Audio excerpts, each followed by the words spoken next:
1, 2, 3, 4, 5, 1, 2, 3, 4, 5.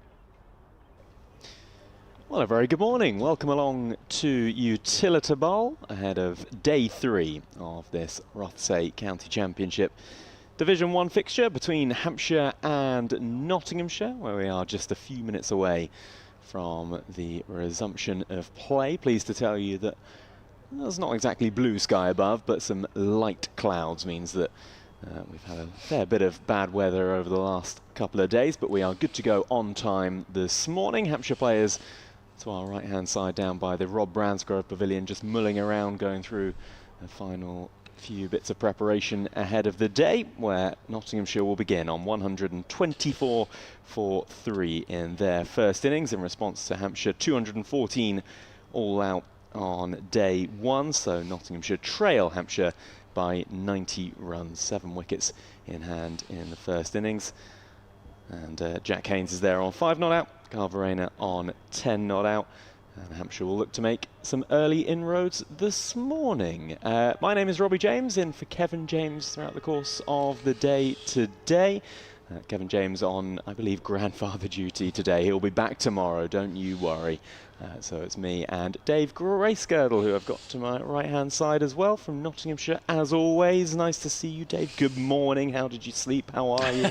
Morning, Robbie. Morning, everybody. Sleep. Well, now about that. A few minutes of Eurovision did that for me, and actually it was so cold yesterday, fell asleep. People don't want to know my domestic arrangements, but I woke up just as they were doing the voting on the old Eurovision. That's how long I got my head down in the chair in the room, and well, least said about Eurovision and the UK voting, the better. But yeah, good morning.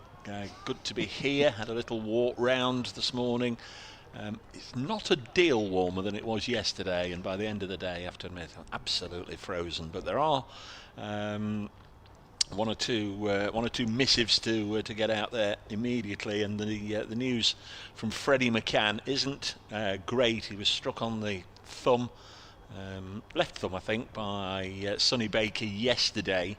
That was the one that did the damage. He batted on for a while. He seemed to be struck again by Delano Potita shortly afterwards, and at that point he went up and said to Joe Clark, having had the physio out looking at it, that he'd got no feeling in the thumb, and Clark, he said, I think it's best if you probably retire. So Freddie retired hurt yesterday, had the scan, is out of the game now officially, and Sam Seacheran, 19-year-old Sam Seacheran, who played 4 games in the Metrobank competition, top order bat for Notts, full of runs last season, the second, good start to this season down here, and he's already taken a catch in this game, you may remember, down at long leg. He was on as a sub on the first day and caught Ben Brown down at long leg, so he's already played a little role in the game, and of course he can bat in both innings, so effectively he could come in next, which he may do, or it may be Lyndon James, and then he comes in after then. But officially on the scorecard now, it will say Freddie McCann retired hurt for 38 and replaced officially by Sam Seacheran, making his first class debut. So a really proud moment for him. Hope it goes really well. It's the first of many appearances for Nottinghamshire. We hope. He was born in Kettering, but hails from really the Tunbridge area in Kent. I know he's played a lot of his club cricket down at Tunbridge. Went to Tunbridge School, been with Notts, as I say, the last 2 or 3 years, scoring bags of runs in the age groups and in the second 11. So we'll get his opportunity a little later on, but Jack Haynes and Kyle Verena will be charged, I think, with keeping him in in the dressing room, in the pavilion, in the warm for a wee while yet, because they're on the way out to the middle. Umpires also making their way out to the middle. Steve O'Shaughnessy and Alex Wharf just doing a final few touches, popping the bails on the stumps, and Hampshire being led out by Ben Brown. Should say we'll have Charlie Harden with us later on off of content. Charlie Harden off of content, commentary, all the C's, all the good stuff. You've heard from Charlie Harden many times. Good to have him with us throughout the day today as the players make their way out there. As Dave mentioned, not exactly warm, not exactly what we're expecting, I think, the back end of next week, but we do have cricket. We haven't been able to say that loads over the course of the last couple of days. Just seen Simon Lee as well, the head of the ground staff team, doing a few final touch-ups to the outfield with bits of sawdust in his bright green fluorescent socks as always. Good to see Simon out there this morning. And we are going to get things underway from the Rob Bransgrove Pavilion end. Kyle Abbott has his jumper off as always and his short-sleeved top on, and he's going to kick things off from the Rob Bransgrove Pavilion end. He's going to bowl to Jack Haynes, and Hampshire will hope for a few early inroads. So 90 is their lead as things stand. 7 first innings wickets in hand still for Nottinghamshire. And Hampshire, after day one, they had a tricky old day one once again with the bat. They will be hoping today to just try and hang on in there. They just about managed to keep a lid on things yesterday, and they can pick up a couple of wickets in this first half hour and still have a lead of maybe 60 and 5 wickets in hand. Then they'll hope for a more positive outcome to this game. First ball of the day then from Abbott. He's on the money straight away to Jack Haynes, who's prodding that up to mid-on, and there is no run. 3 slips in place. Tom Press, Toby Albert, Jake Lehman, every single one of them hands in pockets as you would expect. A backward.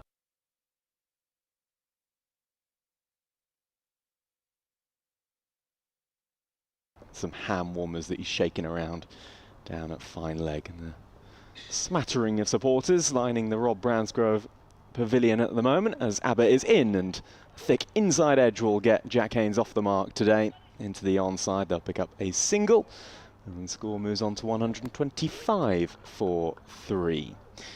If you want to get in touch throughout the course of the day today, of course you can. We're on the emails. Not privy to the normal Solent Cricket email today, unfortunately. I don't have the password. Classic. Which means that you can get in touch via Dave's email. So bracecricket@icloud.com is the email. bracecricket@icloud.com. As in comes Abbott over the wicket to Verena, who's leaving that one outside the off stump. And we'll do Solent Sport on X as well, shall we? Why not? It's a Sunday after all, so on X, @Solent Sport. If you have any correspondence throughout the course of the day, or on emails, bracecricket@icloud.com. Dave Bracegirdle just doing an update for listeners up in Nottinghamshire at the moment. Big day of sport, I know, in the football world for Nottingham Forest. Early kick-off for them. And here comes Abbott once again, running towards us over the wicket and bowls. Oh, that just tucks up Verena a little bit. Nothing doing in the end, maybe just nipped back. Kyle Abbott so far in this innings into his 12th over, 5 maidens, 2 for 21. Wickets of Hassie Hamid in the first over of the innings. And then Joe Clark as well, caught behind for 14. Once again spearheading the attack as he moves into his 500ths for Hampshire, picking up his 500th last week, of course, against Essex. And there was a presentation that took place yesterday lunchtime. And he's in once again to Verena. He bowls, and it's a little bit more solid from Verena, pushing it up to mid-off, and there is no run. Yes, interesting little battle this, isn't it, between the two South Africans. This is where I think the day could sort of take its first swing towards one side or another. If this pair can just see off Abbott in this initial burst, then Notts will be nicely set against a ball that's well into the 30s, 30 over of its use, nearly 40 overs. Abbott past the umpire, bowls, and again that just nips back into Verena. A little bit of a shout for LBW, but looked a little high, and nothing doing, says umpire Alex Wharf. Ended the over then, 1 from it, and we are underway on day 3. Abbott has 2 for 21 from his 12 overs, and Knott's 1, 2, 5 for 3. Yeah, still some very capable bowlers, of course, to bowl at the other end. Looks as if Brad Wheel is going to share the initial bowling duties with Abbott this morning, but certainly Kyle Abbott is the key. See him off, and things might just start to get a little easier against the other bowlers, against the ever-softening ball. Verena has 10, Jack Haynes has 6. They've both scored a century this season, so in a little bit of decent form. I'd like to end this little block of 6 matches with a decent contribution here. Just how much cricket over the next 6 sessions, all day today, all day tomorrow, we actually get in, will clearly be the defining factor on whether either of these sides are able to push on and force a positive result. If there's much more time taken out of the game, you'd think the draw will be the overwhelming favourite. Here's Wheel. His first ball to Haynes is short, and it's just sort of paddled down to long leg for a single. Takes Jack Haynes on to 7. I am amazed, Dave Bracegirdle, that we are 5 minutes into today's play, and you have not mentioned your mega morning. Well, I'm a winner. Winner, winner, chicken dinner, as they say. Yes, I've been on the the local cruise line company. I was sort of almost forced into having a go on their Wheel of Fortune. You were not forced. You volunteered yourself, and I know you weren't there. Oh, I know you though, Dave. There's wheel bowling wide of the off stump and through to the keeper. No, I've not won an all expenses cruise to the Mediterranean, but I did spin the Wheel of Fortune round, and it came up a winner. And I've got a nice straw boater for my next cruise. I've not seen many happier men than when Dave Bracegirdle walked his way up to the gantry here at the top of the hotel. It's a good sign, isn't it? It's a good sign. Wonderful sign. Life has its winners and its losers, and you know, if before 11 o'clock in the morning you've already, got one strike on the good side, it's not too bad, is it? Here's Wheel in again. Scottish international bowls, and a flamboyant leave from Verena as it goes through to Ben Brown. So what did you get? Straw hat? Well, there's the cruise line company's purple bag. In there, there's brochures for all their forthcoming ones, and there's a pen. Surely a pen. There's a pen. There's a pen in there. Laptop sticker?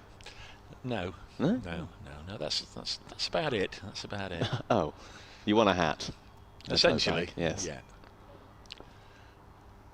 Wheel. Bowls again. Verena mistimes this. It's gone on the bounce back to the bowler who was looking to square cut it. I didn't need anything, to be perfectly honest. It was just the fact that it stopped with the arrow pointing to winner. That's all you need from life. Yeah. You know what it is. And if that was a big win for you this morning, so there was a big loss, there was a big L in the Eurovision column last night, was there? I'm not up on this, so you will have to, and I know there'll be a load of people listening, no doubt. Big crossover between county cricket and Eurovision, I know. There'll be a lot of people that will want an update. Wheel bowls, and he has got hold of this one, cutting it away, square of the wicket for 4 on the offside. That's a Verena shot, that and the pull through mid-wicket, 2 of his strong areas. Brad Wheel certainly fed him a nice one there to get the first boundary on the board this morning for Nottinghamshire. They began the day 90 behind, and already that deficit is reduced to 84.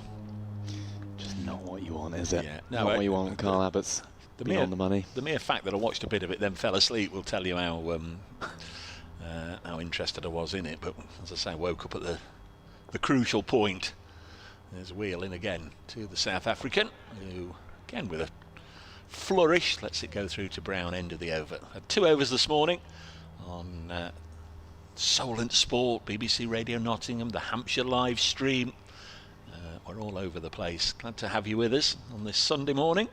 Nottinghamshire 130 for 3. Had 2 days hit by rain, decimated by rain. We've actually lost a complete day. I think we've lost 98 overs or 96 overs over the first 2 days. So we've lost a complete day out of the first 2. And every likelihood that we're really going to have our fingers crossed later on today and for most of tomorrow as well. So let's see what we can get out of today. Already a slip out of place for Kyle Abbott to go into his second over, and that's a short one, goes over the head of Jack Haynes through to Ben Brown. So Jack Lehman has left the covers, the slip cordon that he was in the first over of the day, and we've now got an extra fielder, I think, out on the deep leg side boundary. So maybe we might see a short ball poi this from Kyle Abbott. He's got 2 fielders out on that leg side, fine leg and a deep backward square leg as well, and just the 2 slips in place. So is he going to go short first up this morning to Jack Haynes? Here he is, running towards us over the wicket from the Rob Bransgrove Pavilion end. That's a thick outside edge which finds backward point, and there is no run.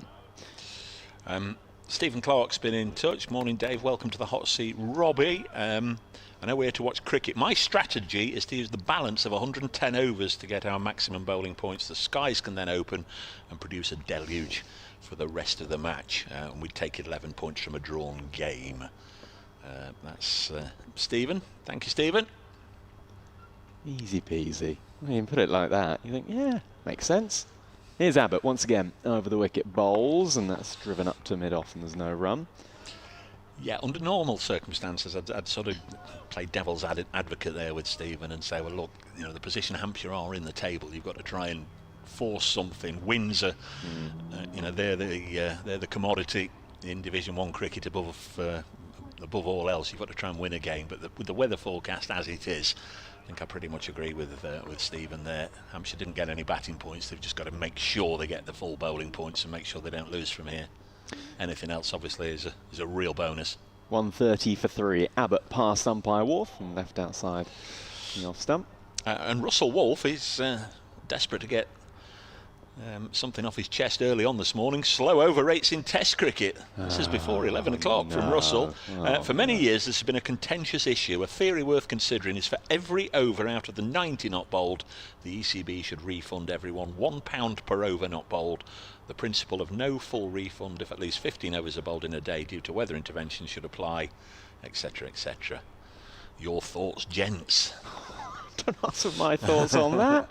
Here's Abbott bowls. A couple of steps down the pitch from Haynes that time, but he's prodding it into the offside and there's no run. That's a lot of maths. Yeah, they're not going to do that, Russell. They're not going to start refunding people, but it's put to me about 3 or 4 years ago. The best one I've heard on the over rates is they don't become eligible for a second new ball if they're behind on the over rate. That would, you know, that would just sharpen their focus. Very often teams are just sort of going, you know, they're in a state of limbo, aren't they, to get to that 80 overs and get that second new ball. If you're behind on the over rate, you can't qualify for it. Abbott bowls. Oh, just beats Haynes outside the off stump. Good delivery that. He's got a couple to come back into Verena. Last ball that over goes away from Haynes. It's a good one, beating the bat. And 2 good overs to begin things for Abbott. 130 for 3. I do like the fact that according to the BBC scorecards on the cricket page, it's just now changed. I had to refresh it 2 or 3 times, but it was saying a delayed start at Hampshire, but it's now just changed. They are playing. So where are they playing? They're playing at Chelmsford, Essex, Leicestershire, Taunton at the moment, Somerset, Sussex, Edgbaston, Warwickshire, Glamorgan, Headingley, Yorkshire, Surrey. So that's all the Division 1 games. Division 2, they're playing at Bristol and at Southport and at Lords, as Brad Wheel begins the 4th over of the morning, and tucking in behind it is Verena to defend. The only place there is a delay this morning due to bad weather is at Beckenham, where Kent are playing Durham. Kent very much on top, 523, Durham 173 for 5. Delayed start, so I think we'd take that, wouldn't we? 8 matches underway out of the 9. Just had another idea. Who was it that got in touch about over rates? Was it Russell? Yes, it was Russell. That's got me thinking. It was emphasising Test cricket as the next delivery from Wheel forced into the offside. You could, for just one for maybe the ECB administrators, you could do for the championship, whichever side has the worst over rate at the end of the season, their captain goes ahead as the Eurovision entry. How about that? Ben Brown in. Where's it going to be next year? Who won it? Bulgaria. Bulgaria. Ben Brown to Bulgaria. I did smile this morning when I saw that somebody had put, we couldn't have done any worse if Zach Crawley had sung it.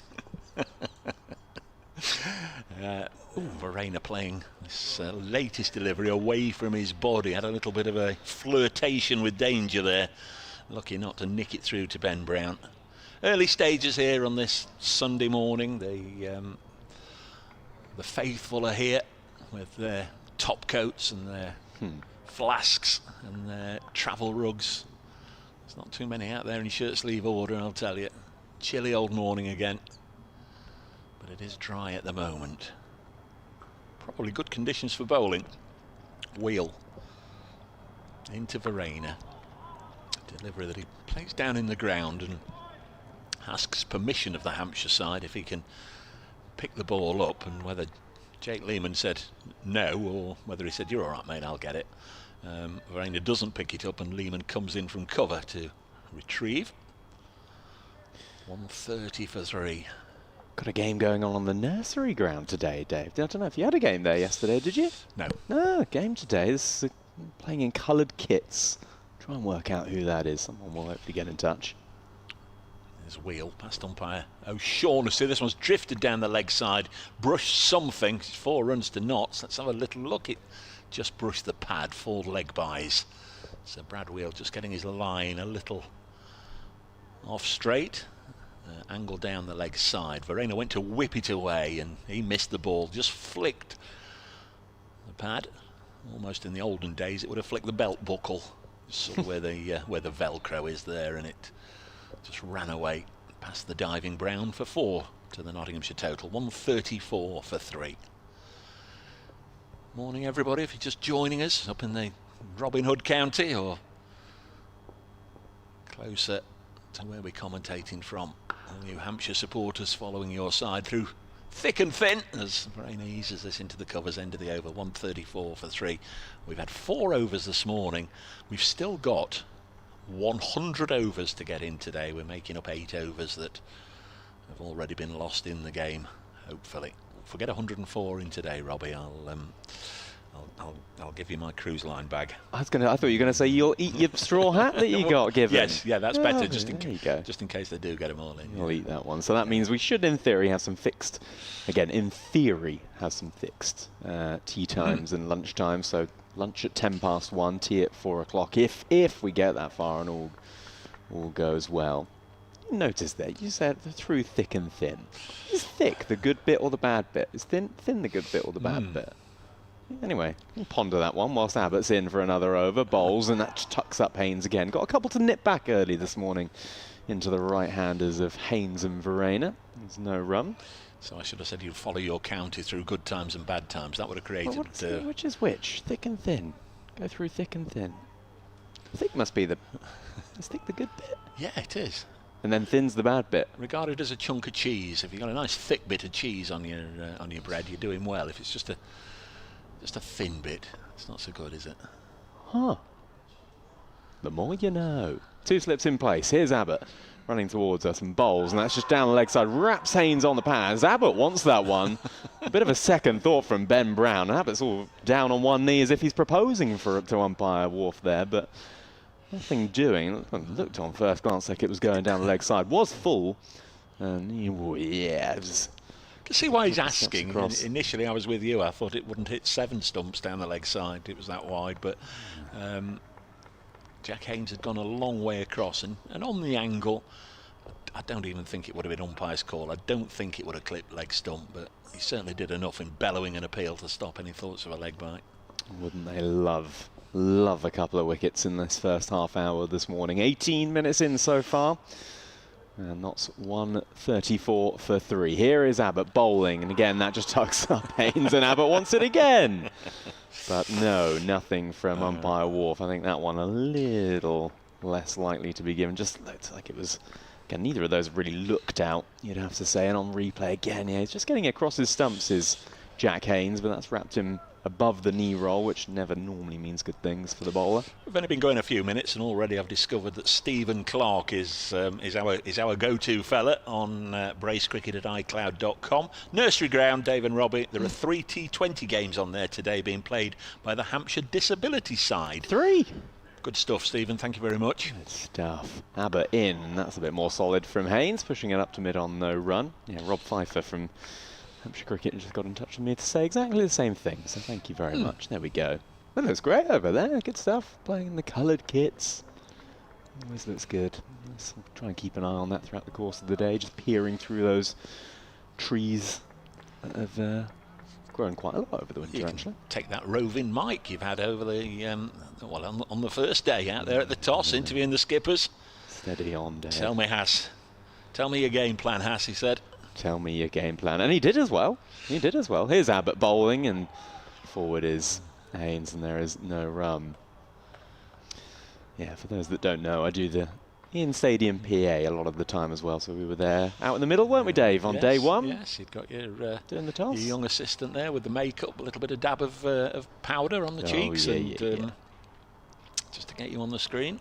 It's all the good stuff. Oh, very good. Yeah. They look after you well here at Utilita Bowl.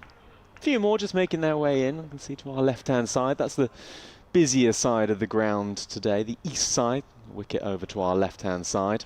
And a little bit of sunshine for Kyle Abbott to finish his over off. That's pushed down the ground nicely from Haynes. He's going to get some runs here. He may well get 4 of them. That's Brad Wheel running up towards the Rob Bransgrove Pavilion end, and over the boundary it goes, and Brad Wheel goes with it almost into the advertising boards, and a very wet-looking sheet of covering as well. So 4 runs to end the over.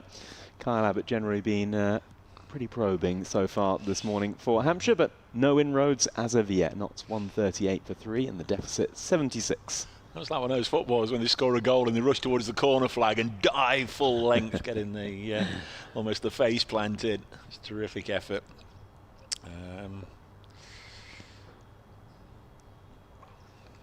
Good stuff. So no inroads so far for Hampshire this morning. Kyle Abbott's looked pretty menacing. Where would you mentioned earlier about Hampshire trying to sort of get out of this game? Would they be happy with the draw? Obviously, you want to win it. What about Notts? Where are they? Will they be happy enough to have a rain-affected draw and go into the blast? Hopefully, still top of the table. There's Brad Wheel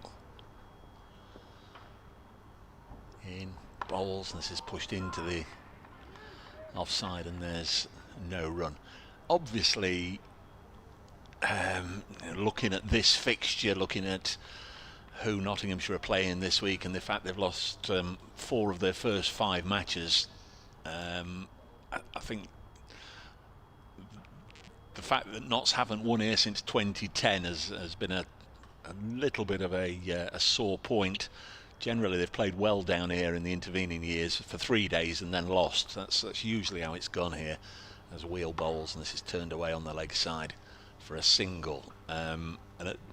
Ahead of this meeting, Notts have been playing some very good cricket, obviously last year and into this year. They've just continued in the same vein. Hampshire, not so good. There's been obviously the retirement of Liam Dawson. There's been 1 or 2 heavy defeats, and I think the general feeling was if ever Notts are going to come down here and sort of end this Utilita Bowl hoodoo, this could be the year. So then when you get down here and see that rain is anticipated, forecast for most of the contest, it's obviously very disappointing this wide of the off stump and through to the keeper.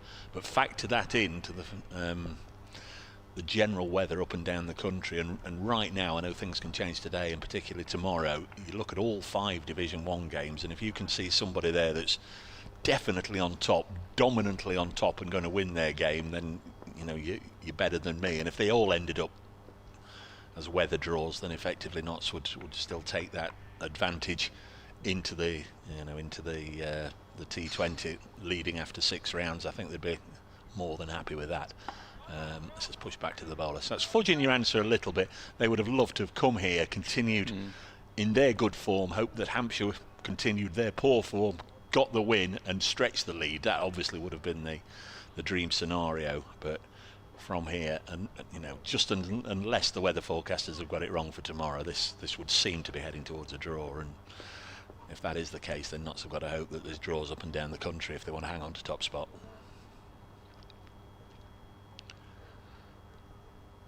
Steve O'Shaughnessy, umpire at this end, watching as Jack Haynes defends. Alex Wharf, former England international, of course, started his career with Yorkshire, had a little spell with Notts, and then went down to Cardiff for some very successful years with Glamorgan, and it was there that he got number of England ODI call-ups. He's at square leg. Phil Whittycase, the match referee, and our scorers, Fiona Newnham and Roger Marshall. They'll be pleased to get their shout out from you, Dave. There we go. Shout out the scorers. They love it. 158 for 3. Next ball cut away again by Haynes. Won't go all the way. Must be Felix Organ after it with the slide, and keeps them to 2. So steady progress being made this morning by Notts, beginning the day 124 for 3. They've added 17 runs so far in 6 overs. And the other news, in case you weren't with us right at the start of the day, Freddie McCann struck on the thumb yesterday by Sonny Baker. That was the one that did the damage. He was able to bat on for a wee while longer, and then he was struck again by Delano Pohita, and at that point he decided, or was persuaded, to retire hurt. He is now officially out of the game, and Sam Cetron has taken his place, the 19-year-old making his first class debut. Another change in the field for Kyle Abbott. So did have one over of having a couple of fielders out on the leg side for maybe a couple of short balls, but now we've got Jake Lehman back into the slip cordon in a sort of gully position. So 2 slips go down and a gully, and here is Abbott. Oh, and it just goes straight past Lehman. A flash from Verena there, and it was just to Jake Lehman's right-hand side diving away. I don't know if he got a hand on it. It's gone down to the boundary for 4. But just as they made the change for that over, it very nearly went into the hands of Jake Lehman. We can't quite see on the replay. It's just out of shot. Kyle Abbott doesn't look too happy, which maybe suggests that Lehman did get a hand on it. But regardless, it's 4 more to the total. And Verena moves on to 19. 145 for 3. And no wicket still so far this morning for Kyle Abbott or for Hampshire. I wonder if Dave Bracegirdle to my right-hand side is just writing down Verena dropped on 19. Are you going to call it a drop? No. No, you're not. Okay, here we go. Here's Abbott. Bowls. Oh, it just tucks up Verena. Come back to him, and I think it's got him in the unmentionables. Oh yeah, he'll take a moment there. Kyle struck by Kyle.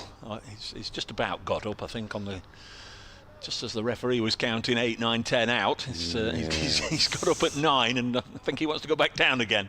Oh dear, oh dear. Yeah, it looks a little painful, doesn't it? Struck amidships. Sorry? Amidships? Oh. No, I heard that one. You'll get that, Dave. You remember. You haven't got Kevin James and his highbrow knowledge and vocabulary over here today. Remember, you have to go easy on me. I'd say 80% of words I don't know with them. Here is Abbott in the sunshine, bowls, and this is slashed from Verena, but straight to Fletcher Middleton at backward point. All right, we'll go with your description then. He was struck in the unmentionables. There we go. Now we're talking. Yeah. Or all the other un-radio-friendly terms. Fine with those ones. Well, I generally say if they're popping off the field that they're going for a little comfort break. If you want to say he's going for a wee, then you say it, mate. No, I will. Don't you worry. I'll be the first to say it. If anyone makes their way off to that left-hand side to go and find the groundsperson's tunnel in the bathrooms. Anyway, elsewhere, Abbott into Verena. It's just tucking him up slightly, and Abbott is just having a ponder on what might have been. It's back to his mark. He's been probing once more this morning, Abbott. There has been a little bit of movement at Chelmsford, where Essex have now been bowled out in their first innings by Leicestershire. Essex all out for 293, so Leicestershire with a first innings advantage of 40 there. It's sort of over on the east, that one. I don't know if that's an area that might miss the worst of the weather today. Might get that game nicely advanced. Abbott over the wicket, bowls, and forward is Verena. Yes, Division 2, still no sign of any play at Beckenham, playing in the other 3 games. They didn't get any play at all yesterday in the game between Lancashire and Worcestershire at Southport, but they've resumed on day 3. A lot of time to make up. Got a little bit of sunshine here, and nice to see these floodlights actually turned off. See what they look like turned off, because they've been on for good chunk of the play that we have had. Well, it's been an expensive couple of days for the bowl. Here is Abbott, and Pushing that up to mid-on is Verena, and there is no run. End of the over, 145 for 3. One single seagull as well, prowling around on the outfield. Dave Bracegirdle is going to make his way out, I believe, to do an update, so we'll bring Charlie Harden in here alongside me, and then Dave will do his update and probably pop in for me. But 69 now, the deficit for Nottinghamshire. Started the day 124 for 3, trailing by 90. And we've had half an hour in generally cloudy conditions.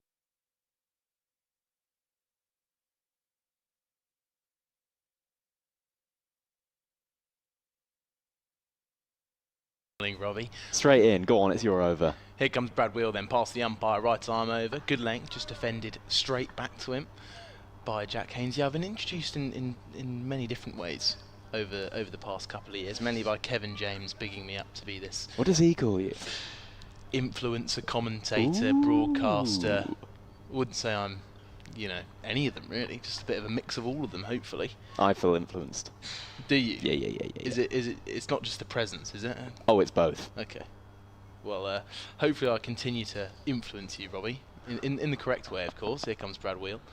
Again, past the stumps, bowls, and another push out towards forward point. No run, picked up by Jake Lehman. Robbie, it's nice to have you up in the gantry, I must say. I get very used to hearing you on the pitch announcing, and it's quite special to hear your voice on the radio, on the commentary. Well, it's nice to be let out of the voiceover booth, because normally I'm tucked away and I can't really hear the cricket. You can see it, but you never get a view from behind the bowler's arm like we are up here in the hotel gantry. But it's nice that they unleashed me for 24 hours only. Wheel in again. Again, bringing a defence from Jack Haynes. Yeah, it's quite a funny situation where we pitch announce up in the control room where you literally can't hear any bat on ball. And soundproofing. It's quite strange when you're watching cricket with no sound. So hopefully our voices can enhance the viewers today. Well, I don't know about that. That sounds far-fetched to me. I don't know. I know we've got Dave Bracegirdle, but that sounds far-fetched. This is the key partnership here. Here's Brad Wheel. Bowls and a leave. A little bit of extra bounce there as it goes through to keeper Ben Brown. But 145 for 3 here in Nottinghamshire. You've got to say a pretty good start, having started just 21 runs ago. Yet to lose a wicket so far this morning. And Hampshire, they need an early breakthrough, you've got to say. Don't have too many runs left to deal with. And 69, if my maths is correct, is the deficit, and still 7 wickets left for Nottinghamshire. As Brad Wheel turns at the top of his mark and runs in past Steve O'Shaughnessy, bowls and struck on the pad. No appeal though, just hands up in the air and a few gasps. But 5 dots in a row. Good start here from Brad Wheel, and Kyle Abbott building up some pressure as well. Yeah, there's not been too many 4 balls this morning. I can think of one in Brad Wheel's first over that was short and wide and cut away to the boundary. But other than that, Hampshire generally have bowled really decent areas this morning. Kyle Abbott, as you would always expect, the more threatening of the 2 bowlers. But Brad Wheel here in this over at least doing a good job of backing him up. Still Sonny Baker to come, of course, as well. Felix Organ with a bit of spin. Here's Brad Wheel again. A solid defensive from Jack Haynes. Goes up to Felix Organ at mid-off, and that ends the over 145 for 3. One thing I noticed with Brad Wheel is, especially yesterday, he was...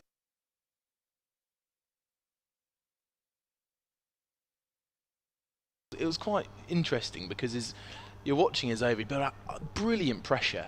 And then one would just go to the boundary, and then a second would go to the boundary. So, it's his first game of 2026, but I reckon it won't take him long to start really building up pressure in long spells. Now, talking about building pressure, though, back to Kyle Abbott at the Rod Bransgrove Pavilion end. 145 for 3. Still a couple of slips in place, and Jake Lehman continuing his spell at gully, and Carl Verena is the batter on strike. Here is Abbott over the wicket, bowls, and just tucks up Verena. He tries to cut that, and then realises it's a little too straight to do so. And the ball trickles up to mid-on. So for people, Charlie, in the non-content space, just give us a little guide as to what the hell you do.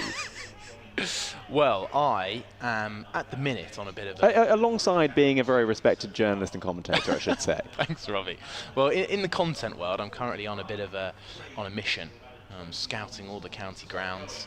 I'm going up and down the country trying to see which one offers a great matchday experience. This one down the leg side, Verena gets nothing on it. But of course all of them do, as you'd expect. So I've been up at Durham and Yorkshire, bouncing around, filming a bit of content, trying the food, trying the coffees. Oh, good. Yeah. Sometimes giving them a little rate out of 10, but just trying to increase the accessibility into the Red Bull game at the minute, especially for those who consume media through the short form, which is quite a few these days. Yes, indeed. And trying to package up days at cricket into 1 minute plus. Abbott over the wicket, bowls. Ooh, just tucks up Verena again, but nothing doing. There's no run. So, hang on, this is screaming to me some kind of you've got a spreadsheet on the go, haven't you? With various ratings for each ground. Well, no, but I'm thinking it sounds like you've got categories. It sounds like you got the food, you got the cricket, you got the spectator atmosphere. It's have you not got that? I don't have a spreadsheet, Robbie. I apologise. Get on it. Come on. I sort of just go by memory and feeling, you know. But the coffee in particular has been class. Here comes Kyle Abbott though. Struck on the pad. Bit of peel and given. And Kyle Verena falls for 19. He looks very disappointed, looking down at his toes. But Kyle Abbott takes the breakthrough. And it's a crucial wicket for Hampshire. You really got the feeling that they definitely needed a wicket first thing this morning. It's taken a bit of time, but that's straight in front of the off stump. And struck on the pad there from Kyle Verena, who looked to just push it back towards the bowler. Just nipped in off this green surface we've got here at Utilita Bowl. And it's now 145 for 4. Bit of pressure being built up by Kyle Abbott.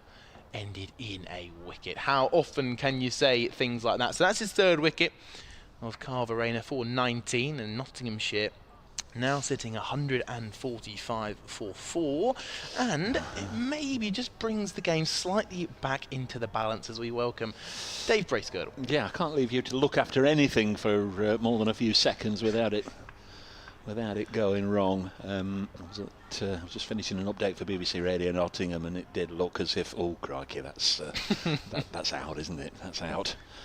Kyle getting Kyle, so disappointment. Just having a little look towards the far end to see if it will be Sam Seacheran or Lyndon James. Looks like, yes, I think it's Sam Seacheran coming out for his first class debut.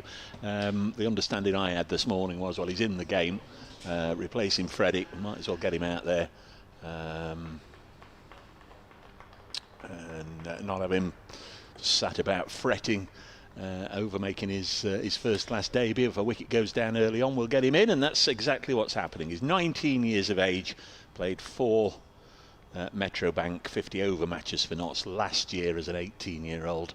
Had a birthday since then, and he now finds himself out there 145 for 4. An unexpected opportunity for him. I hope he grasps it with both hands, and of course he's already played a minor part in this game, although at the time it did seem hugely significant, because he took a good catch down at long leg to dismiss, I think it was Ben Brown, in the Hampshire first innings.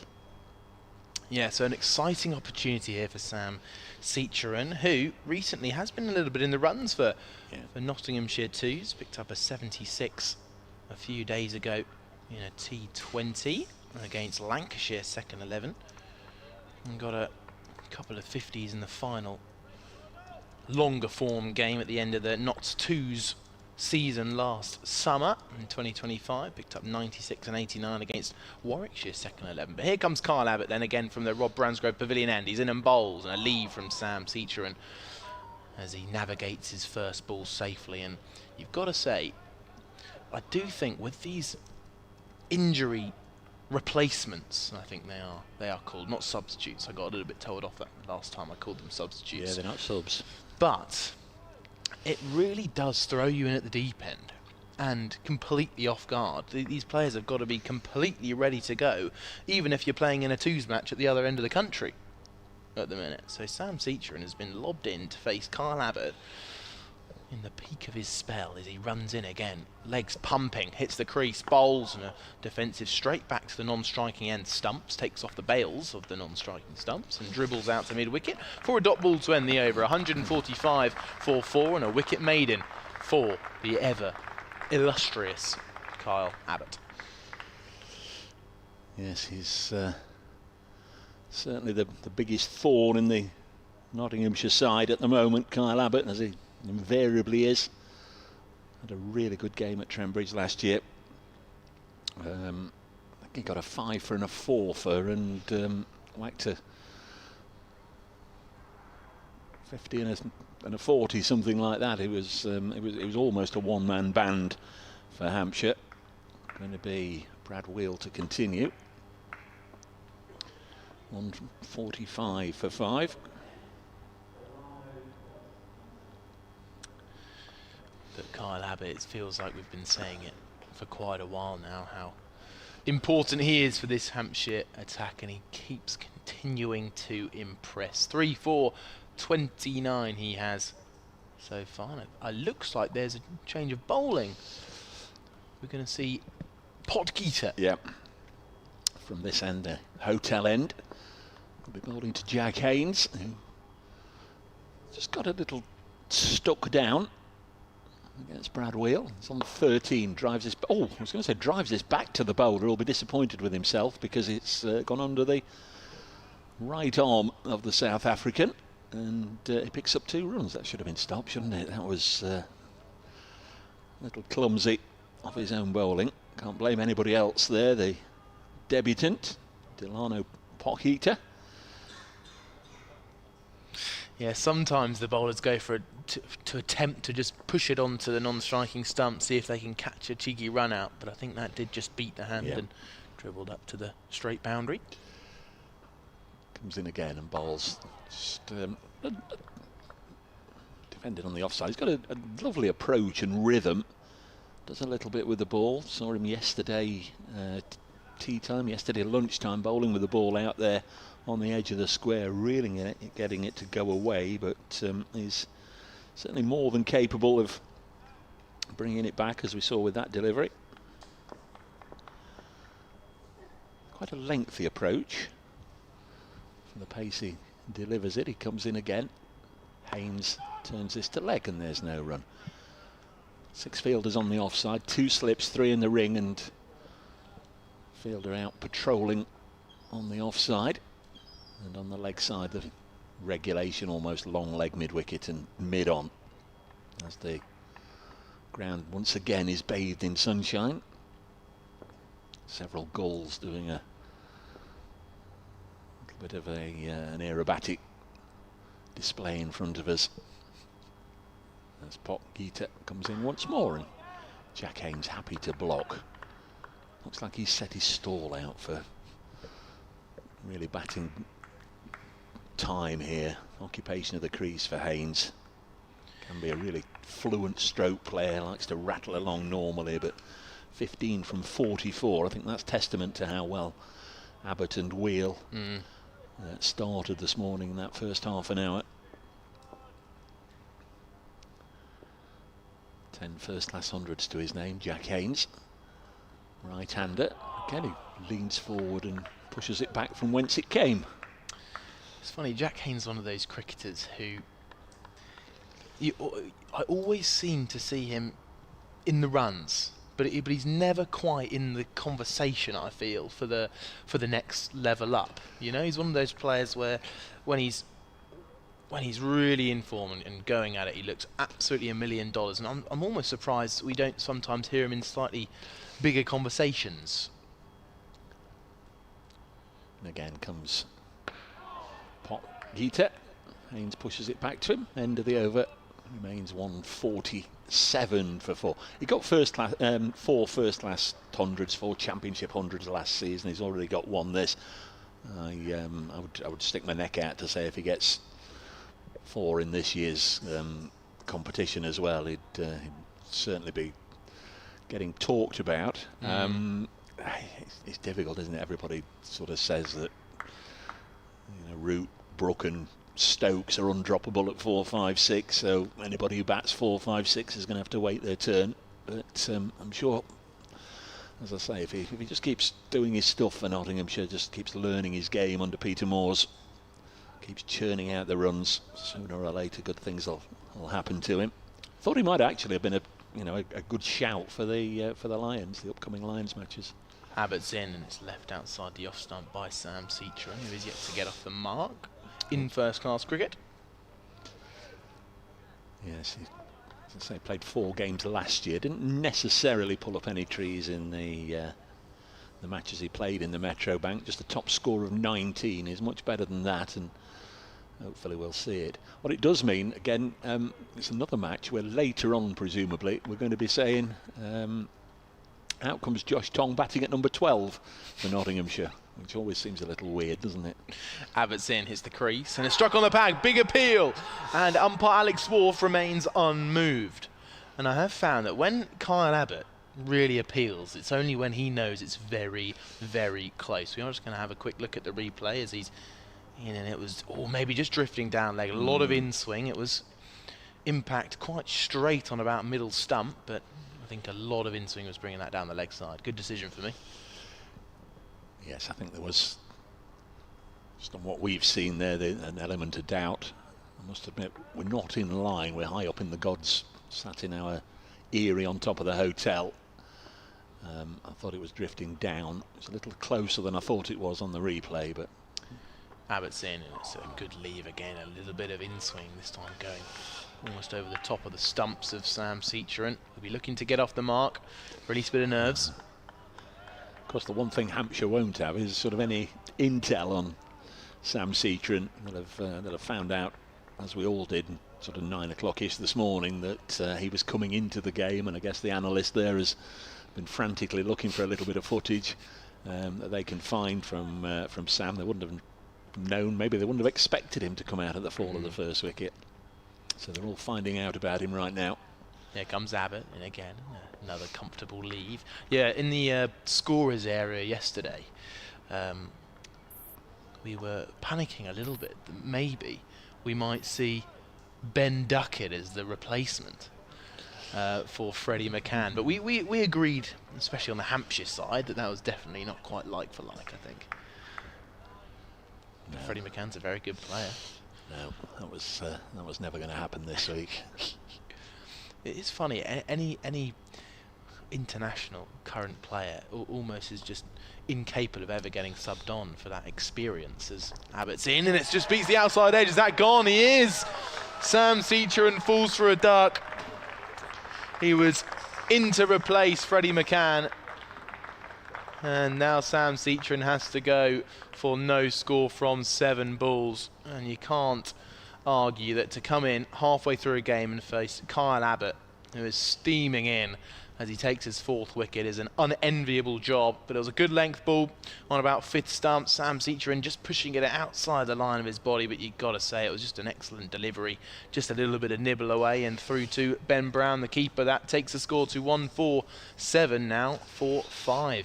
Yeah, I was just sort of thinking at the start of this over, maybe just another over and a bit from Abbott, and maybe he'll be out of the attack, and different challenges, of course, would present themselves, but always once Kyle Abbott's got ball in hand, he obviously remains a huge threat.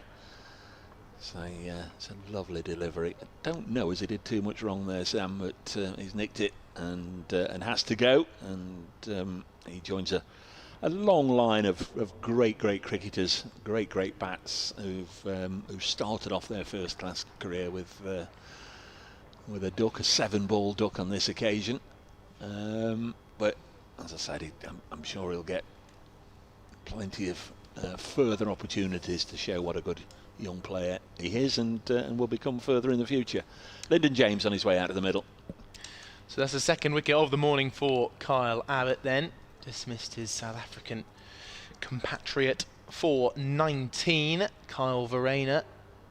And then just now the wicket of Sam Seacher, and replacing Freddie McCann, caught behind by Ben Brown. So Kyle Abbott is running hot, as well, we've almost come to expect it. 1 ball left in the over, and he's 1 ball away from another wicket maiden. That'll be his 2nd in the morning. So Lyndon James will take strike, the right-hander. There's now 3 slips and a backward point, a cover, a mid-off, a mid-on, mid-wicket, and a fine leg as well. So Kyle Abbott just at the top of his mark, spinning the ball from right to left hand and getting ready to line up his attack to Lyndon James.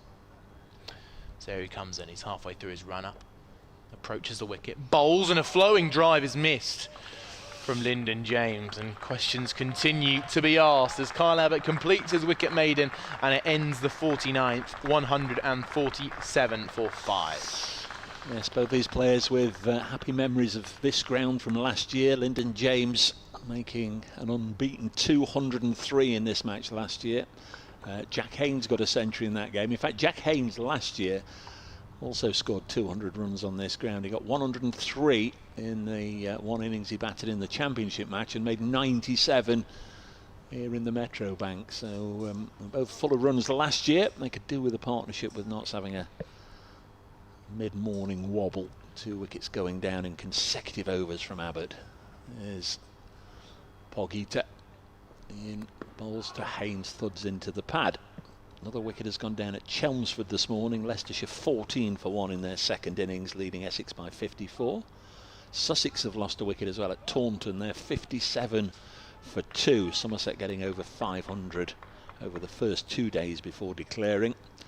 Sussex have lost the night watchman Jack Carson this morning for 7. They'll be desperately keen for some crease occupation there. And again comes Pogita, bowls. Haynes solidly behind it. At Edgbaston, Warwickshire playing Glamorgan, the Welsh county, off a big win against Somerset last week, made 360. Warwickshire 185 for 7 in reply. Warwickshire went into this round of matches in 2nd spot, 6 points behind Notts, so they'll have it all to do to win from where they are. Surrey are 54 for 1 at Headingley. Yorkshire made 486. Pogita balls past the outside edge of Haynes' bat. I don't think he flinched at it with any real intent to play it, and it's good delivery though from Abbott in that little area where you're going to fall between a rock and a hard place as to whether to leave it or nibble at it. Gloucestershire for the 2nd time in the match in all sorts of trouble at home to Northants. They're 32 for 5 in their 2nd innings, leading Northants by only 59. Pogita bowls, edged, caught, 2nd slip, and Haynes goes, and a 1st wicket for Hampshire for Delano. Pogita, good catch at 2nd slip, low down, and Hampshire have got a 2nd bowling point. Good catch by Toby Albert, taking it down. The 2nd attempt, I think, almost by his left boot, but it did carry. And Notts, as I think 1 or 2 feared this morning, have found runs hard to come by, and now on the brink of a really serious collapse. 147 for 6. Yeah, Hampshire were a tiny bit worried, you got to say, after about 20 to 30 runs that Nottinghamshire were able to pick up before they lost the wicket, but then 3 on the bounce, and it's 147 for 6 there, and it's a brilliant catch from Toby Albert. You're absolutely right, Dave. On the 2nd attempt, it was going down low to his left boot, and he just managed to almost keep it up and then catch it again then at about knee height, which brought brilliant celebration, especially from Hampshire skipper Ben Brown. But Jack Haynes then falling for 15, and Notts all of a sudden in a little bit of trouble. Here comes Liam Patterson-White, left-hander, in at number 8. Effectively he's coming in at 9, of course, with Freddie McCann having retired yesterday, retired hurt. Liam Patterson-White, a couple of first-class hundreds, one of which came against Hampshire at Trent Bridge last year, made 135. So players that have had some decent results against Ben Brown's side in recent meetings, all getting a go out there in the middle. Not could do with a partnership. They were. Just have a little look what they were when Verena got out, but they've lost Verena, Seacherin, and now Haynes, all in a hurry. Over the last few overs, they were 145 for 3. They're now 147 for 6. Yeah, Nottinghamshire all of a sudden need that partnership desperately, don't they? Patterson White looking to be the man. Yeah, left-hander, similar field, 2 slips, 4 on the offside, 3 on the leg. His first ball is pushed up to Abbott at mid-off, and there's no run. It's advancing the game, certainly, this morning. Hampshire getting that second bowling bonus point. Neither side as yet with a batting point to their name. And already you'd say Notts have some work to do to get one. They're 103 runs away from getting a batting point. This one left alone by Patterson White, and Brown goes sprawling to his right, doesn't get anything on it, and a wicket maiden for Delano Pogita. 11 overs, 3 maidens, 1 for 30 for the debutant. Yeah, one of those deliveries there that swung in a mile, just beat the off stump and ended up almost being like a down the leg side take for Ben Brown as he went diving away. But no, that does end the over. 50 overs gone. And it's 5 minutes to 12 here as the little tiny areas of blue sky are emerging at the far side of the ground, but a couple of maybe slightly heavier looking clouds out to the east. I believe I always get east and west mixed up here. I think that's the east. I'm getting a nod from Robbie, and so that's the seal of approval. But Kyle Abbott will continue, and he's got 4 wickets to his name so far. He's bowled expertly this morning. Here he comes running in, bowls, and a flick down the leg side. That might have just come off the pad there. It's dribbling out to a vacant square leg where they're going to come back for 2 here, and Lyndon James gets 2 runs to his name. Runs given by the umpire, so he's off the mark this morning. My marker is Kevin says it's France ahead of us in the distance. Oh yeah. So is that not west to our right then? If that's West. the West, yeah. West to our West right. over where the airport is, that side of the ground. I always try and remember using the West Gate as Kyle Abbott bowls, and it's a little bit struck on the pad, just nibbling in there, and then dribbling out towards gully. So a dot ball with a few hands up in the air. That Gloucestershire collapse again at Bristol, masterminded by Ben Sanderson. He's now got 8 wickets in the match for Northants. If we can use the comparison, he's sort of Northamptonshire's Kyle Abbott, isn't he? Ben Sanderson, he'll just run in all day for you and he'll take wickets all day for you. Terrific player, Sanderson. Yeah, just puts it on an area, doesn't he? Constantly asks the questions. Here's Kyle Abbott past the umpire, bowls. Solid defence from Lyndon James. It feels like a little bit of time here since we've seen a confident shot in response to Kyle Abbott's bowling as he's running towards us at the minute. Well, not right now. He's walking back to the top of his mark. There's a little discussion between mid-on and mid-off, which looks to be Felix Organ and Pogita. Again, those 3 slips remain in for Lyndon James as we have a quick turnaround in the commentary box. We say goodbye to Dave Bracegirdle as Kyle Abbott runs in again, hits the crease, bowls, and a defensive up towards Felix Organ at mid-off as he picks it up. But yes, I think everyone's a little bit surprised by the weather this morning. A little bit of sunshine. It feels, I think it might just be a bright-ish morning rather than sunshine shining down upon the ground today, but it feels like it's a little bit nicer than yesterday where we had to abandon the day's play at 5:30, and Nottinghamshire did start day 3 on 124 for 3 and now 6 down on 149. Here's Kyle Abbott again approaching the wicket, bowls, and a leave from Lyndon James. He remains on 2, 1 ball left in the over. Welcome back, Robbie. Thanks, Charlie. How long can Kyle Abbott keep those legs pumping this morning? He's into his, what was he bowled? He bowled 11 overs before today, so 7 overs he will have bowled after this ball. give him another? Do you give him another? You've got to, don't Try you? and get a fifer.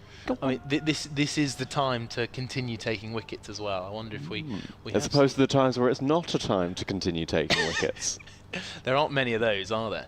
Here comes Kyle Abbott. Final ball of the over, bowls. It's just above the stumps, a good leave there from Lyndon James. A couple of balls that have just nipped back and gone almost over the stumps that have brought about a lead. And a little, no, I thought there might be a light reading, but no, not at this point. I think they've just taken out middle stump out of the ground for some reason at the pavilion end. But 149 for 6 at the end of the over. I think I was suggesting that actually this is the time where it's more likely to take wickets. First hour, we're just coming towards the end of it. 1 minute to go, actually, where the ball just nibbles around that extra little bit, and Kyle Abbott has really made the most out of it.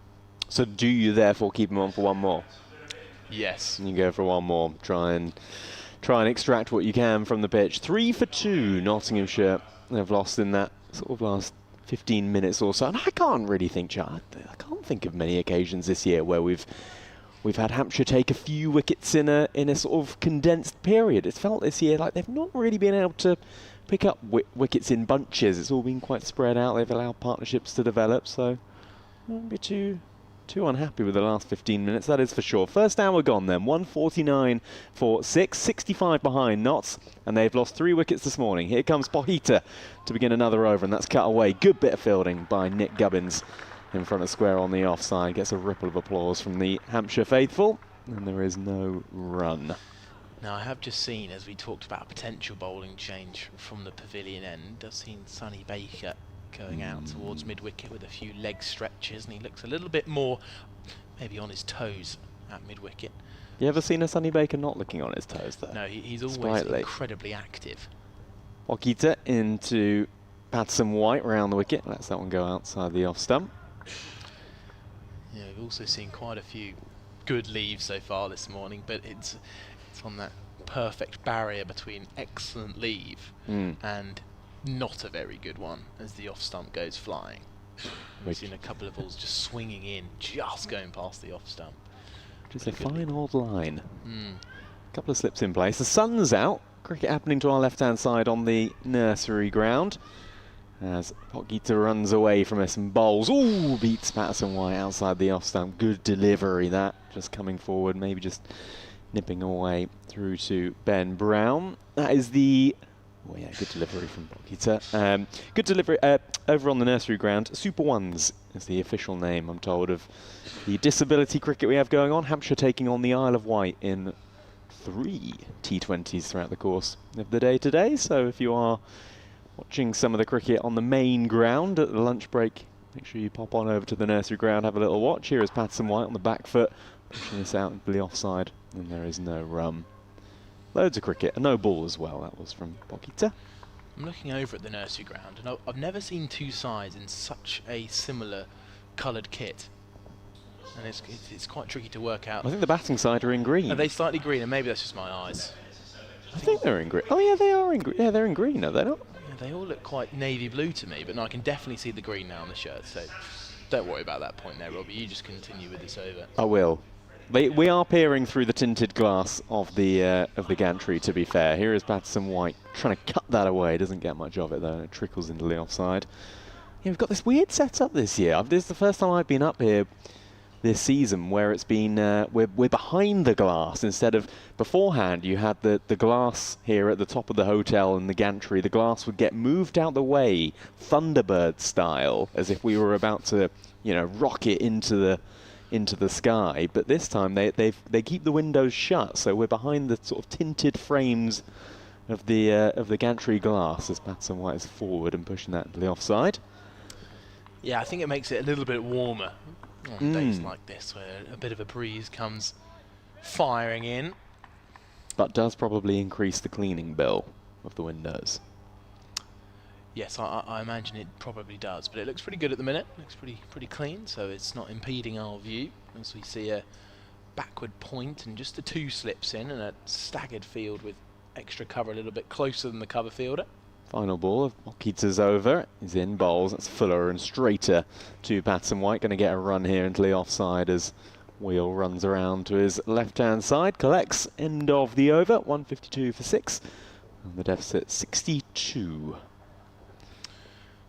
Yeah, So Notts just looking to rebuild after that flurry of 3 wickets, thanks to Kyle Abbott and Delano Pogita, who picked up his first Hampshire wicket. Kyle Abbott, obviously a few more than Pogita's 1 as he ticks over past the 500 mark. And we've got the answer. You know your stuff, don't you? You know, what's the phrase? You know your onions, Charlie Harden, because Kyle Abbott does have another over. Is that the phrase? You know your onions? Dave Bracegirdle will definitely know. Yes, it is. Yeah, he's our man up here for the phrases. General words. Yeah, so Kyle Abbott, I reckon, if I do indeed know my onions, has 1 more over, I reckon, in this spell, as he bowls past the noon mark. He started first thing this morning. He's in here to Patterson White. Right arm round to the left-hander who defends back to the bowler, as it just tickles off the bail at the non-striking end. Second time that's happened so far this morning. But yeah, I reckon we'll see Sonny Baker on next over from the pavilion end, so we can, I was going to say get excited, but I'm already pretty excited watching Kyle Abbott here with a 4-for to his name. Doesn't take much for you, Charlie. This is county championship cricket. We know what you're like. Just the red ball and whites, really. That'll do me. Here comes Kyle Abbott, just sets off, strides lengthening, past the umpire again, bowls, and it's outside edge, past third slip, and that's going to trickle away to the 3rd boundary, and jumps over the rope, and Tom Prest has to go and pick it up past the advertisement boarding. But it brings Nottinghamshire on to 156 for 6, and Kyle Abbott continues to plop it on the area, just bringing it, you've got to say, maybe slightly more controlled than just an outside edge. It did go down with some soft hands, but the first slip returns. So we've got 3 slips, backward point, cover, mid-off, mid-on, mid-wicket, and that fine leg, which is Fletcher Middleton out there. Here comes Kyle Abbott again, past the stumps, bowls, and defending outside the body line out towards mid-off by Patterson White. Feels like a big over, doesn't it? We're sort of counting down the deliveries that Kyle Abbott has left as if he were to sort of have an allocation in a white ball game. God, Hampshire would love another wicket and get to get Nottinghamshire 7 down just after the hour mark into today's play. 3 more balls to do it. Try and pick up another 5 for be a 2nd one of the season. Kyle Abbott then is in once more, bowls, and a leave this time from Patterson White. It's funny, you're counting down the balls in a Kyle Abbott spell just to be facing 90+ miles an hour from Sonny Baker, who has, to be fair to him, broken a few bones so far this year. Indeed, if Freddie McCann's thumb is broken. However, he was injury replaced for Sam Seacheran, who fell victim to a brilliant delivery from Kyle Abbott this morning. He was part of those 3 wickets that fell in quick succession. Kyle Abbott is running in, 2 balls left in the over. He's in and bowls, and just follow outside the off stump there from Patterson White. He just looked to move the bat out towards the line of the ball at the last minute as the ball swung away into the gloves of Ben Brown.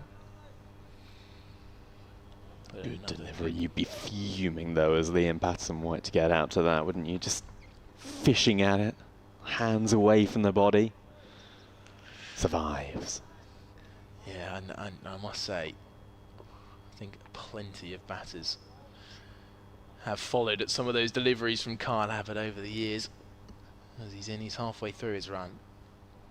Bounding in, bowls, and a defensive shot. More confidently this time out towards cover. So another over navigated so far this morning to the bowling of Kyle Abbott as he retrieves his jumper and some sunglasses as well.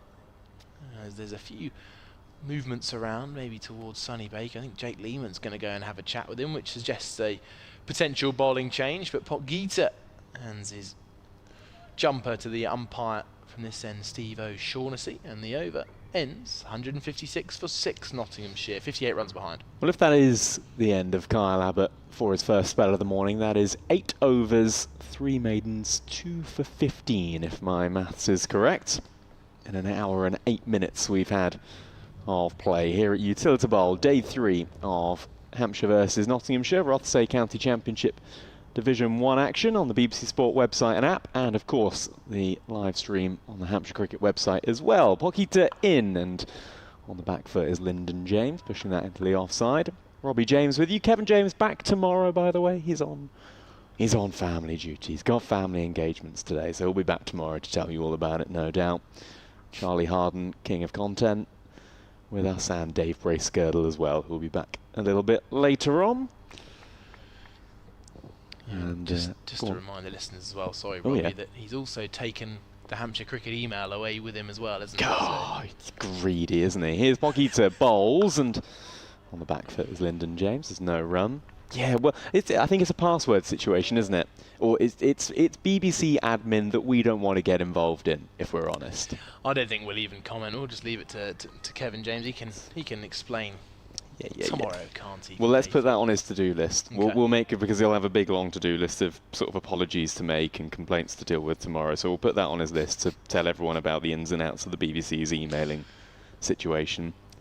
Here is Pocketa in over the wicket, bowls, and forward is Lyndon James. So if you do want to get in touch today, you can, because thankfully our saving grace, as always, as general does go in live, Dave Bracegirdle is always on hand, and it's bracecricket at iCloud.com, on the emails at Solent Sport, on X if you are that way inclined, or you can just, I don't know, send a fax to Charlie Harden.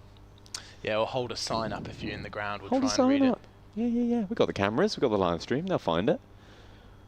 Here is Pocketa, bowls, that's Fuller, driven nicely, but finds the fielder at extra cover, who doesn't pick it up cleanly, but there is no run. Tidy over so far, this from Delano Pocketa on his Hampshire debut.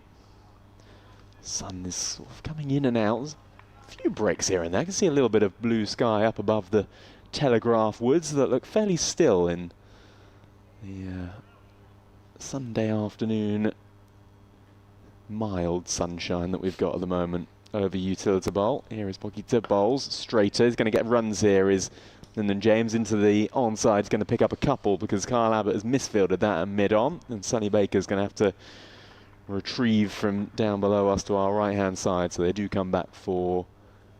They came back for 3 in the end, did they? Yes, they did. So 159 for 6. Liam Patterson White on to 5. Lyndon James also has 5.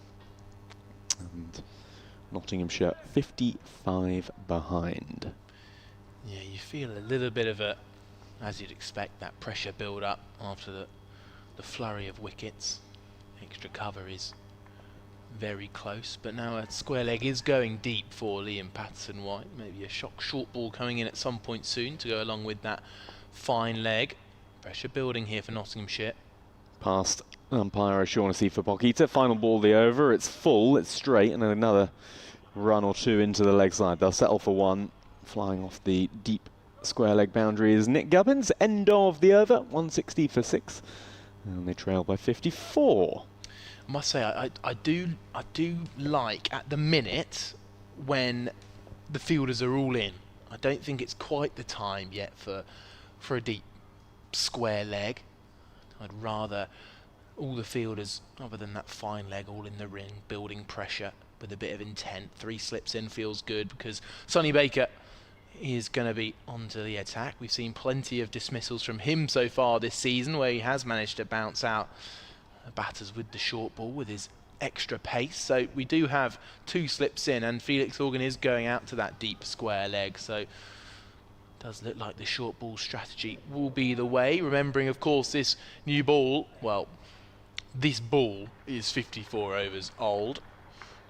And Sonny Baker returning from the pavilion end this morning for the first time, with those 2 deep fielders on the leg side, a couple in the ring on the off, backward point, cover, mid-off, 2 slips, third man. Here comes Sonny Baker with that characteristic hop, and then a dip of the head, and he's in now and bowls and attacks the pads, but it's defended out towards mid-on for a dot ball. You were already here this morning, Charlie, when me and Dave plodded our way up the stairs into the gantry here, and first thing I noticed that I haven't brought up with you yet, why the massive pack of oranges? First of all, I get a bit touchy on this subject because they're actually Satsumas.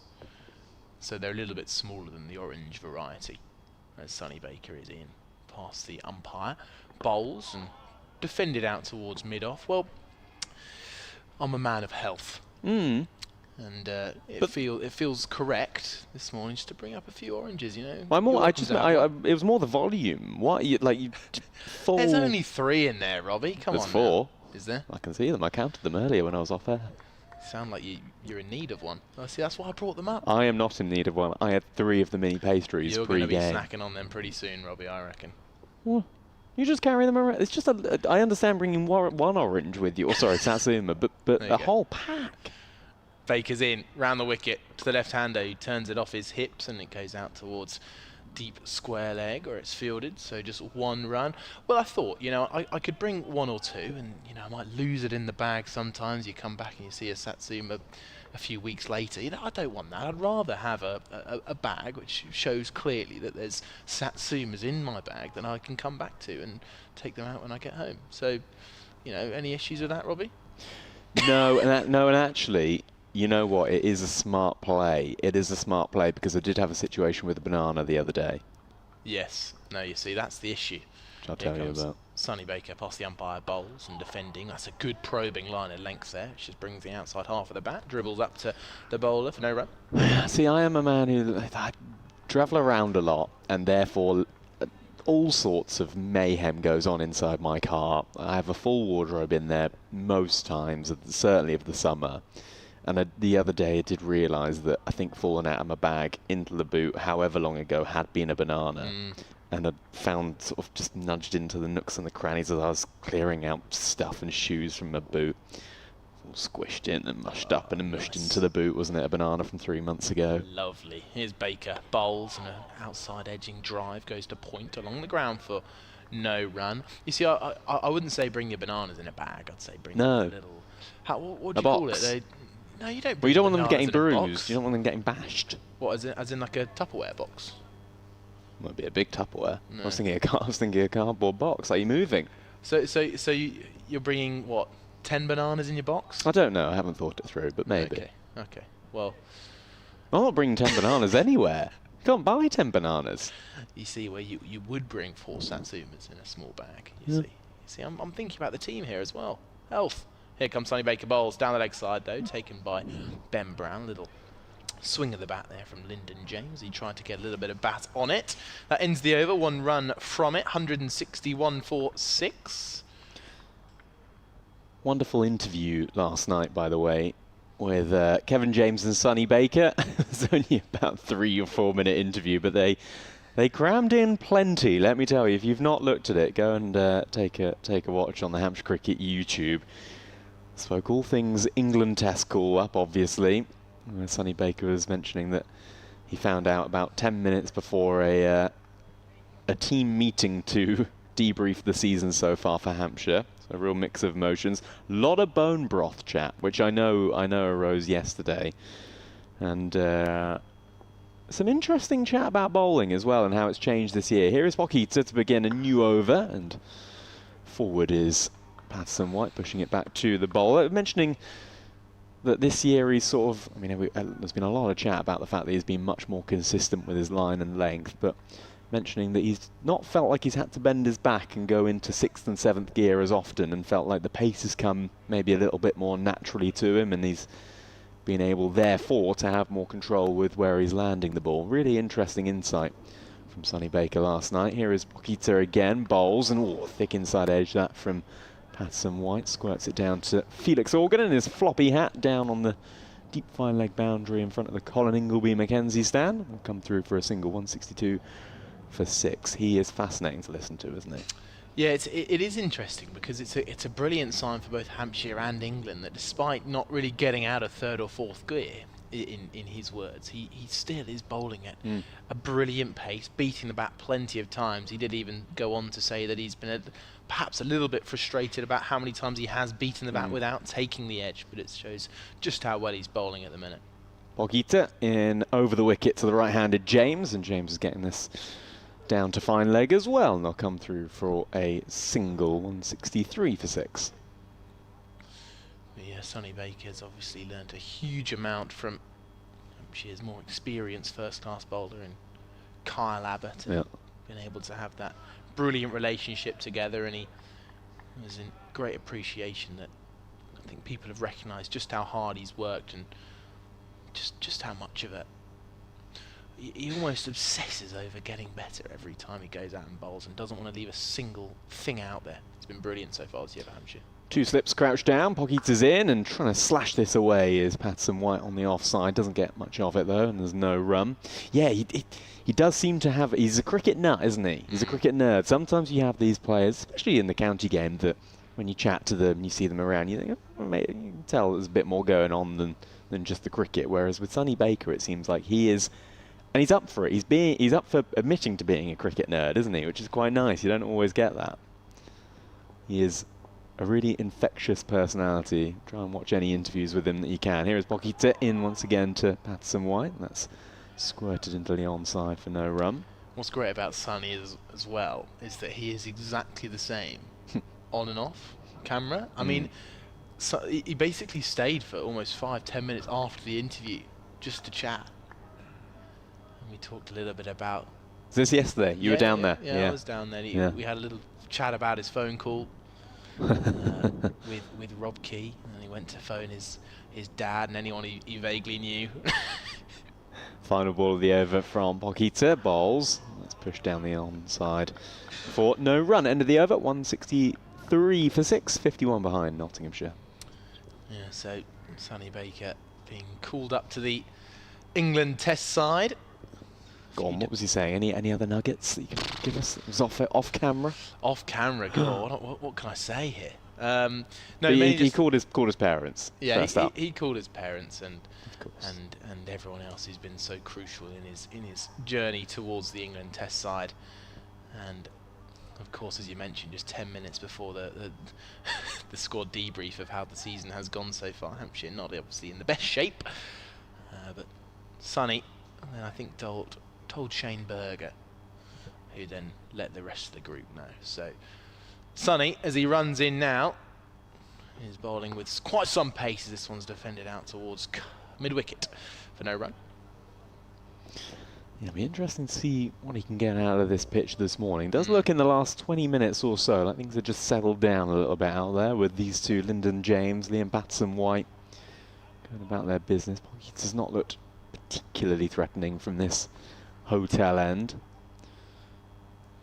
What can Sonny Baker do? A couple of fielders out on the leg side too. Yeah, and he's bowling after that first hour now, so ball's doing that little bit less. Here comes Sonny and bowls, and a little bit bouncy and blocked down into the ground, into the leg side. Picks up a little bit there, just back of a length. But yeah, it's definitely a slightly more challenging time to bowl this than that first hour, where the ball does nibble around first thing in the morning. But as it's 22 past 12 here, so he's got a little bit less to work with, but that will not phase him one bit. He's been a bit of an enforcer really of late, hasn't he, for Hampshire, keeping the pace up, perhaps just frightening those batters a little bit. He loves that. You can really see it. Here comes Baker again. Bowls short, pulled away, a little bit in the air. Is it down to fine leg? It's well caught on the boundary by Brad Wheel. A brilliant catch. He came running in, then had to backtrack back towards the fine leg boundary, and he takes a brilliant catch with 2 hands above his head. And Sonny Baker goes reeling off in celebrations. He takes another wicket with that short ball, as we'd mentioned. A brilliant catch from Brad Wheel. So tricky to judge, coming in at, of course, quite some pace. But Sonny Baker is ecstatic with the wicket. His first of the morning. Lyndon James falls for 6, and it's 163 for 7 from 56.3 overs. Oh, yeah, it's a little bit of a sickener, isn't it, if you're Lyndon James picking out one of 2 fielders that were there on the onside. Be thinking there, oh, could you duck it? Could you get out of the way? Or if you are going to pull it, keep it down. But it was, like you said, a brilliant catch from Brad Wheel. He caught onto it, and I thought, well, okay, that's all right. And then he sort of had the second phase of the catch, which was diving and falling on the ground. And how often do you see you hit the ground and your elbows just push the ball out of your hands and you end up dropping it on the sort of second phase of the catch? But he did really well there to control his dive, control his fall on the way down. And well, we said that Sonny Baker had a little bit more work to do with this slightly less new ball and the slightly less juicy pitch that we had in the first hour this morning, but he has extracted a wicket. and Hampshire have had a good morning so far, picking up 4 wickets. It shows when it's a good catch when the Hampshire huddle after the wicket is almost halfway out to the boundary. And the poor drinksman's had to run all the way across the pitch, almost out towards fine leg here on the hotel end of the ground to deliver the drinks to the team. But Sonny Baker, very, very pleased with that one, went running off with his arms spread. But now Nottinghamshire 7 down, still over 50 runs short of Hampshire's first inning total of 214. And now we did say that Nottinghamshire did well just to see out the end of that Kyle Abbott spell, but all of a sudden from the same pavilion end, Sonny Baker causing havoc as well. He's just moving fine leg a little bit finer, still the 2 slips, third man and deep backward square. And the new batter, Fergus O'Neill, after his 5-wicket haul in the first innings, now faces up to a on fire Sonny Baker. Here he comes then, past the umpire, right arm over, bowls and just past the outside edge. He's almost tried to pull that one away to the leg side boundary, just pulls out the last minute and just nips up and slightly away from O'Neill. Just beats the outside edge. This could be a big spell here. Up against Fergus O'Neill as well with 5 for 51 in the first innings. With ball looks really, really good. He's got to try and dig Nottinghamshire out. A bit of a hole here. Now it's a fielding change. What's going on there? They're putting Felix Organ back on that deep square leg boundary instead of Jake Lehman. Is that because Lehman's going into the slip cordon? Yes. Yeah, just a slightly deepish gully perhaps, unless he walks in. No, he's just deep of a normal gully position. Here comes Sonny Baker once more past the stumps. Bowls down the leg side. Is there a little tickle, little appeal? Not given by the umpire. Sonny Baker seemed pretty uninterested with that one, but he's firing it down with quite some pace at the minute. He's bouncing through his follow through and just bounding back to his mark almost, looking forward to getting to the top of it, past a mountain of sawdust. Just as we said that he's been speaking about the fact that he hasn't really felt like he's had to bend his back and get out of 3rd or 4th or 5th gear. It does look like he's trying to hit the pitch very, very hard there. Real effort ball. Baker leaping in, bowls, full and just defended back to the bowler. He looks really excited. That ends the over, and it is a wicket maiden for Sonny Baker. It's 163 for 7. And a very, very good morning session so far for Hampshire. Very good morning. If you are just joining us, if you've been out pottering about this morning, running some errands, having a relaxing Sunday morning. Hopefully things are good wherever in the world you might be.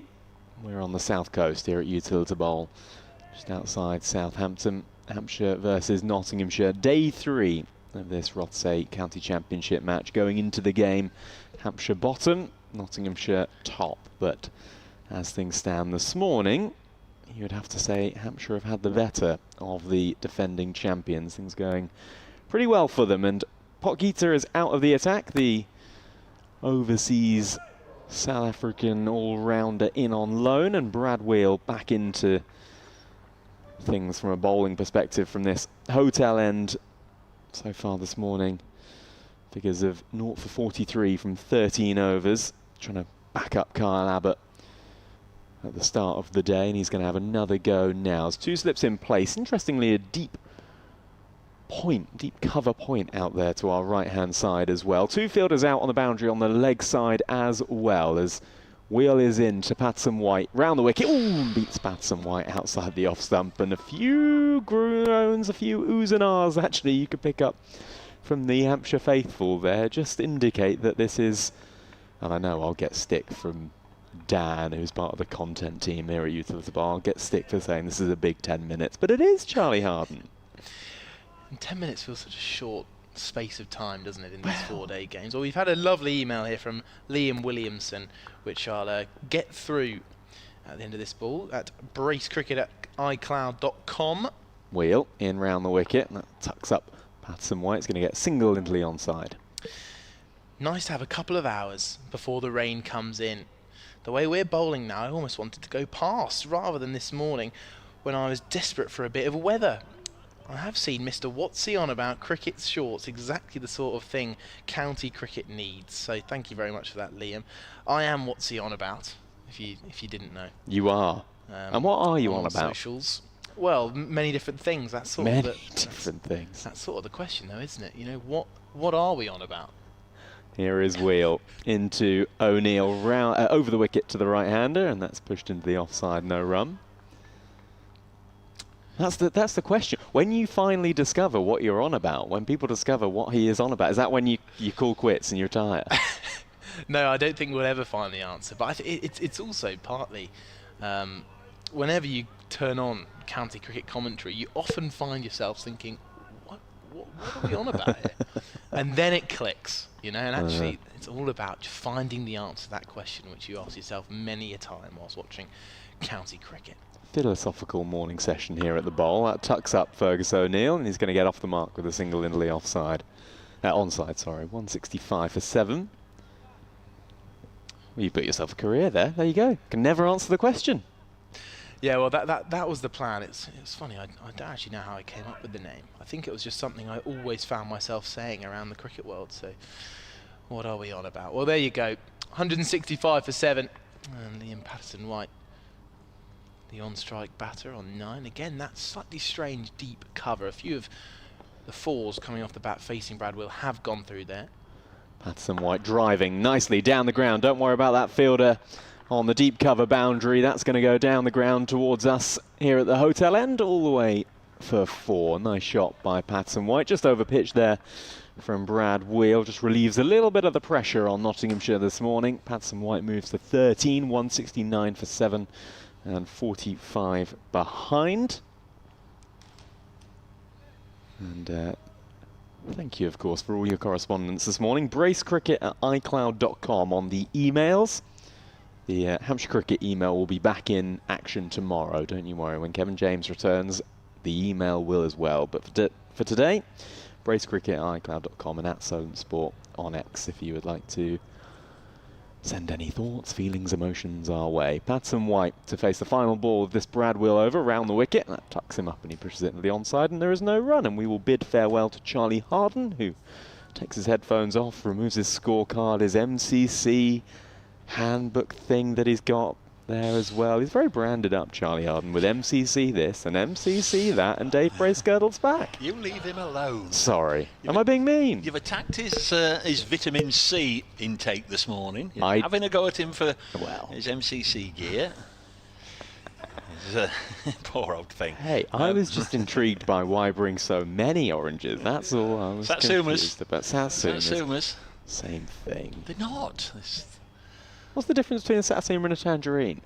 Oh, or a clementine. Or a clementine. Is there a difference? Charlie Harden doesn't have the right to reply. You can tell us in the afternoon session, Charlie. Go on, Dave, take it away. Oh, shall I take it away? All right, here comes Sonny, running towards us. That's short to O'Neill. He's up on his toes, pushing it into the offside. No run. Yes, Notts have made a real Horlicks of the last 45 minutes, haven't they? They were nicely poised at 145 for 3. Became 145 for 4 when Verena fell, 147 for 5, a duck on debut for Sammy Citron, and 147 for 6 when Jack Haynes got out, and more recently Lyndon James got a double 100 here last year, hooking down to long leg, good catch by Brad Wheel, out for 6. Couple of fielders out on that leg side, and also a third in place as well for Sonny Baker now as he bowls one down the leg side to O'Neill, just double bluff there. Thinking about bowling the short ball with those fielders out, but he goes full. But just the line off kilter. Stephen, I've been away doing updates for BBC Radio Nottingham. They've got a sports programme. They'll leave me alone for a bit now because Nottingham Forest play Manchester United. Because Steve says, what a fantastic double act Robbie and Charlie are proving to be this morning. Yeah. I've got a feeling that Dave's just staying off commentary to listen to them. No, I've not listened to their finest work this morning, I must admit. Oh. Well, I was otherwise engaged, as you know. Here's Baker, bowls, tries to slash at the outside, the off stump to O'Neill. A little bit of a mix-up in the middle, but they'll get back in the end. No run, 169 for 7. You have been busy. You've been winning prizes, doing updates, all sorts going on for you this morning. Yes, I'm a winner. Not so sure Nottinghamshire are winning this morning's session, though. They will have been harbouring thoughts, I'm sure, of, just... I'm not sure what an average county cricket session is, but it's maybe sort of a 105 for 2, 105 for 3. I think they'd have settled for an average county championship session here this morning, just to get them level at lunch. Still plenty of wickets in hand, but it's not panned out like that. Baker bowls and trying to drive down the ground as O'Neill. Doesn't get anything of it though. There is no run. Still 45 behind Nottinghamshire. Leicestershire in a whole heap of trouble down at Chelmsford, second innings. They are 29 for 5. You remember at the start of the morning when I said all the Division 1 games could, in theory, from the position they're in, end up being draws? Well, Essex sort of said hold my beer, in particular Sam Cook, who's got 3 of the wickets. Leicestershire 29 for 5. They did have a first innings lead of 40, so it's 69 for 5. Hampshire running through knots here, and they're not happy with this ball. They want to get a different one that doesn't swing, presumably. Going to be a ball change. So that game's probably the most advanced of the Division 1 matches. They're back on at Headingley. They were off for rain for a while, and Yorkshire have had a decent morning. Surrey 65 for 3 in that one. Yorkshire getting almost 500 yesterday. Warwickshire 242 for 8, replying to Glamorgan's 360. Where else are we? At Taunton, Sussex 105 for 3 after Somerset declared their first innings. They scored more than 500 yesterday. Division 2, still no play today at Beckenham between Kent and Durham. Elsewhere, play underway. No ball change for Sonny Baker. It's going to continue then over the wicket to O'Neill, and this is pushed into the onside. No run. Sun's back out here on the south coast. Yeah, a bit going on this morning then. A bit going on around the grounds. Yeah, it's a Premier League football day, isn't it? Cricket is going to need some really big stories today to grab the headlines. PGA golf as well tonight. That's all tight, isn't it? About 40 players within about 4 shots of the lead or something. Yeah. All going on. All going on. Sun's back out here at Utilita Bowl, as I say. A couple of slips in place. 1 ball left of this Sonny Baker over. He's got 2 for 30. And he's running towards us, past the umpire and steered to the fielder at Gully. Jake Lehman does the fielding end of the over. A maiden from Sonny Baker, 2 for 30 from 11 overs. Hampshire continue their decent inroads this morning. Yeah, and they've supported each other well. Of course, what Hampshire didn't want, of course, was Abbott and Wheel to keep it tight in that first half an hour, 45 minutes. They didn't get a breakthrough, but they restricted knots to around about 20 runs in that time. It's really hard for Verena and Haynes to get any sort of rhythm. I think Notts have only scored 3 boundaries in this morning session. Well, Patterson White's just got one, hasn't he? I think that was the 4th boundary in this morning session. But when they came out of the attack, there's always the concern, I guess, for the fielding side that the change bowlers won't be able to apply the same pressure. Well, they've not only done that, but they've picked up wickets, both Pogita and Baker grabbing wickets, and now Brad Wheel's come back for a second stint.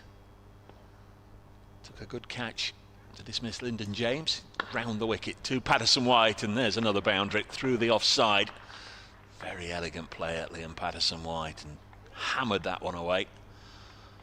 I'm just telling me, obviously this game will finish tomorrow. He's got to go back with his teammates to Nottingham tomorrow night, collect all his England Lions gear, and then the next morning head off down south for the meet-up ahead of the England Lions versus South Africa A. They've got 2 games at Beckenham and Arundel, so he's quickly on the road. And this is nicked, and that's going to be 4 more. I say it was nicked. He opened the face and I think very deliberately guided it down to the unprotected third man area. So back-to-back boundaries there, and that means there's only 37 runs here between the 2 sides. Yeah, nicely played. Can he not? Sounds like a situation where surely someone can whack his kit on a train or something, can they not? And maybe not on a train, but... I just wonder if it's a case of need to refresh all the washing and what have you as well. New pair of socks. And he needed, he's on the coach here, and presumably he's got to get his own wheels to get back down to the south. So he's welcome to my washing machine, though. Do let him know. I'll tell him. No bother. Yeah. Brad Wheel just gone for back-to-back boundaries. Bowls again, and this one's driven into the offside. Now there's protection out there. Otherwise that would have been 3 in a row. Did go in his first spell at the start of the innings for 3 consecutive boundaries, didn't he, to Ben Slater?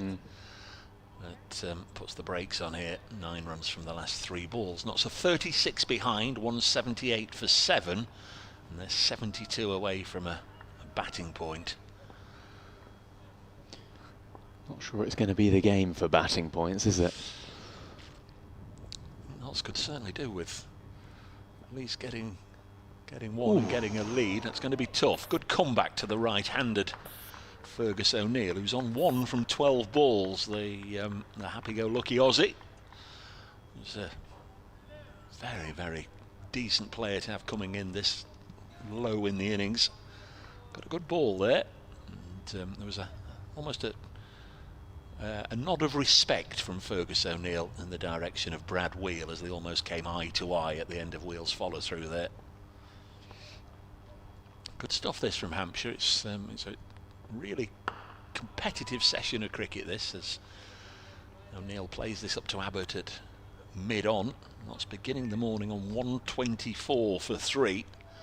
So they've only added, says he, entering into dark territory here, they've added 54 for 4 this morning. That doesn't sound like a great hour and a half, but it's been really good cricket.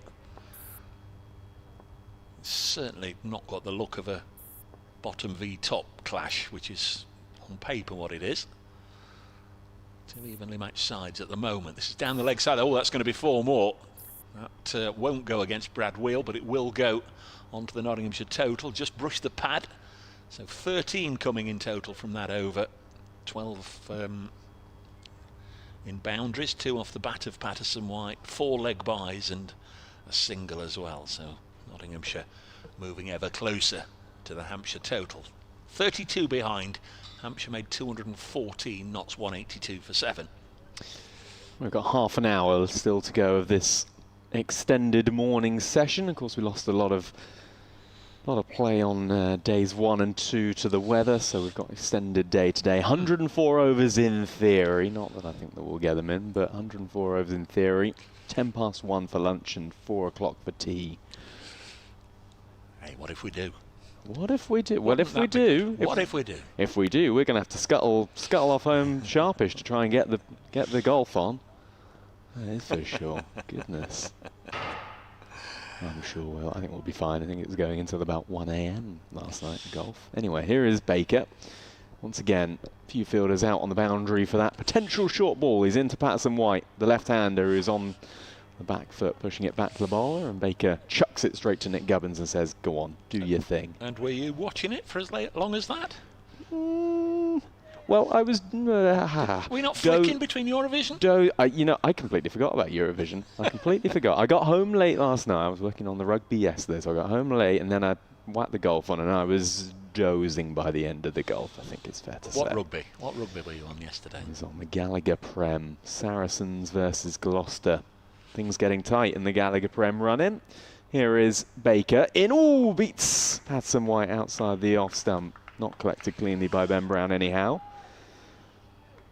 A big rugby union situation going on up in Nottinghamshire? No, not really. Not really got. I can't help you. Too many teams no around idea there. What you're on about? We didn't see a replay of that. I just wondered if Sonny Baker was halfway up celebrating there. It went a long, long way. Didn't think he nicked it, but Baker's reaction. Ooh. Yes, he's nicked that. He has nicked it. He's nicked that. Just wonder if we get a chance to see it from the angle which shows how close Ben Brown was to getting it, or did he spill it?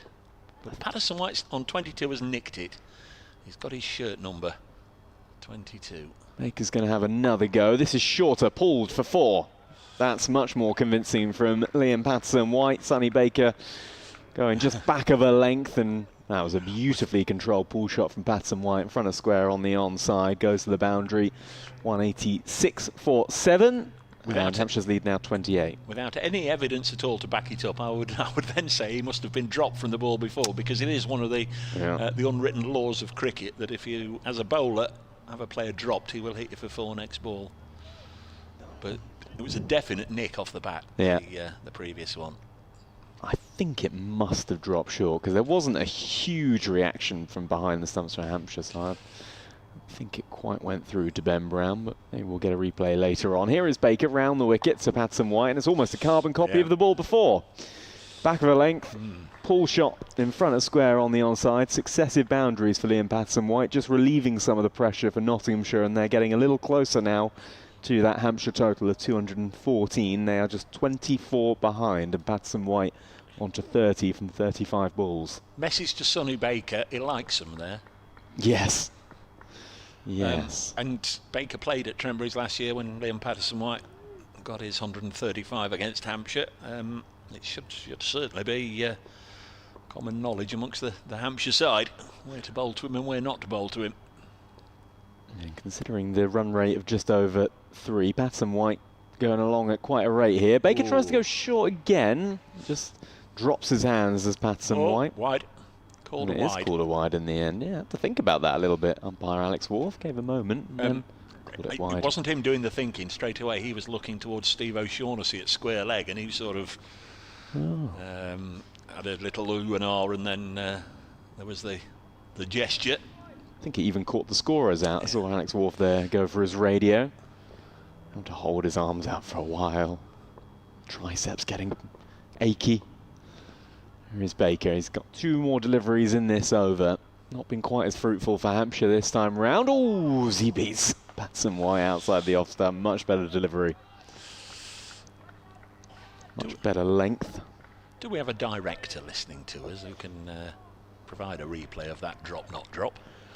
We will. We will have other content king, Dan. I reckon he's on the replays, although I do know that sometimes if you don't get it first time round, there's no retrieving it. Sort of like if you drop something down the stairs and you know that, oh, well, I'll just have to let that one go and get it later. Which I do frequently. Here is Baker. Nottinghamshire 191 for 7 in the sunshine, round the wicket to Patson White, working that one off his hip out to one of 2 fielders on the deep square leg boundary. Jake Lehman retrieves, and they'll come through for a single. 192 for 7 and 22 behind. What was that? I wasn't listening to you. You frequently drop things down the stairs. Well, it's like, you know, if you... It was a bad example. But if you drop something down... Oh, have we got a replay? Oh, we do have a... Oh, no, we don't. Not that ball. No, it's just, you know, if you're walking up the stairs and you drop something and you think, well, there's simply no gathering that back, it's gone. Maybe it was a bad example. Drop something down the sink.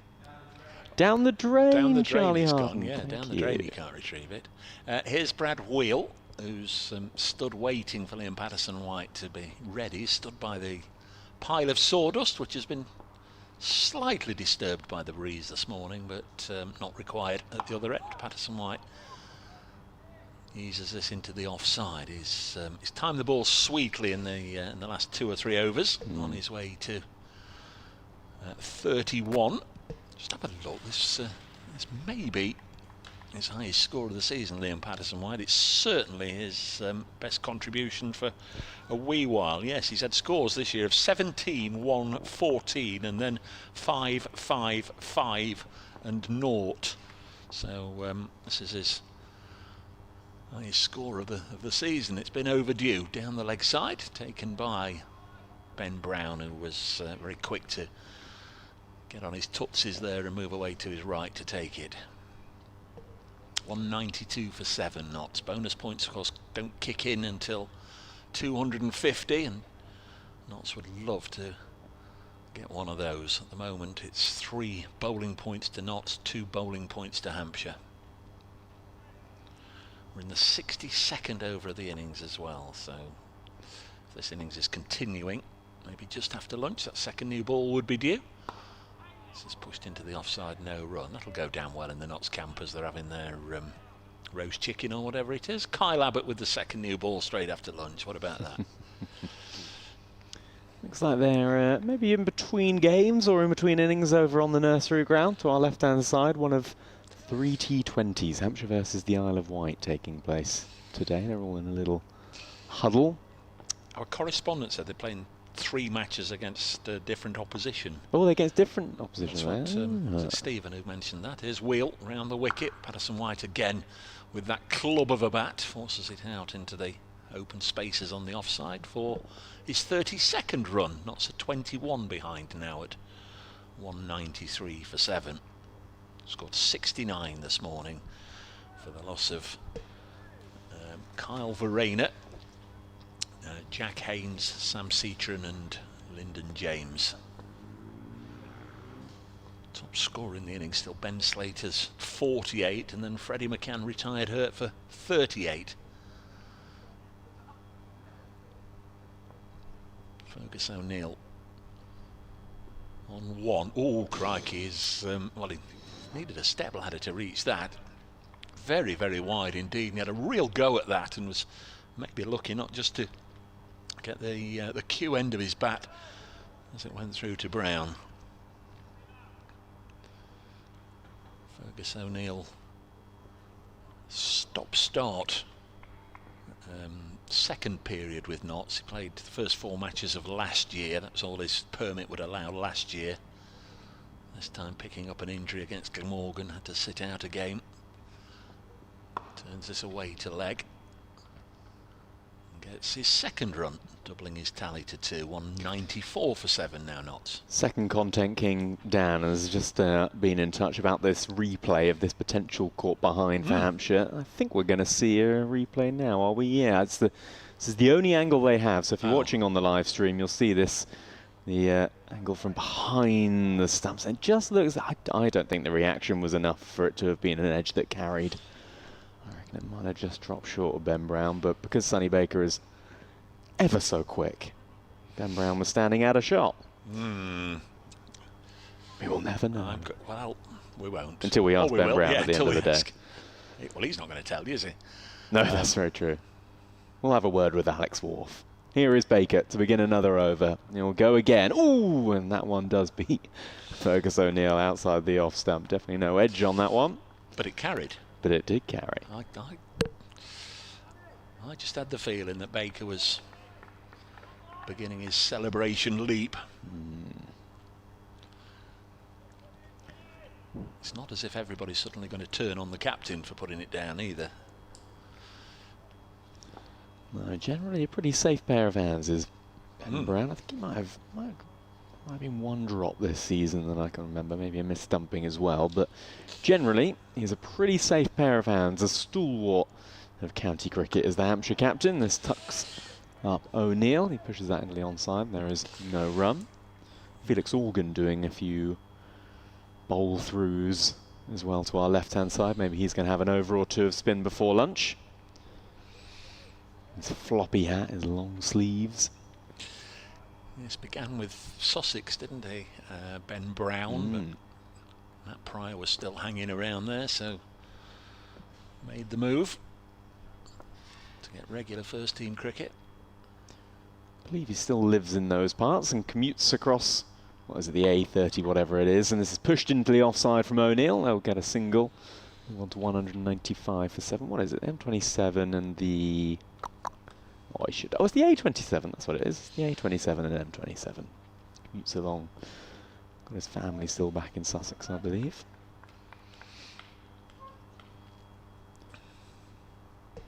Lunch at 1:10. If you're just thinking of what you're going to have for your midday meal. Lamb kofta. That's what I put in my order, which I left Charlie Harden in charge of today. I'm hoping I'm going to actually receive it at some point. Enjoy. You lads enjoy. Yeah, we will. We'll mooch around to the Colin Ingleby Mackenzie stand. That's where we have to go and retrieve. Here is Baker in round the wicket. Sorry, over the wicket to left-handed Patterson White. That one's outside the off stump. Just changing up the angle then, Sonny Baker, trying to get that ball across the left-hander of Patterson White. Couple of slips in place and still a couple of fielders out on the leg side and someone down on the deep third boundary too. Leicestershire have lost another. They're 41 for 6 now down at Chelmsford. 3 wickets to Sam Cook, 2 to Shane Snater, 1 to Jamie Porter. So they lead by 81 at the moment with 4 wickets left. That game's really advanced all of a sudden. Patterson White having a go at this one outside the off stump. Does he get something on it? No, I thought he must have, because Ben Brown was tumbling away to his left-hand side, but no appeal. Just getting that ball to come across the left-hander of Patterson White. Oh, he did have a drive at it, but didn't get anything on it. Flashing. See, we've got the angle there of, or the view there of Brown taking it, which we couldn't get for the drop, unfortunately. I'll have a word, Dave. I'll have a word for you, mate. Don't worry. Warwickshire all out for 2-5-2 at Edgbaston, so they did get a batting point. They're playing Glamorgan, who lead by 108. Baker in once more. This one's Fuller and tries to dig that one out. Does Patterson White. Baker has a satirical appeal, but nothing doing. End of the over, 1 from it. Baker has 2 for 41. Notts 195 for 7, trailing by 19. Surrey, 1 win and 4 draws from their first 5 games. They're playing Yorkshire in this round away at Headingley. Yorkshire 4-8-6. They've had rain this morning, but they're back on, and Surrey are 89 for 5. Burns, Sibley, Patel, Smith and Lawrence have gone. 4 England internationals there, and a very good player in Ryan Patel. All dismissed this morning. Surrey 89 for 5. Trail Yorkshire by 397. Again, like here, that's a game where you'd look at the table at the start of the match and think, well, they're going well and they're going not so well, and then it's not panned out like that. Here's Felix the Cat. Felix Organ coming into the attack. Made 55 in Hampshire's first innings, was dropped on 19, but shepherded the tail nicely up to and beyond 200. Bowling his right arm off spin just before lunch here. 64th over of the innings. He bowls to Fergus O'Neill, who just nudges the first one, has a little look at him, has a nudge up to mid-off, and there's no run. Yeah, different role you feel Felix Organ's going to play for the rest of the season with no Liam Dawson. Ball's now taking pace off the ball, obviously, and this is helped into the offside by O'Neill, no run.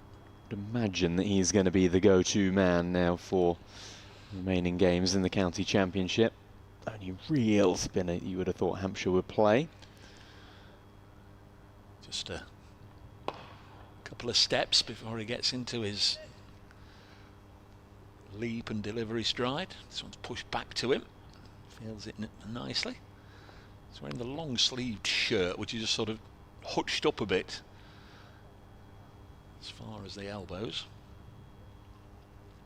Comes in again past umpire O'Shaughnessy. O'Neill works it into the offside, and then what I think he was intending on walking the run, but just had to put in a little bit of a trot towards the end just to make sure he doesn't get embarrassed by a return to his end. 1 more to O'Neill, moves on to 4. Notts 196 for 7. So they're 18 behind, but 54 away from a crucial batting point. Organ in again to the left-handed Patterson White. LPW pushes it back to FO. FO. I like that. Foe. Has he got a nickname that we know of? That we FO can say? now. Felix the Cat? Maybe. Bowls Patterson White very, very deep in his crease, almost trampling on his stumps as he played that onto the leg side. Decent start from Felix Organ, just the single from his first over. Nottinghamshire 196 for 7 this morning. 2 more wickets to Kyle Abbott. He's got 4 in the innings, and a second for Sonny Baker, and also a first Hampshire wicket for Delano Pogita. We're getting there with it. We're getting there with it. Yes, indeed. Cometh, and Dave Bracegirdle knows what he's doing because he's going to have a bowl. Delano Pogita from the Rob Brownsgrove Pavilion end. Look at that, right on cue. You do know what you're doing, don't you? Your end. My end, yes. Indeed. Yeah, going to be interesting to see how things pan out for Felix Organ this season. Didn't start in the Hampshire side.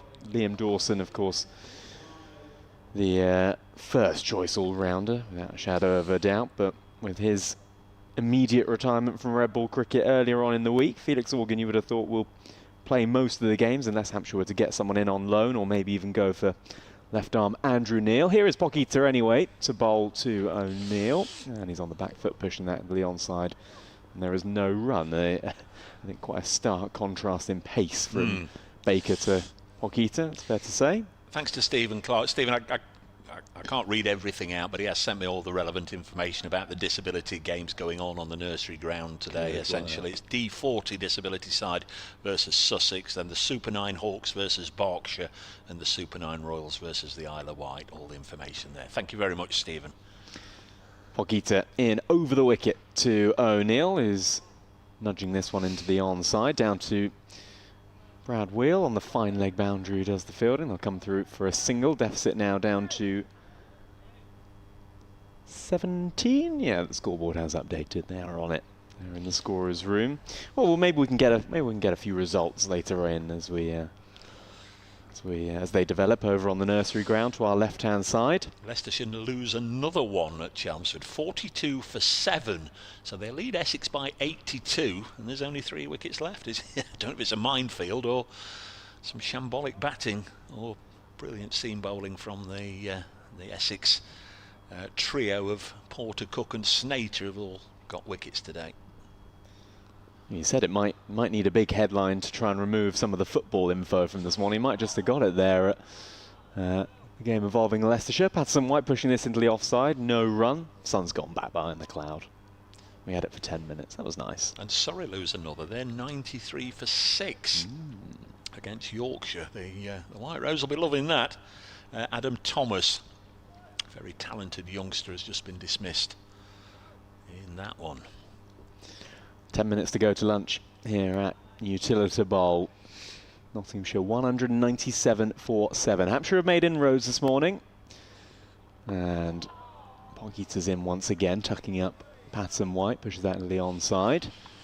And there is no run. Started the day 124 for 3, so Hampshire have picked up 4 wickets so far this morning. Kyle Abbott with a couple of them, as always. Sonny Baker with 1, and then this man Delano Pogita as well. The overseas all-rounder, signed in the week, going to be here for a bit of champ, bit of the Vitality Blast as well, and he's round the wicket to Patterson White. He's trying to slash at this on the offside. Doesn't get much of it, just bounces back up to the bowler, and there is no run. 197 for 7. See a little bit of movement over there on the west berm to our left-hand side. To our right-hand side.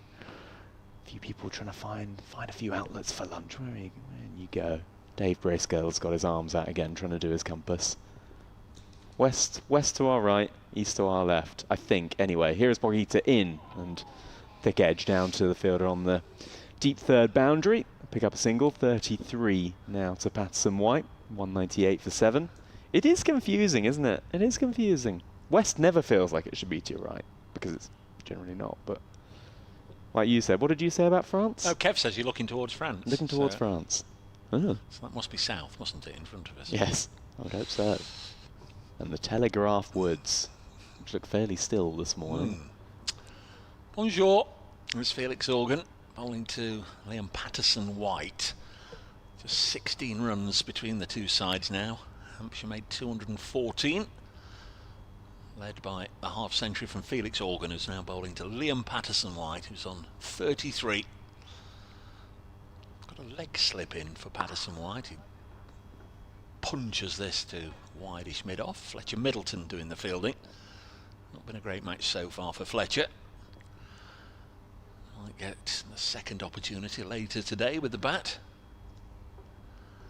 Organ round the wicket, floats it up there, and very full delivery, almost dug out crease length by the left-hander. Plays it back to bowler Organ. Surrey lose another. They're 93 for 7. Organ round the wicket. Nice and full, and again Patterson White just content to play it from the crease line, pushing it into the offside. No run. Not necessarily the time for a big shot, but he does have that in his locker if he feels he's maybe getting bogged down, or Organ just starting to take control. This one's short of a length, and he's been able just to adjust and get it away through the offside. Fielder chasing, but that will go for 4.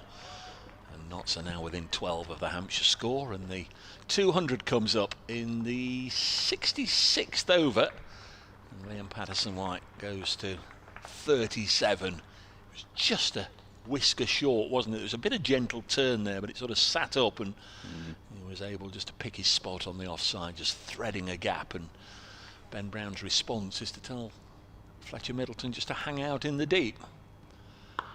This one's pushed back to Felix Organ. 4 from 5 balls in this over. That's 202 for 7.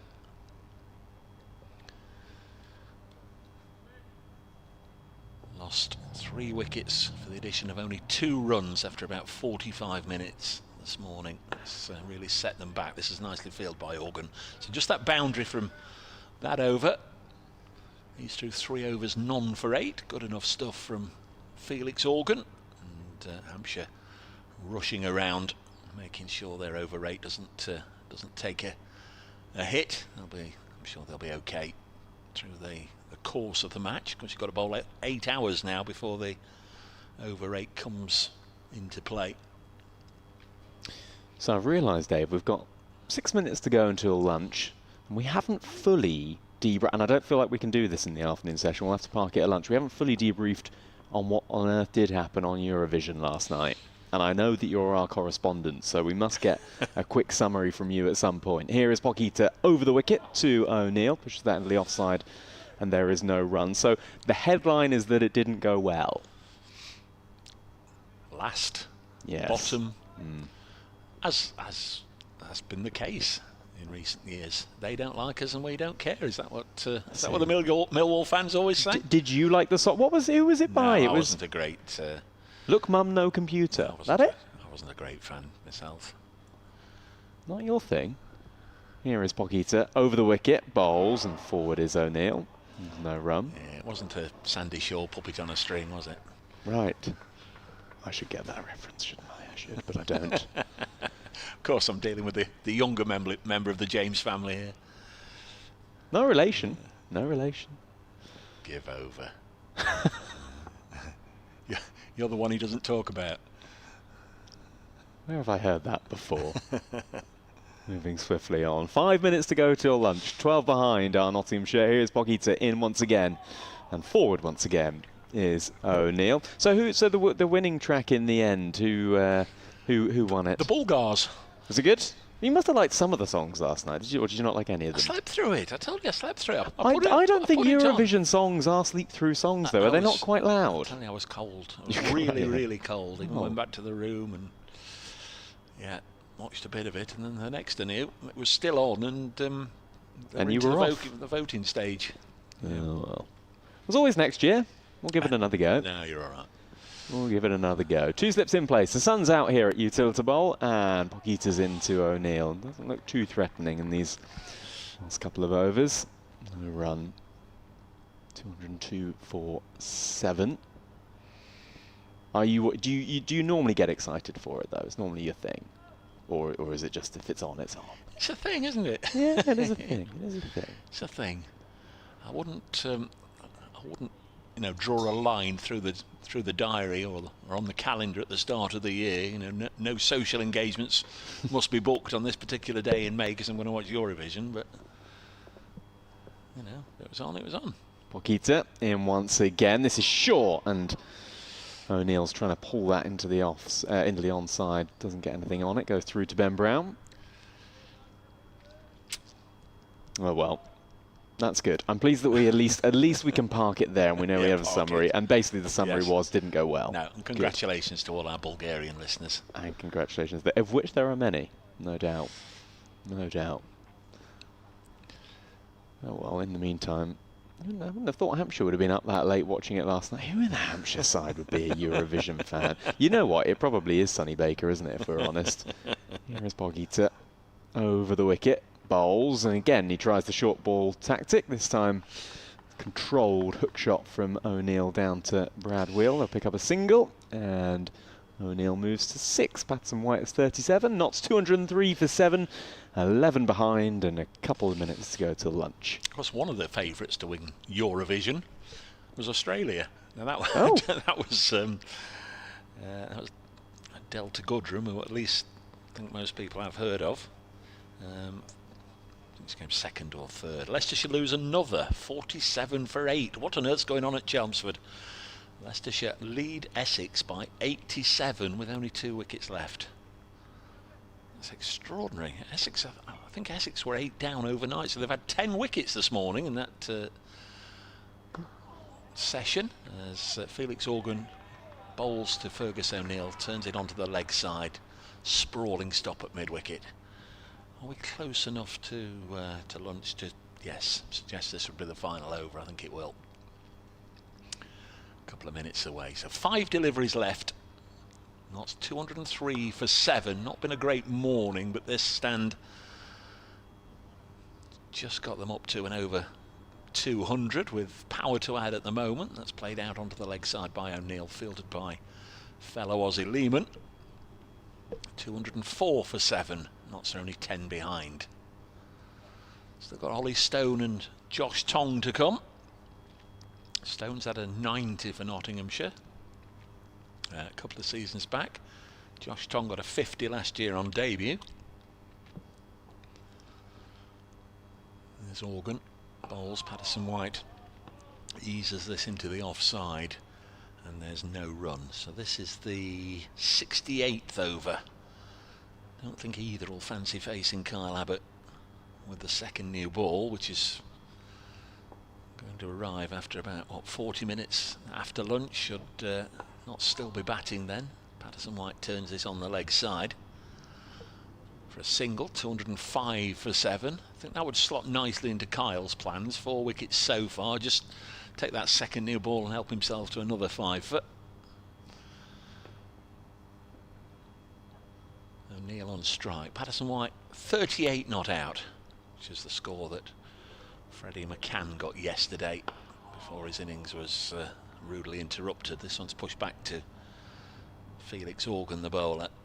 Struck on the thumb, played on for a while, seemed to be struck again, and was then advised that he needed to go off and get it properly looked at, and went away for a scan. That revealed the damage, and it's going to roll Freddie out for about 6 weeks, they reckon. Organ tosses it up. O'Neill just eases it into the offside. They'd moved a fielder from there, Hampshire, dropped him on the leg side. O'Neill takes the single, and that will end the session on 206 for 7. So Notts trail by 8. Really good session of cricket. Hampshire, I think, would probably have settled for that at the start of the day when Notts were 124 for 3. Might be a little bit of a feeling that perhaps in the latter part of the session they perhaps gave Liam Patterson-White 1 or 2 too many 4-scoring opportunities. He put them away. He's on 38, O'Neill on 8, and this morning Verena LBW Abbott for 19. Sammy Seatrian on debut caught behind off Kyle Abbott for 0.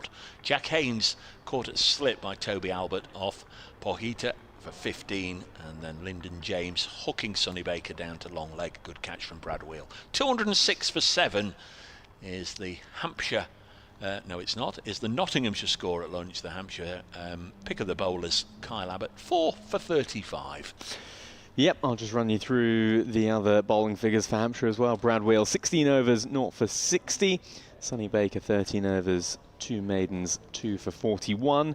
Delano Pohita, 16 overs, 3 maidens, 1 for 42. And Felix Organ with 4 overs, no maidens, no wickets for 11. Thank you very much indeed, Dave Bracegirdle. Thank you, Charlie Harden. They'll be back in around about 40 minutes' time for the afternoon session. So 82 for 4 is how that morning session has played out here at Utilita Bowl. Stand of 43 between Liam Patterson-White and Fergus O'Neill for the 8th wicket. 206 for 7, and they are trailing by just 8 runs. So an enthralling morning session. Hopefully you can join us for the afternoon session as well, which will get underway around about 1:50. We will see you then.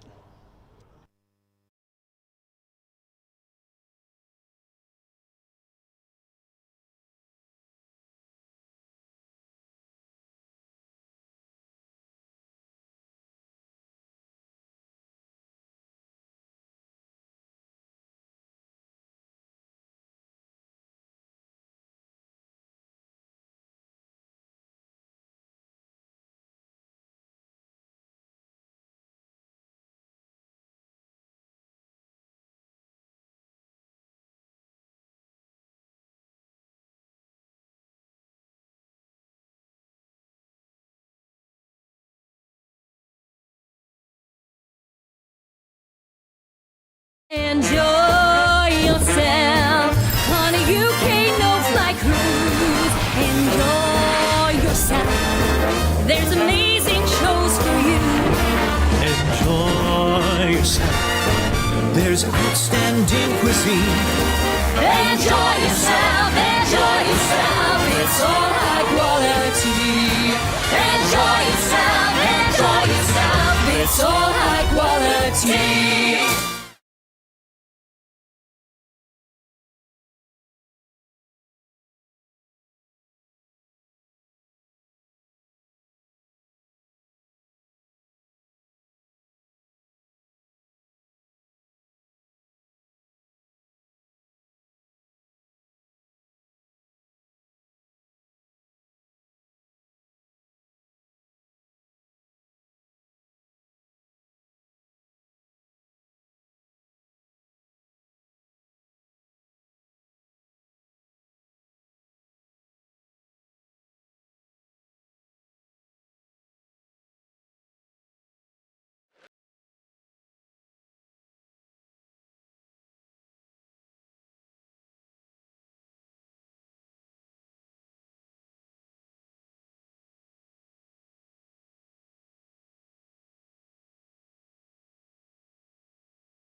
Utilita Bowl. The sun has been shining, the sixes have been flying, and we've had a good night.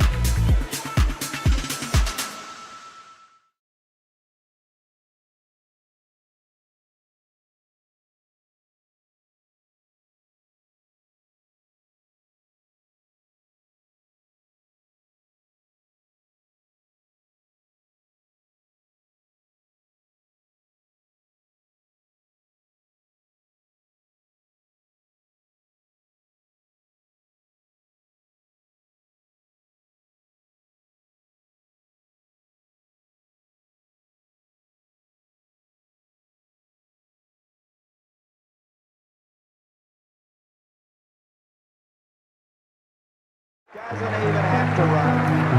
He's been waiting for the square cut. He plays it beautifully. Nice personal milestone for Robin Smith. He's in a memorable game, Hampshire have taken this game with 153 batting first.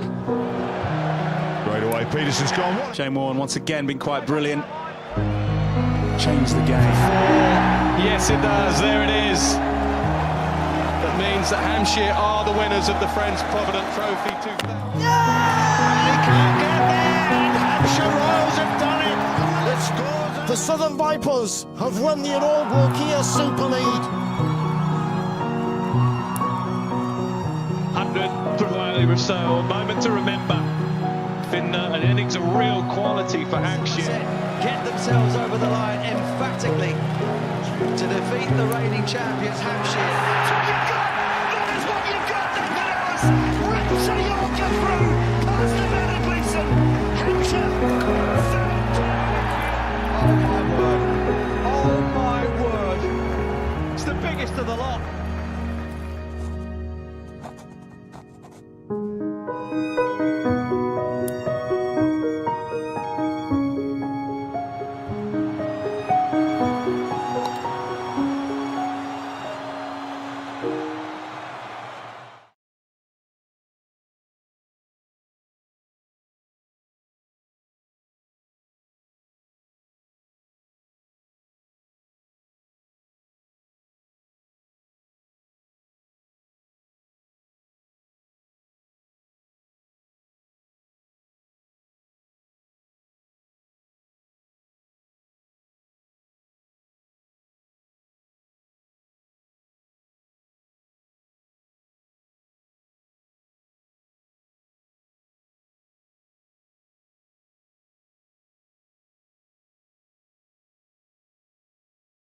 Enjoy yourself on a UK no-fly cruise. Enjoy yourself.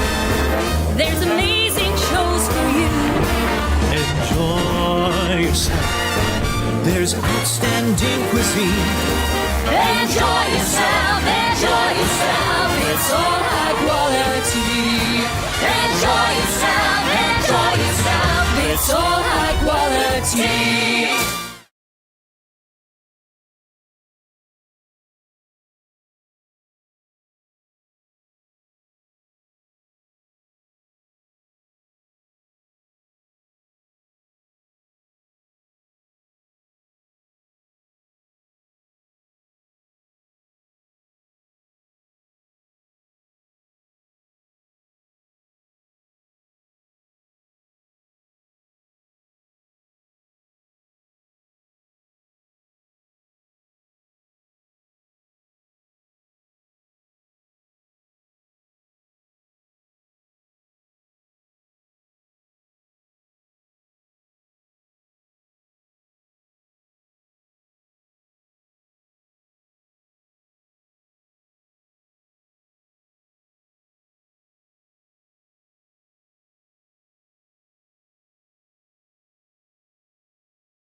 Enjoy yourself on a UK no-fly cruise.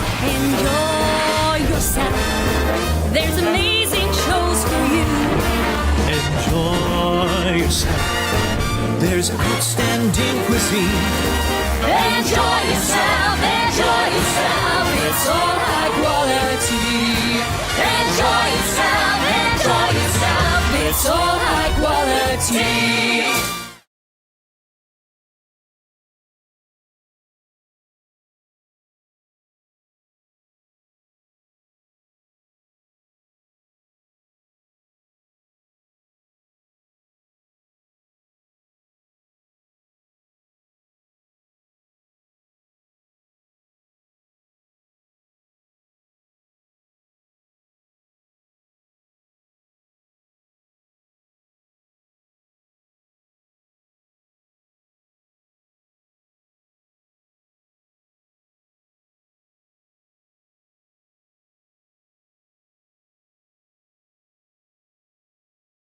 "25 years of flight. The Hawks are back. Come fly with us."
Enjoy yourself on a UK no-fly cruise. Enjoy yourself. There's amazing shows for you. Enjoy yourself. There's outstanding cuisine. Enjoy yourself, enjoy yourself. It's all high quality. Enjoy yourself, enjoy yourself. It's all high quality.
Utilita Bowl. The sun has been shining, the sixes have been flying, and we've had a good night.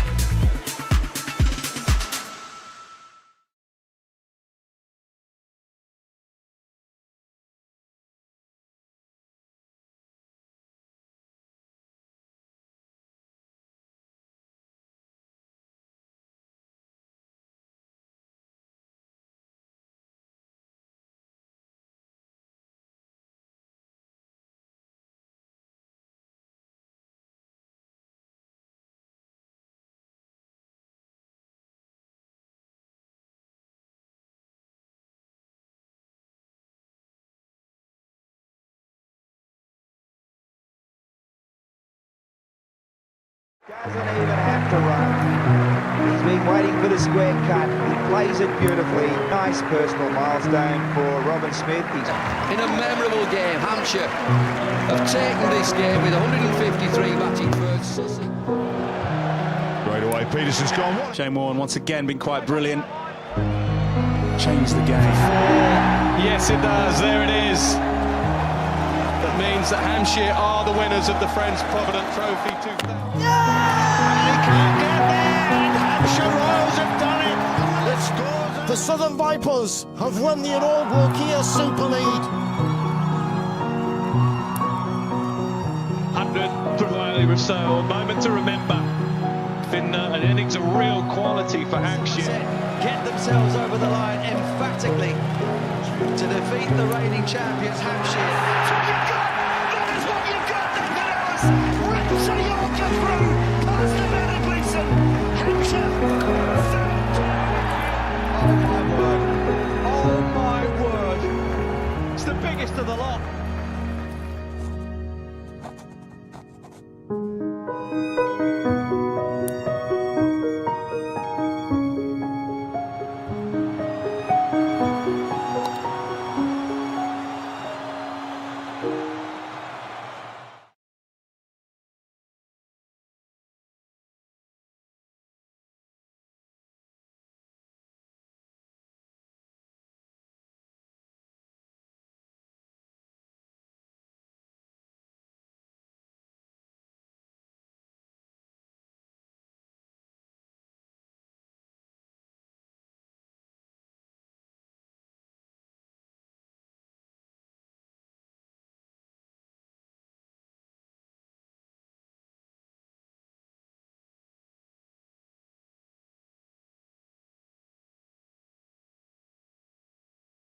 Enjoy yourself on a UK no-fly cruise. Enjoy yourself. There's amazing shows for you. Enjoy yourself. There's outstanding cuisine. Enjoy yourself. Enjoy yourself. It's all high quality. Enjoy yourself. Enjoy yourself. It's all high quality.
Enjoy yourself on a UK no-fly cruise. Enjoy yourself.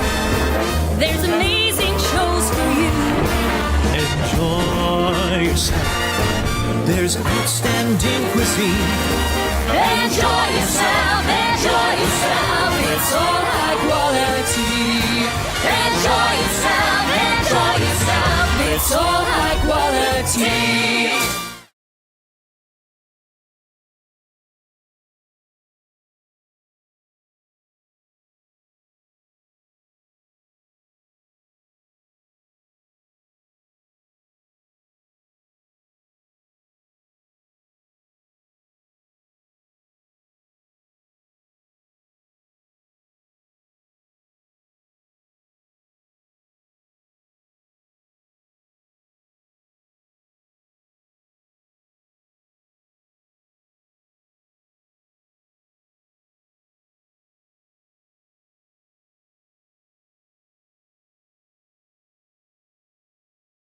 25 years of flight. The Hawks are back. Come fly with us.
Enjoy yourself on a UK no-fly cruise.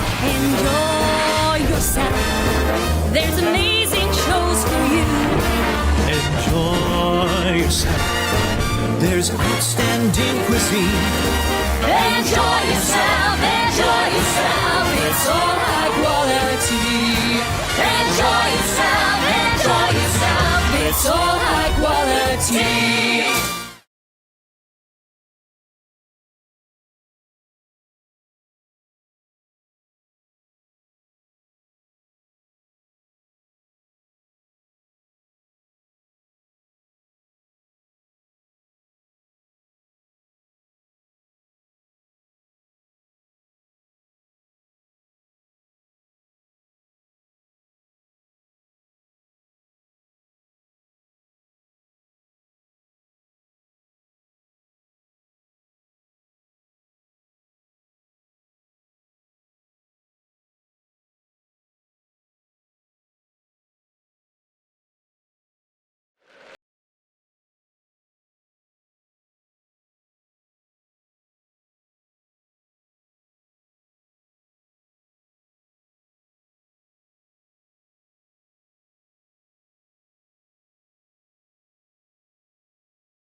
As well, the sun has been shining, the sixes have been flying, and we've had a good night.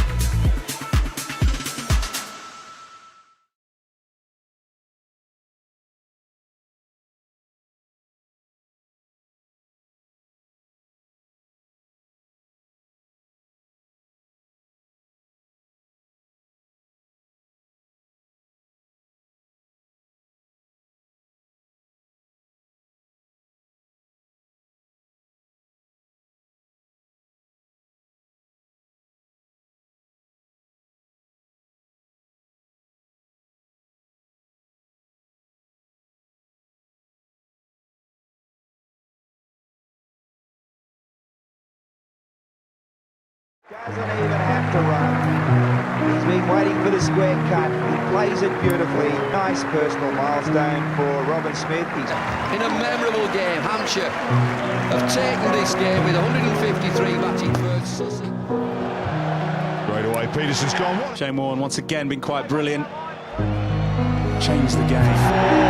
Yes, it does. There it is. That means that Hampshire are the winners of the Friends Provident Trophy 2000. And he can't get there, and Hampshire Royals have done it. The scores. The Southern Vipers have won the inaugural Kia Super League. 100 from Rothesay, a moment to remember. Finna, an innings of real quality for Hampshire. Get themselves over the line emphatically to defeat the reigning champions, Hampshire. That's what you've got! That is what you've got! Nothing else! Rips a Yorker through past the man of Gleeson. Hampshire Oh my word! It's the biggest of the lot.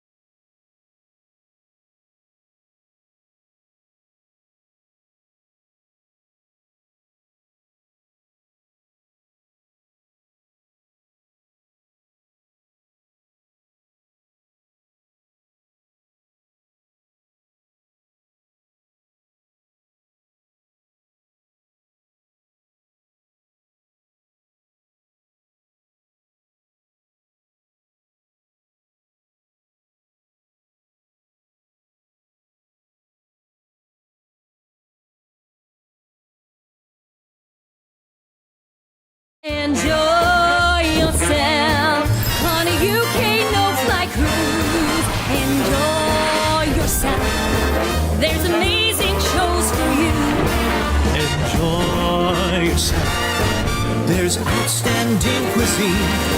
Enjoy yourself. Enjoy yourself. It's all high quality. Enjoy yourself. Enjoy yourself. It's all high quality.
Hampshire. It's just the beginning now of the afternoon session on day 3. Nottinghamshire sit 206 for 7. Liam Patterson-White on 38, O'Neill on 8. They put together a good 43-run partnership since Abbott had a devastating spell this morning, picking up the wickets of Sicharan, Verena and Lyndon James. Pagita also picked up his first wicket in a Hampshire shirt. He got Jack Haynes for 15.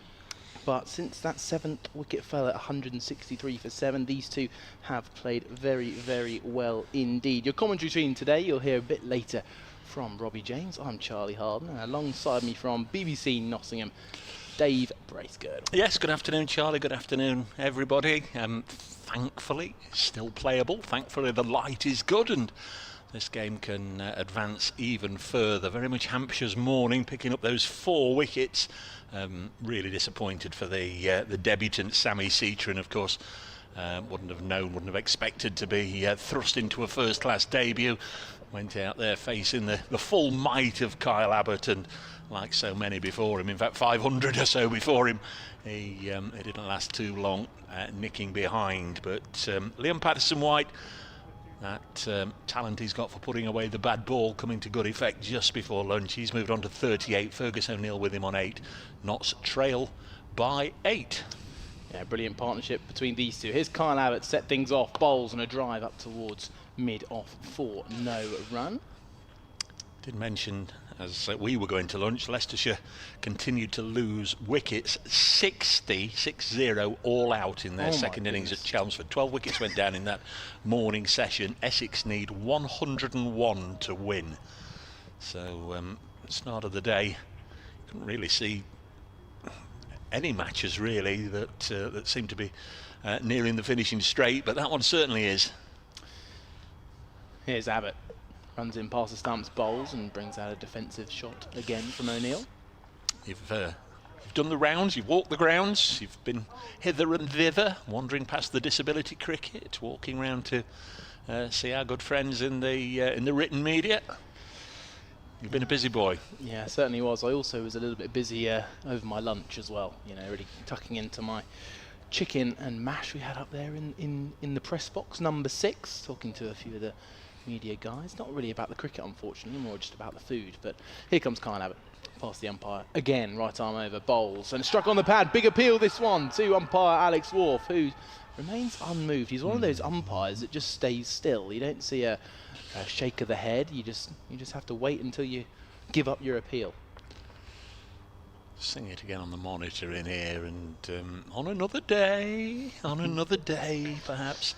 But Alex Wharf, with the best view of all, decided it presumably was just slipping down. He might have had other reasons, we'll never know, but that looked the likeliest reason it was turned down. But again, it was very close, and again it was a bellow of a roar from Abbott, who's desperate for one more wicket for his fifer.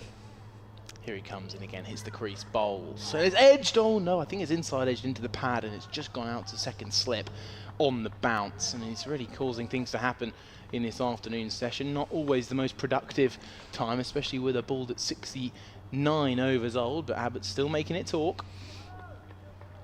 Yeah, it's interesting they've gone with him, because clearly they're not waiting for the second new ball to try and blow Notts away. They've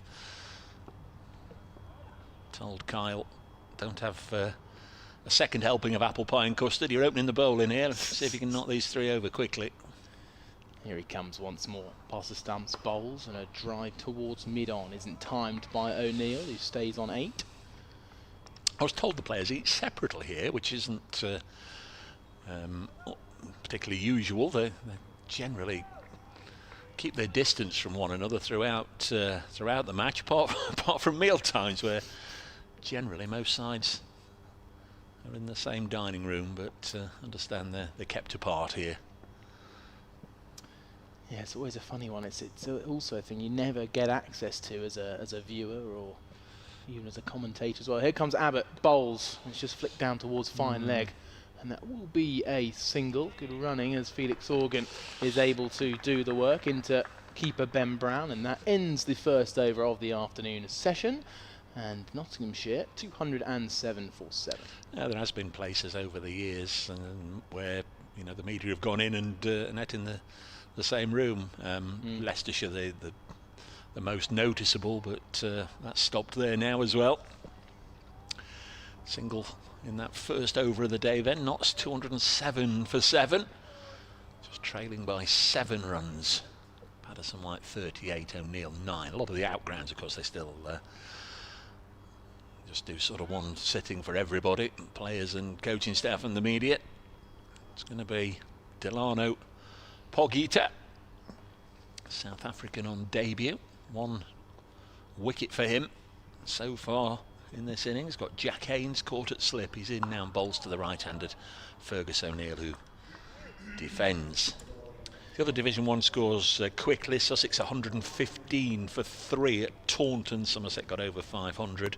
It's raining in Birmingham, where Glamorgan are 12 without loss in their second innings, leading Warwickshire by 120, and Surrey 105 for 7 at Headingley. Yorkshire got almost 500 in their first innings. Been no play so far today, at Beckenham between Kent and Durham, as O'Neill defends this one. All the scores, of course, on the cricket page of the BBC Sport website and app, and that's where you'll find the text update if a wicket goes down, if there's any milestones reached or any important incidents taking place through the course of the day. That's where you'll find it, with the excellent team of writers there, just monitoring all 9 matches and bringing you up to speed with what's going on. Pogita in again, past Steve O'Shaughnessy, and O'Neill will take a single, just driving this up to Brad Wheel. It's sort of a deepish mid-off. I think they sort of deliberately set him back there, so there was ample space for the single to be taken, but had O'Neill taken the aerial route, he was probably deep enough there to be interested. Notts 208 for 7. They're inching closer and closer. They're 1 big blow away from tying this contest. They're 6 behind. Yeah, it's one thing that Hampshire just haven't quite been able to play that final card to completely run through sides. 163 for 7. They were really on top of the game, and it's looking like they're just letting it slip. Pogita to Patterson White. He'll throw the bat at that, and I was looking for the ball racing off down to third. He threw the bat at it, but didn't get much of a contact, and as a consequence, he's looking at the toe end. Just dribbled away to backward point, really, with no force behind it. On 38, Liam Patterson White, 7 boundaries in that. Only needs to stick around playing like that for the next hour, and Nottinghamshire will have a decent enough advantage on first innings. Pushes this back to Pogita. Second new ball, 10 overs away after this one.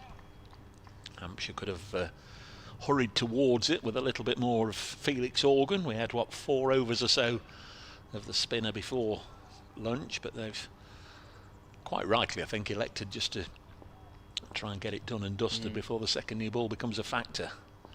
Interesting to see what they do with Abbott, though, if he doesn't get a wicket in 2 or 3 overs time. Patterson White drives into the offside and gets a single. Notts now within 5 at 209 for 7. I wonder if...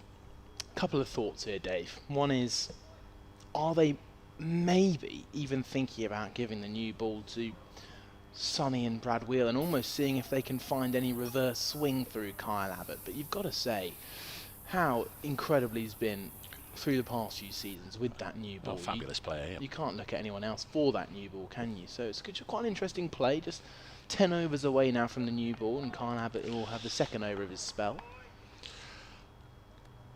And what they are doing is definitely going full on. Well, I was going to say they're going full on to try and get the wicket and not just keep it tight, because they did have a first, a second and a third slip there, but they've just taken Lehman out to gully. Abbott's in and draws a defence from Patterson White on 39. In fact, it's sort of a deepish gully. He was never really stationary there for that delivery. It's almost as if he's just going on a bit of a hunch as to where to stand. It's almost for a slashing cut shot that goes through at incredible pace. Well, he plays that one, so it might be an analyst's call. Yeah, we'll also seeing a few leg stretches from Sonny Baker at mid-wicket. Here comes Kyle Abbott as the fielders encroach, and a defensive shot again from Patterson White. And Hampshire fielders, they sound interested. There's a little bit less intensity, a few perhaps healthy lunches just causing maybe a little bit of a relaxing start to the afternoon session, but Kyle Abbott's running in with heat. Got that deep backward point as well, almost again another sign of protection for that slash and cut shot. But Kyle Abbott just walks past the sawdust from the pavilion end. He's now running in towards us. His right arm round to the left hand though, bowls, and it's a leave outside the off stump, well taken by Ben Brown. 4 for 36 here, Kyle Abbott. He's bowled magnificently in the morning session. Picked up 3 of those wickets. All in similar fashion, just probing away at that outside off line. Got a bit of an LBW shout on, I believe it was Kyle Verena for 19. Got the debutante Citroen out caught behind. Here comes Kyle Abbott once more, and a good drive here through cover point. Deep backward points, trying to make it all the way, but won't get there. So it's a first boundary of the afternoon session. 4 runs to Patterson White as he moves to 43. It's a 50 partnership up between these two, and they came together at 163 for 7 at a time where the game could have gone either way, and Hampshire were thinking about starting their second innings with a lead. Now they're a little bit more in trouble. 213 for 7, 1 run back. More importantly for Nottinghamshire, 37 more needed for a batting point. They're going to be crucial this season. Abbott round the wicket. Defensive shot to cover, brings no run. Warming up nicely for Lions duty, Liam Patterson White, selected along with 2 Hampshire players, Eddie Jack and Ben Mays, in the Lions 15 for the forthcoming games at Beckenham and Arundel against South Africa A. Means that, I don't know how it affects Hampshire, whether they'd have been involved in the T20 side, but Liam certainly will be a miss for the start of the blast for Notts, but can only wish him well on England Lions duty again. Abbott's running in now, bowls. Oh, it's a bottom edge, it's just almost hit back into him off the ground, and he picks up the ball and hands it back to the fielder, so it just dropped down to his feet. So that ends the over, 213 for 7. Yes, you're right, Ben Mays and Eddie Jack both last year played a pretty good role in the blast, especially Ben Mays coming in slightly later in the competition, making that debut in the quarter-final, I believe. But Delano Potgieter will continue his spell from the hotel end as we wait for 9 more overs for that new ball. Again, Sonny Baker going through some quite incredible stretching. He seems to find moves that I've never seen before, so he must know more than we all do. 213 for 7. Potgieter, right arm, bustling, medium-fast South African on debut, balls slightly short of a length, dropped down in front of him by O'Neill, and he took a step or two and looked towards Patterson White, who certainly wasn't interested in trying to steal a quick single there. No point bringing a run out into play. Got this partnership ticking along nicely again after lunch, as they did beforehand. Over 50 now. Last man to go, or it's exactly 50, last man to go, Lyndon James, caught hooking Baker down to long leg. Potgieter bowls. O'Neill plays his state cricket for Victoria, mistimes the drive into the offside. Ball goes into the ring, no run. It looks like they're just trying to get a few more shots away now after the lunch break. I don't know if it is that encroaching second new ball that they're looking to get past that bonus point, do you think, before it comes? Yeah, it's got to be a factor in their thinking. I'm not sure they'd have expected Kyle Abbott maybe to open the bowl in here. I thought the smart money would have been on to save him. There's a bouncer, and O'Neill will take that on, gets hold of it. Not going to find the rope, gets it down to long leg. In comes the throw, but they're comfortably back, so Notts have the lead with that second run duly completed. They lead by 1, 215 for 7. O'Neill into, or up to 12. He's already into double figures, up to 12. Patterson White 43. So Notts 1 in front with 3 wickets left. Need 35 more for that batting point. Yeah, it's becoming quite a frustrating partnership, this one here for Hampshire. Potgieter again. Short ball wasn't particularly threatening, and This one's pitched up further, turned away onto the leg side. Sonny Baker at mid-wicket doing the fielding. Not mentioned the weather all day, and perhaps it's best not to, just in case it carries on like this, which will be fabulous. But I won't tell you the weather, but I will say we've had no need to even think about turning the floodlights on. That's one way of putting it. It feels bright, I'd say. It feels bright. Pogita bowls. O'Neill just steers it to point, and there's no run. Looks like an innings or a match has just finished in the disability cricket. All coming towards this end as if it's either finished or a change of innings. 3 matches going on there today, as we've been hearing, and it was nice to see the spectators that have been here engrossed by the morning session, many of them going over to the fence over there and had a little look at them through the luncheon interval. Here is a drop and run onto the leg side. The field was set deep, really, inviting Fergus O'Neill to take the one, and there's no reason why he shouldn't. He's more than good enough. If Hampshire think, well, you know, the best way out of this is just to keep bowling at O'Neill and keep Patterson White away from the strike, that might backfire as well, because he's a very fine player, Fergus O'Neill. Yeah, he certainly is. I think he averages almost 70 in the Division 1 so far this season. That is with the bat, not the ball. Top score, that 59 coming against Glamorgan. And we all know about his bowling prowess, of course, with that 5 for 51 in the first innings. But we do have a change of bowling, so it's just a 2-over spell for Kyle Abbott. Sonny Baker will look to bowl some short stuff. We've got a deep backwards square leg, a fine leg as well, a third man, and that weird sort of backward of point, slightly deepish gully sort of thing. 2 slips, a cover, mid-off, and a wide, close mid-on. Here comes Sonny Baker, right arm over, and defends out towards point for no run, Fergus O'Neill. So it's 216 for 7. A little reminder that you can watch us on the live picture feed via the Hampshire Cricket website, also I believe being beamed to the Nottinghamshire website as well, either in the earpieces around the ground, or of course on the BBC Sport website and app. And if you want to get in touch on the email, bracecricket@icloud.com. Happy to read out your queries, your messages, your requests for a shout out, your thoughts. Baker in, bowls, defending is O'Neill up towards mid-off for no run. Don't very often see a scorecard of Surrey 112 for 7, trail Yorkshire by 374, but that's what it is at the moment.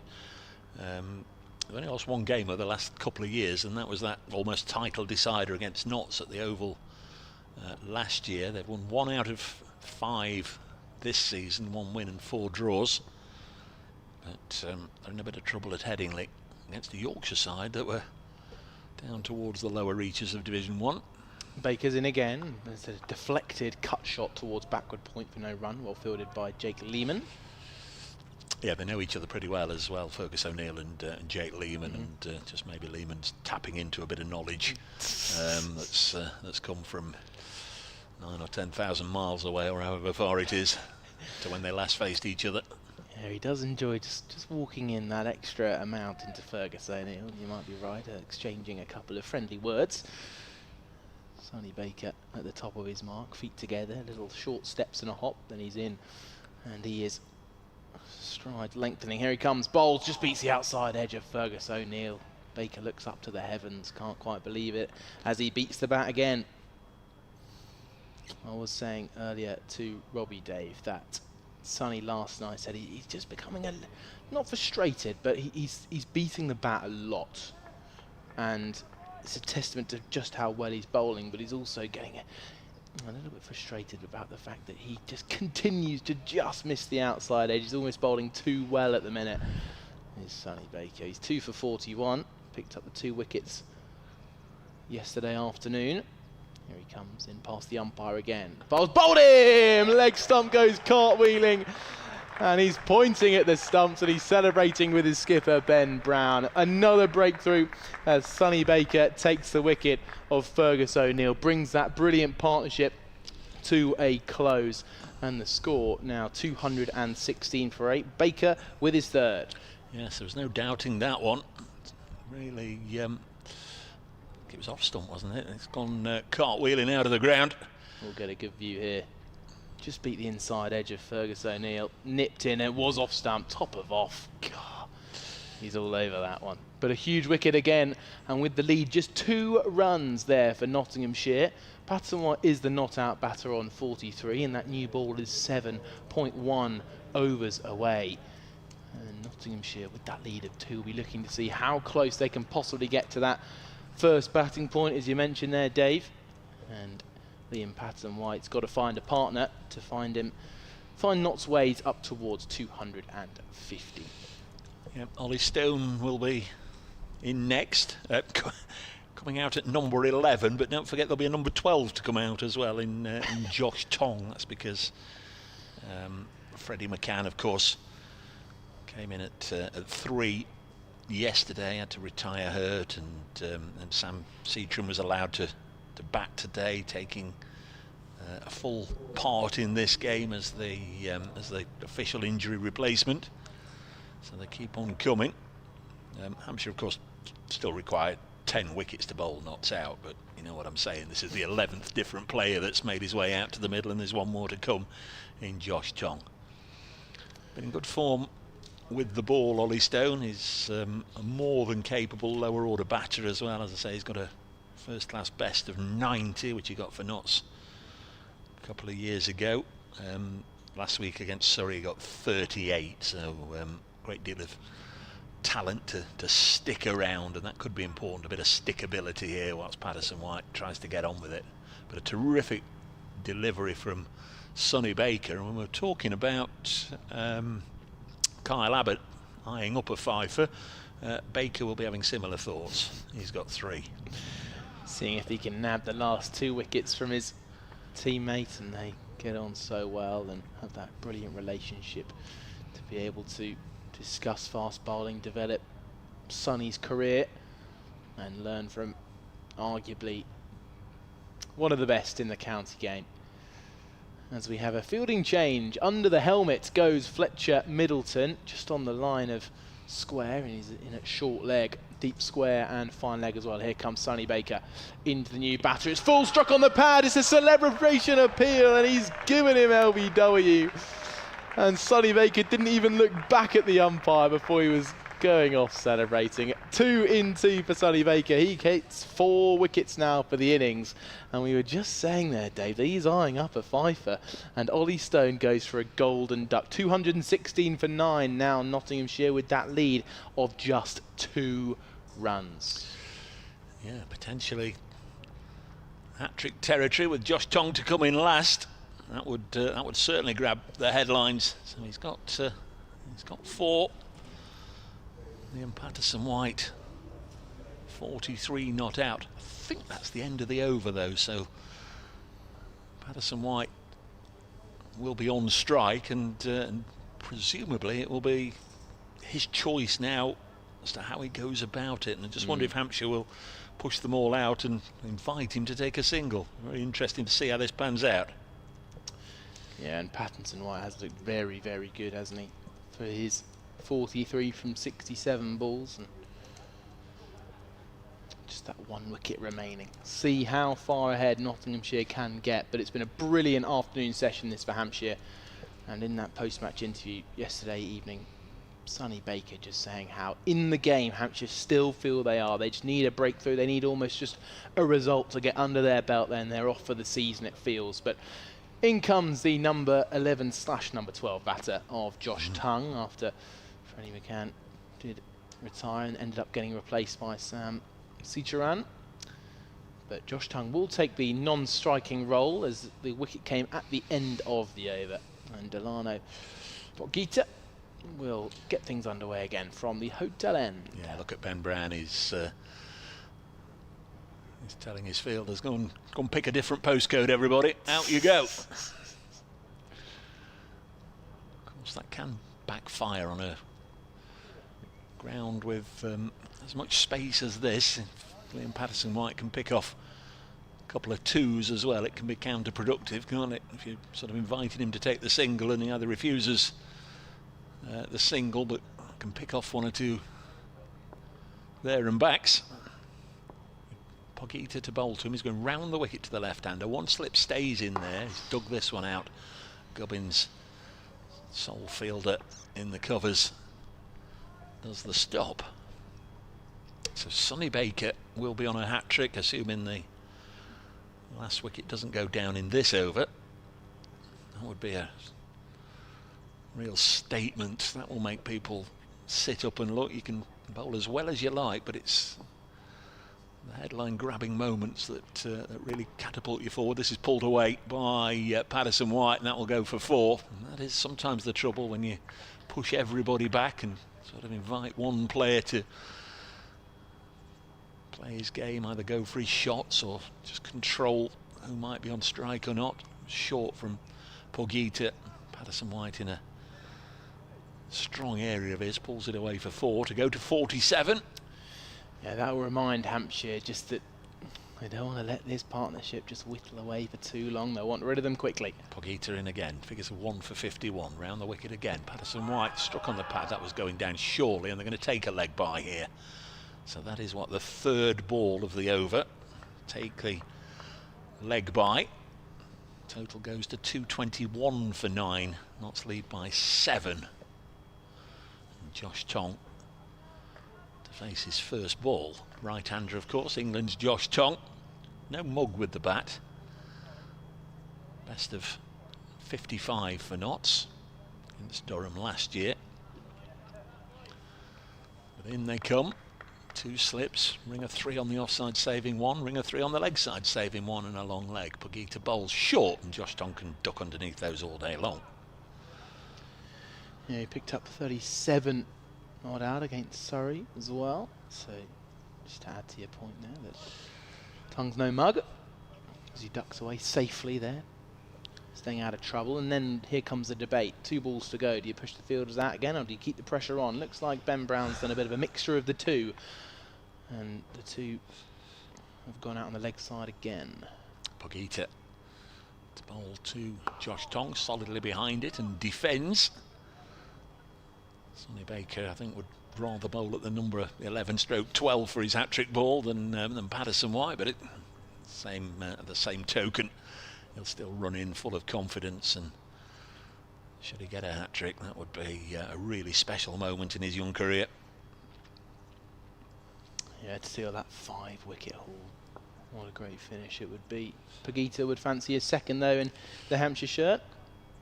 Tong on strike, last ball of the over. Josh Tong solidly behind it. Good techers, as you young'uns say. 221 for 9. Josh Tong yet to score. He's faced 3 balls. Liam Patterson White, 47 not out. Notts lead by 7. You really are our man on the lingo today, aren't you, Dave?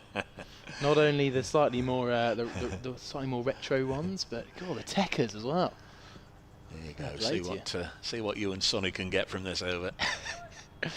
Well, Sonny will be hoping for a bit of techers with the ball off a good length, nipping back into the stumps of the batter, Liam Patterson White, who will of course be slightly more challenging to dislodge, but a round of applause from the fans reminds you that it is hat-trick ball. So Sonny Baker is on a hat-trick. He's at the top of his mark. Liam Patterson White is on 47.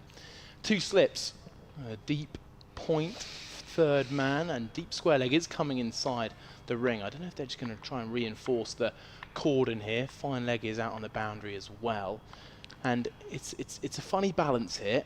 Despite Sonny being on a hat trick, they still know that they kind of would like Josh Tong back on strike. So the field is a mixture of spread and also with some catches in. So here we go, hat trick ball. He sets off with some short steps. And here comes Sonny Baker with that signature hop. He's running in to Patterson White over the wicket, bowls, and it's a solid defensive there from Patterson White. So hat-trick ball avoided for Nottinghamshire, and a round of applause from the Hampshire crowd. I tell you what, fair play to the crowd as well. So often these moments almost seem to go unnoticed by the crowd, but they certainly played their part then, and I think they sort of had the 2 or 3 minutes between his last ball at the end of the previous over and the start of this one, just to sort of build up to the moment, and like a long jumper, a triple jumper, they clapped him all the way down the runway. A little bit less applause this time as he comes running in and bowls, and it's whipped away down towards fine leg, and they're going to take the single here, Nottinghamshire. So a little clap there from Sonny as he applauds his fielder, and we will see Josh Tongue on strike for 4 deliveries. Mark the Mod's been in touch. Afternoon all from a bright and breezy Sevenoaks in Kent, or as they were calling it last week, 8 Oaks. Recovering from helping with a friend's house clearance over at Orpington Way. Looks like a lively day and a half ahead. Come on, Knots, Mark the Mod. Nice to hear from you, Mark the Mod. House clearance. 2:22 for 9. Feet off the ground time. I should be sat down here with my feet up. I should always be sat down with my feet up, come to that, but there we go, feet off the ground. Now you've looked very, very nimble and on your toes this morning here, Dave. Here comes Sonny. Bowls and struck on the peg. Big appeal for LBW's, down on one knee, and Alex Wharf remains once more completely motionless. Wonder if he hit that. Don't know, and don't know as a replay will confirm it without the old snickoey thing on there. Just wondered if he hit that. Anyway, Alex Wharf knows best. If you use that as a mantra for life, you won't go far wrong. Alex Wharf knows best. 2:22 for 9. Yeah, he certainly has made some good decisions. That was a close one to Kyle Abbott, which we both agreed was just sliding down the leg side. That one felt even closer. But short leg is in under the helmet. Square leg just on his left shoulder. Here comes Sonny Baker. Once more past the umpire. Bowls. Inside edge out towards fine leg. And they're going to take 1, definitely. Whether they'll think about 2. And Josh Tongue wants it. He wants to get back on strike to face the final 2 balls. Liam Pattinson-White was pretty happy to set up camp at the striker's end. But Josh Tongue, number 11, is back on strike. Yeah, there's no N in Patterson-White, and I know you know that, but the days are gone where we had James Pattinson, Dane Patterson and Liam Patterson-White in the same team. That was a recipe for brace-girdle disaster. In comes Baker past the umpire, bowls, and it's just popped up past short leg, and it's going to be picked up by square leg fielder Felix Organ, so it's just going to be a single. Looked like that went back pad up in the air past short leg. Fletcher Middleton gives his helmet back to first slip Toby Howard to hide it behind keeper Ben Brown. But feels a lot happening here whilst Josh Tongue is in. LPW on 48, so joint top scorer in the innings. Ben Slater made 48, the only player to raise his bat so far in this game. Felix Organ, who made 55 in Hampshire's first innings. Yeah, that was a very valuable knock as well, looking back on it.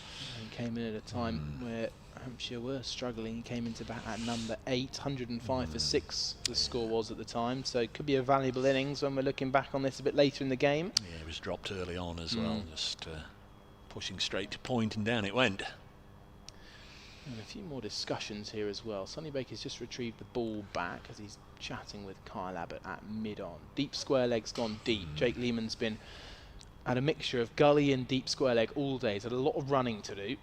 And fine leg and square leg both just 5 yards off the boundary. Here comes Sonny Baker, right arm over to the left-handed Patterson, who's in and bowls it short, and a pull shot is missed. It's just gone over his top edge, and that will end the over. 225 for 9.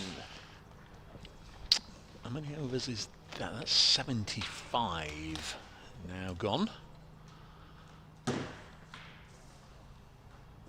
Don't know as the second new ball is very much occupying Ben Brown's thoughts at the moment. It's just getting this final wicket. James Jr. sliding in back alongside. I shall have to go and do an update for BBC Radio Nottingham in a moment. We'll see how far we get through this over from Delano Pogita, bowling to Josh Tongue, who's on strike. Field in for Tongue. That one nearly went underground, and Tongue had to jab the bat down on it. Got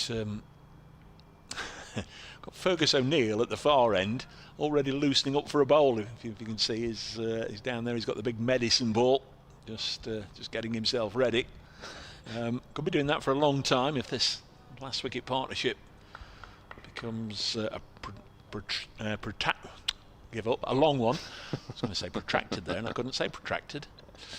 Tong pushes this back past the bowler up to mid-off, and there's no run. He's certainly getting himself ready, isn't he? Afternoon, Dave. Afternoon, everyone. I don't know if you're Josh Tong or Liam Patterson-White, and you see that. I'd give a little, raise of the eyebrows. Oh, thanks. No faith. I might if I was facing them from this end. Just whoa, umpire, can you tell them they're just in the eye line? Yeah. There we are on the live stream. The camera has done well to pick them up, and they've heard us and stopped doing it. It's down the leg side. Tong can't get it away. Thuds into the pad. 225 for 9. Notts lead by 11 since lunch. 2 wickets, both taken by Sonny Baker. O'Neill out for 13. Josh, and then Ollie Stone out for 0. We're going to have a one-innings game by the looks of it, aren't we? It's always good fun. Enjoy a one-innings game. Lead is 11. Pogita bowls. Tong again defends if the weather lets us. Weather will let us. It's looking... no, I can't say it. I shouldn't say it, should I? Shall I say it? I will say it. It's a little brighter than it's been most of the day, especially over Telegraph Woods. There's this nice channel, isn't there? There's a nice channel of sort of bright cloud. Can't believe you said it. It's manifesting the good weather, Dave. That's all. Pogita to Josh Tong. England's Josh Tong. He's chipped this. Oh, up and over. Thought that was going to be caught. He just carried on sailing away, and he's got 4 runs. It's a little more than a chip, clearly. But good sweet bit of timing brings Josh Tong his first boundary. Useful runs for Notts, stretching the lead now to 15. Ralph Brooker's back. Hi Dave, great to have your dulcet tones and wisdom back in the top division. Oh, yes. Love the chat. I was feeling sad about Hampshire's long-term transition. Go well, Notts, even if it's from a lifetime Hampshire fan. Ralph Brooker, thank you. Oh, Ralph Brooker, France. Oh, we can practically see him. I can see you waving, Ralph. Yeah. Just over the trees at the far end. Oh, I don't like what he then did. France. Nice to get a bit of mail from over the pond. Pogita in again to Tong, slower ball. Crikey. It took an age to get there, and Tong was ready for it and defends. 229 for 9 at the end of the over. Josh Tong on to 7. And Liam Patterson-White, been in the 40s for a while. He's on 48 not out. The lead is 15 for Nottinghamshire. They need 21 somehow to get a batting point. Are you still doing your update, Dave? I've just had you are? Okay, good. I just wanted to check. That ping you just heard was to say, can we make it 1/2 Fine. There's maybe been an extra bit of added on time in the old footy or whatever it is. It wasn't that I didn't trust that you'd forget. No, I remembered. appreciate it. I just thought. Hey, if anybody needs keeping on their toes, it's me, as you very well know. So thank you. Right then, Sonny Baker, 4 for 45 for the man who, of course, in amongst stuff, I was just thinking earlier, in amongst all the chat about the England call-up, also signed a contract extension with Hampshire this week, which has gone slightly under the radar, but he's going to be here until at least the end of 2028. Here he is, bowling to Patterson-White. Has he got his 5 foot down the leg side? The umpire hasn't done anything, but yep, he's celebrating his Sonny Baker, which means that is the end of the innings. It's 5 for 45 for Sonny Baker. Notts are all out for 229. And well, it was a bit of an inconspicuous end to the innings there for Nottinghamshire, but Sonny Baker picks up his 4th 5-wicket haul for Hampshire on the back of a week where he got called up to the England Test team for the very first time, signs a contract extension with Hampshire until the end of the 2028 season, and bags a 5 for Liam Patterson-White, caught down the leg side by Ben Brown for 48. He doesn't make it to his half-century, so Notts 229 all out, and they lead by just 15. So we essentially have a one-innings game on our hands, and Sonny Baker, high fives all round for him, goes and collects his jumper from umpire Alex Wharf, and has a rather sprightly spring in his step as he makes his way off the field, congratulated by his teammates. He's going to get a warm round of applause from the Rob Brownsgrove Pavilion and those surrounding it here at Utilita Bowl. So a 5 for Sonny Baker. Let's run you through the card then, as Hampshire make their way off. There is that round of applause. The ground staff are out there sweeping up and getting ready for the change of innings, and Sonny Baker takes the applause of the crowd, raises the ball to the sky. He'll keep on to that. A memorable, memorable week for that man. Signed from Somerset, of course, and his home very much now here on the south coast. So Notts 2-2-9 all out, and they lead by 15. So Hasib Hamid went in the first over of the innings, bowled by Kyle Abbott for no score. Ben Slater was joint top scorer in the end. He went for 48. He was Sonny Baker's first wicket, caught by Delano Potgieter. Then we had Freddie McCann, of course, who retired hurt with 38. Joe Clark was caught behind off the bowling of Kyle Abbott for 14. And then we get into the wickets today. Carl Verena, LBW to Kyle Abbott, a good ball that nicked back for 19, adding just 9 to his overnight score.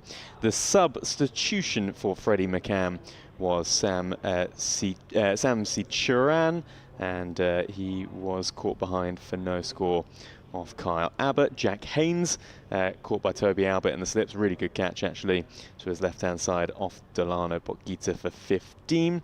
That was when Hampshire had picked up 3 wickets for just 2 runs. Then it was it was Lyndon James, of course, who was caught by Brad Wheel off the bowling of Sonny Baker for 6. Fergus O'Neill, bowled by Sonny Baker, is off stump out of the ground for 13. Good partnership of 53 between Fergus O'Neill and Liam Patterson-White. Ollie Stone went first ball to Sonny Baker, then that final wicket to full was Liam Patterson-White, caught behind off the bowling of Sonny Baker for 48. The Hampshire bowling figures: Kyle Abbott 21 overs, 8 maidens, 4 for 40. Brad Wheel 16 overs, 4 maidens, none for 60. Sonny Baker 15.1 overs, 3 maidens, 5 for 45. Delano Potgieter 20 overs, 3 maidens, 1 for 55. And Felix Organ 4 overs, 0 for 11. 229 all out. Notts lead by 15 runs, and we'll be back in around about 5 minutes or so for the second innings of this game.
Well, welcome back to Utilita Bowl. Just a few minute break there in between innings as we are about to get the third innings of this game underway. It will be Hampshire's second innings because they have bowled out Nottinghamshire for 229 thanks to a fourth red ball 5-wicket haul for Sonny Baker in Hampshire colours, and therefore the lead just 15 for Nottinghamshire.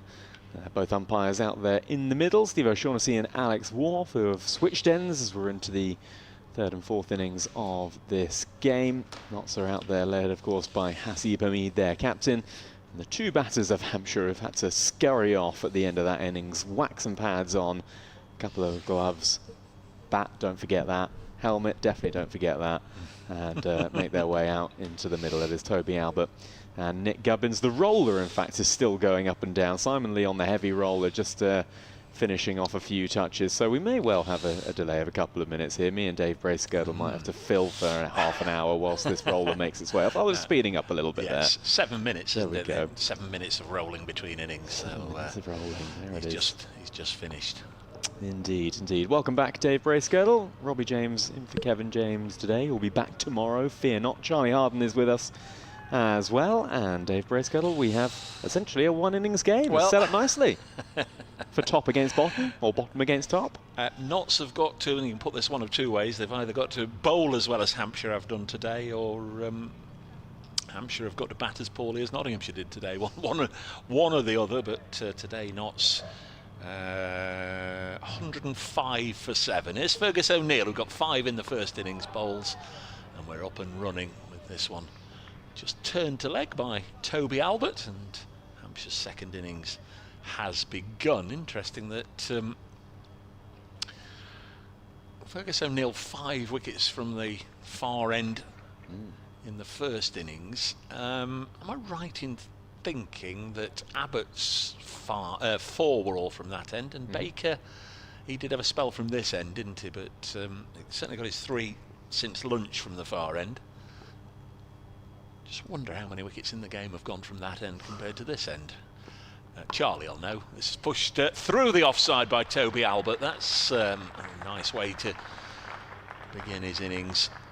The deficit reduced to 11 with a lovely back foot slash through the offside, and I don't mean that in any sort of derogatory fashion. He slashed it away for 4, a shot of authority. So you've given, what is it, I think it's 12 minutes that Charlie Harden has before he's back on commentary. You've given him 12 minutes to try and work that out, have you? How many wickets in the Rob Brownsgrove Pavilion end have we had? God, Charlie, you look like you needed something to do. Must be a way to figure it out. Easy. O'Neill bowls now. Ooh, that's a good delivery through Albert and into the gloves of the wicket keeper. Well, in the Nottinghamshire, in the Hampshire first innings, O'Neill got his 5 from the far end.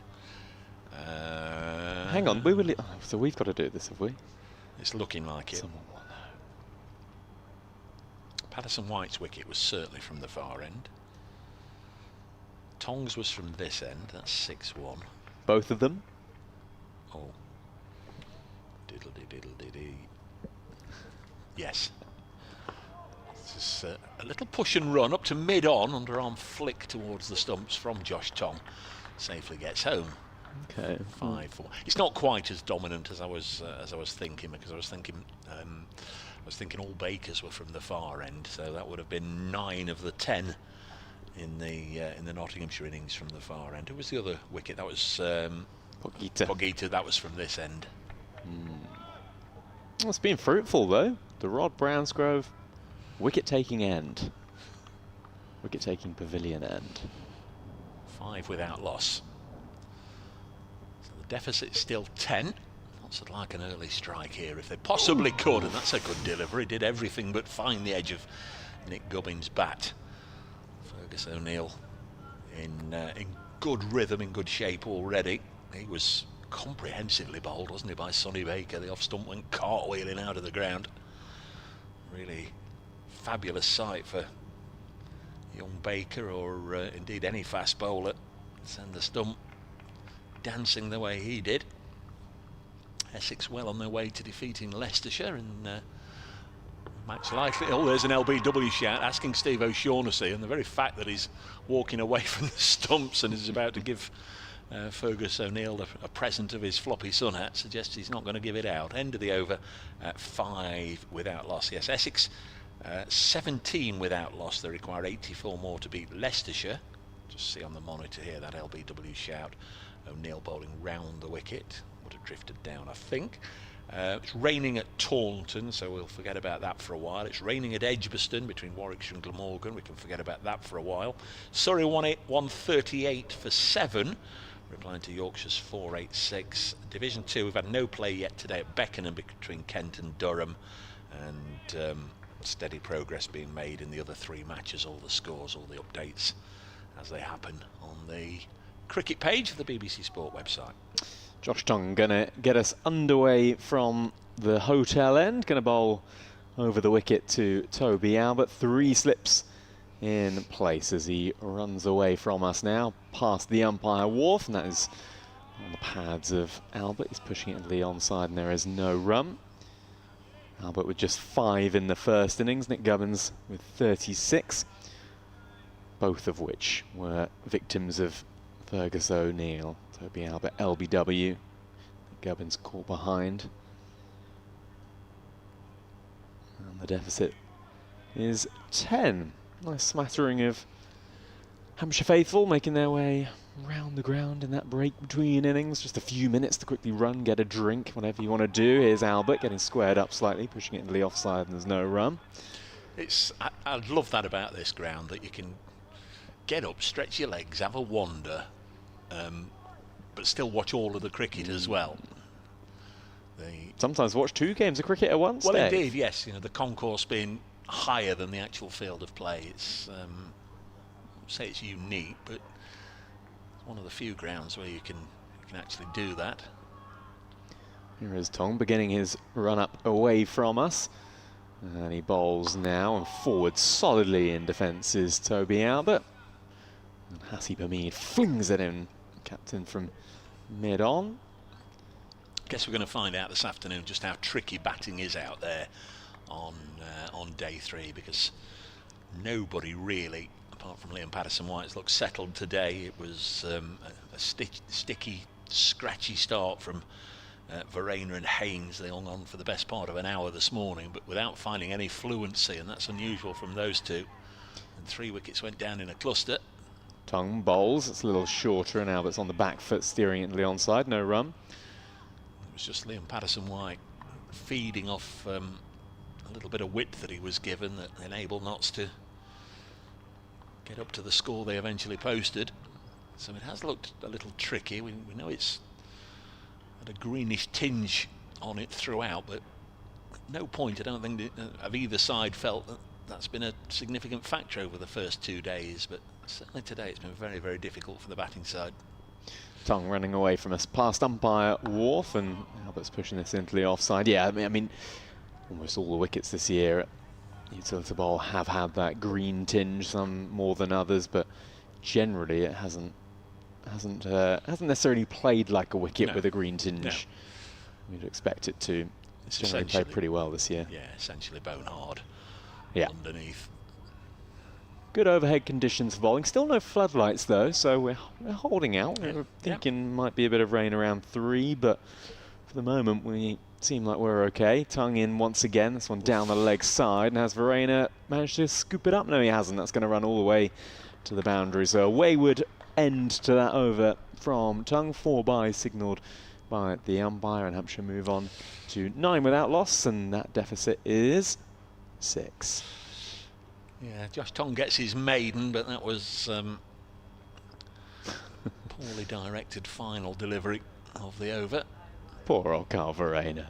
That was harsh.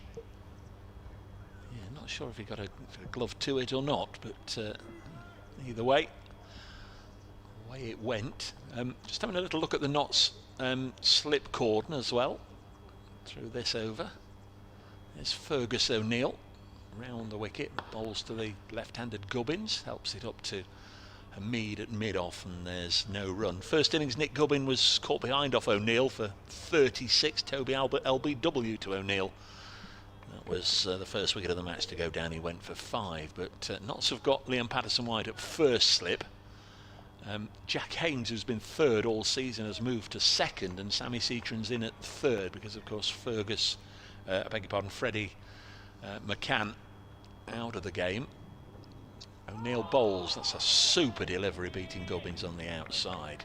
But that second slip area, unless Jack Haynes is going to go there going forward. Of course, this is the last championship game in this little block, but you'd imagine Notts aren't going to have Freddie McCann ready in 4 weeks' time for the resumption of county championship duties.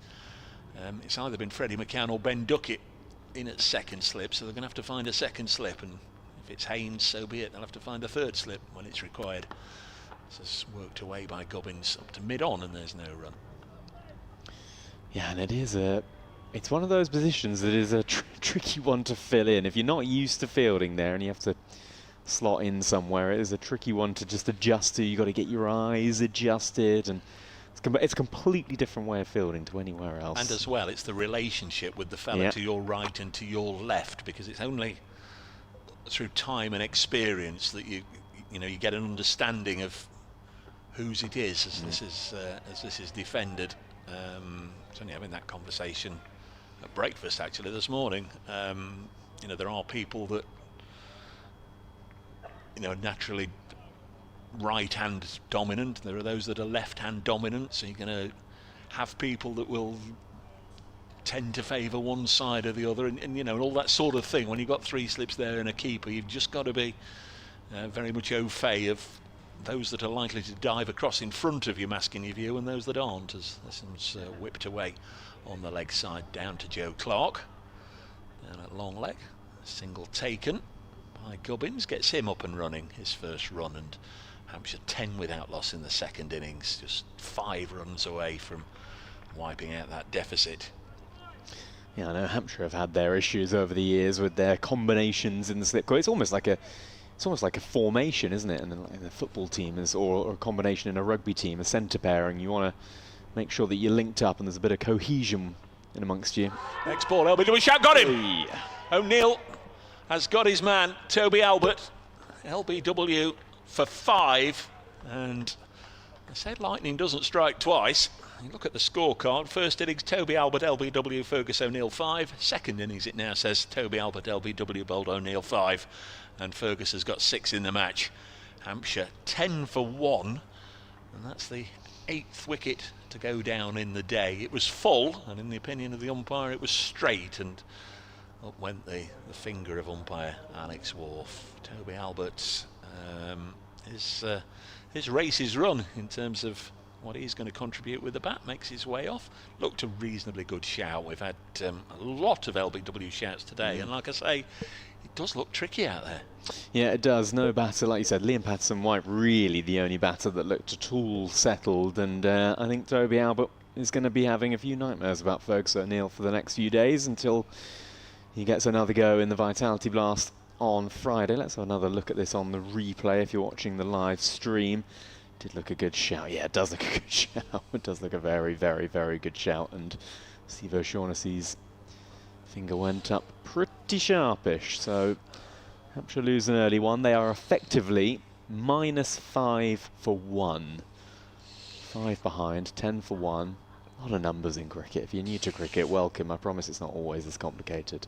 Stephen Clark's been in touch. Praise cricket at iCloud.com. Regret I failed miserably in my mission to get the scores from the nursery ground. It took Terry and me the whole of the lunch break to complete our soul lap. Scores will be on there somewhere on Play Cricket, he says. Absolutely fine, Stephen. Totally understand. We've very much got our focus on what's ahead of us out here. The Utilita Bowl, but that's not to say we're not interested in the matches away to our left, and we'll have a little catch up, I would imagine, this evening about what's gone on over there. For sure, yeah. Thanks to Steve. We bumped into him, me and Charlie, when we were making our way around the ground at lunchtime. Always nice to stop and have a chat with Steve. Fletcher Middleton, the new batter, not on strike there because Josh Tongue is going to begin a new over, and that's full to Nick Gubbins, who digs it out up to Hasib Hamid mid-off. And there is no run, 10 for 1. A couple of seagulls doing, I liked Dave's description of the seagulls earlier, saying they were doing an acrobatic display in front of us, and it's very apt actually, they are. Could do a little bit of, if there was a rain delay, Dave, we could do a live commentary of it, couldn't we really? You're all right, mate. I've never commented on planes, but we could always give it a go. They look very graceful, just keeping an eye out for scrips and scraps at the end of the lunch break, and that one's wide outside the off stump from Tongue, and Gubbins lets it go, just keeping an eye on any crusts anywhere, any sort of, I don't know, mini cheddars or other crisps that have just been dropped here and there, a little bit of apple. A chip, they like a chip. A chip, well a chip would be, that's Christmas Day, isn't it? They like a chip. For the seagulls. Have you ever been seagulled? No. But I don't want to say no, because then I feel like it's going to happen. I think it was Whitby, myself and my good lady bought 2 ice creams, and no sooner did we pay and move away than one came down.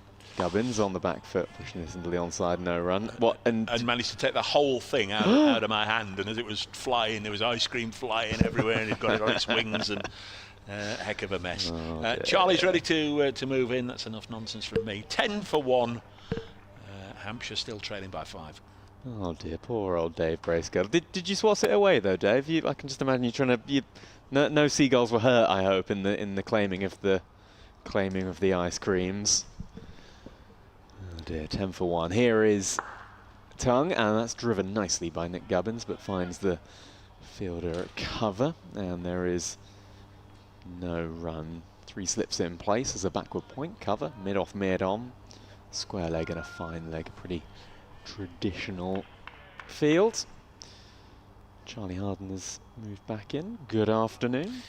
Hi Robbie, just hearing your seagulls chat. I once bought a sausage roll in Exeter. There's a cliffhanger for you. This doesn't sound good. This is not going to end well. Tongue into Gubbins, who leaves that one outside the off stump. And I was on the high street walking down. Not too much activity, so maybe you could say I was an easy target.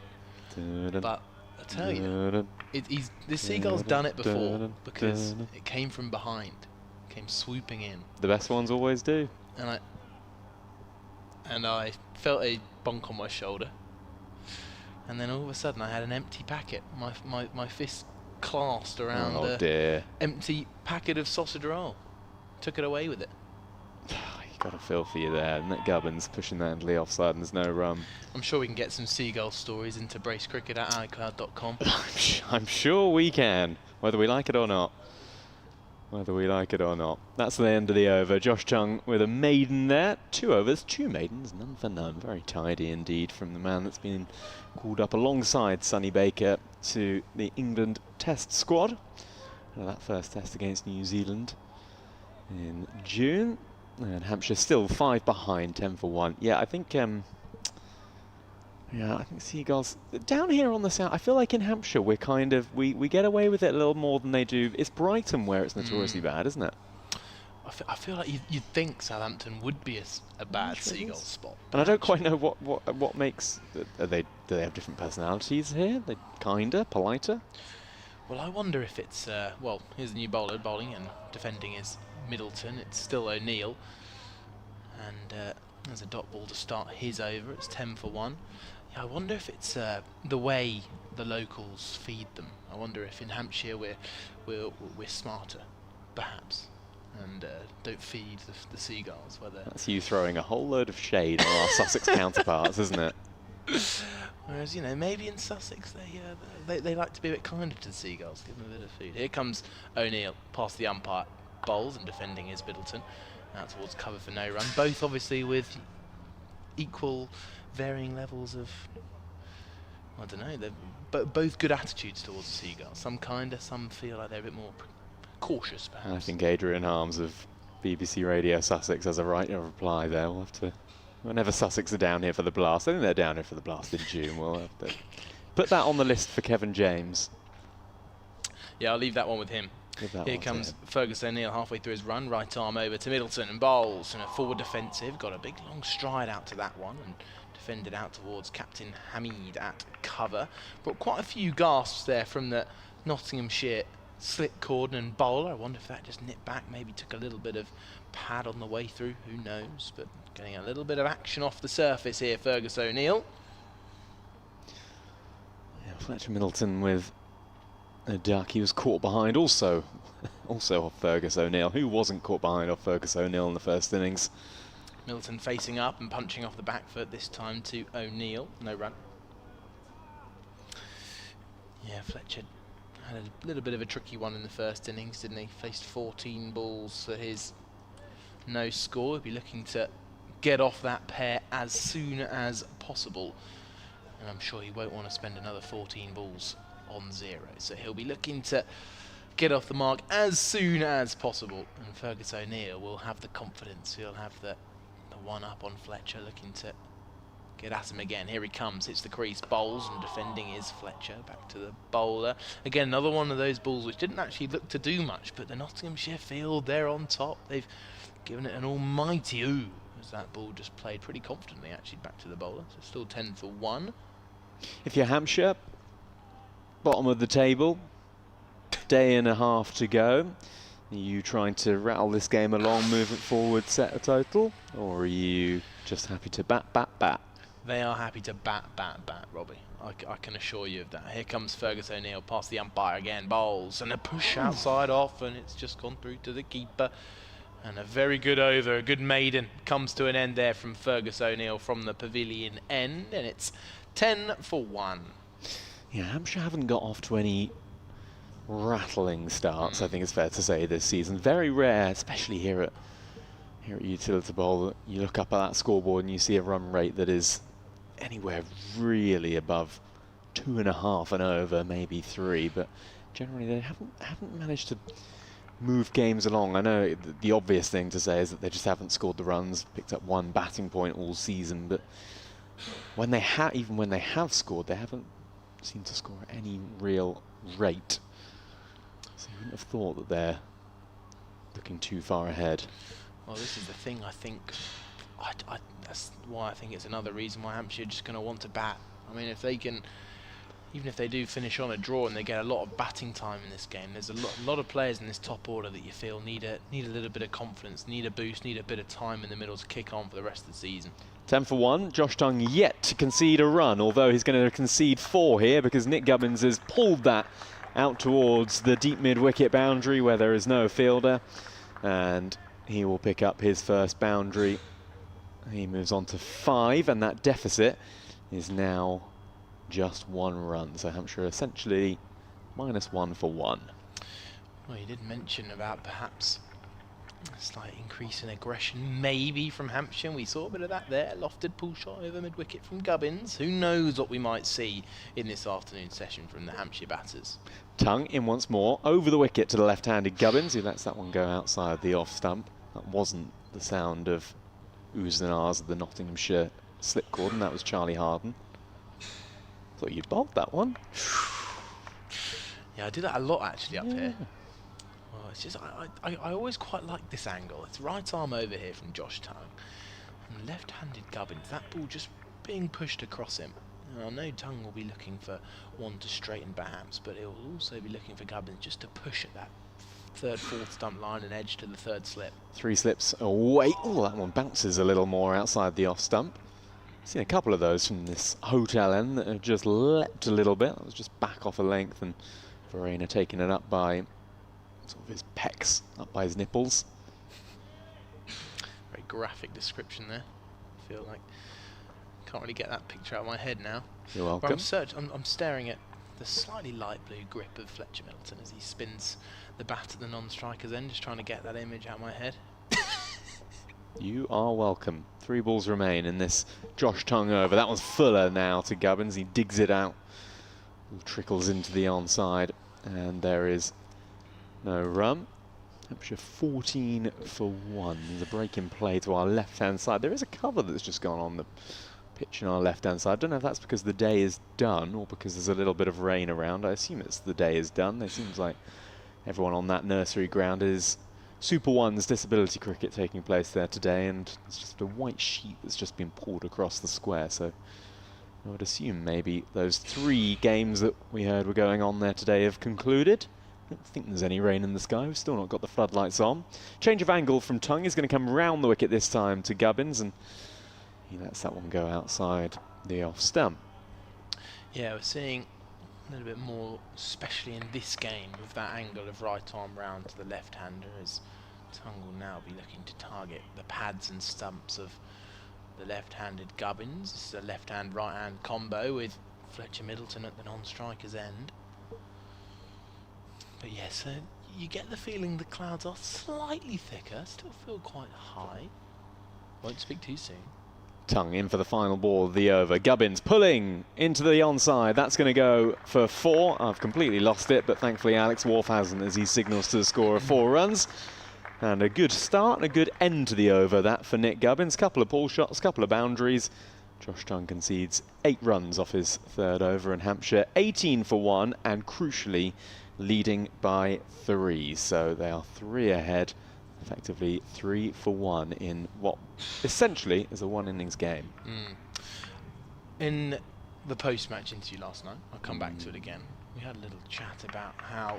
This is you and Sonny Baker? It is, yeah. And the Hampshire players, I think in that review they had just after Sonny Baker got the call up to the test squad, I'll come back to it as Fergus O'Neill is halfway through his run. He's in now and bowls to Fletcher and pushes past down towards 3rd man now. It's just come out the outside half of the bat. There's a chase on and it's been retrieved inside the rope. A good bit of work from Joe Clark down there as Fletcher goes back for a 3rd.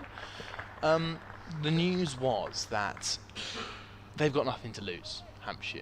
At the bottom of the table, still plenty of time to go in the championship. And the message was that it's now a chance for every batter, every player to go out and play the way they want to play, the way they feel that they can go out and be most successful. Almost feel like when you look back on the season, leave nothing out there and no regrets in terms of how they went about their cricket. And that seemed to be the main message from Captain Ben Brown.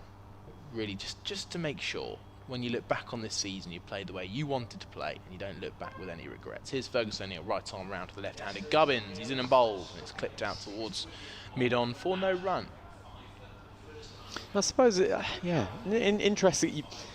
The pessimist in me could flip it on its head and say, well,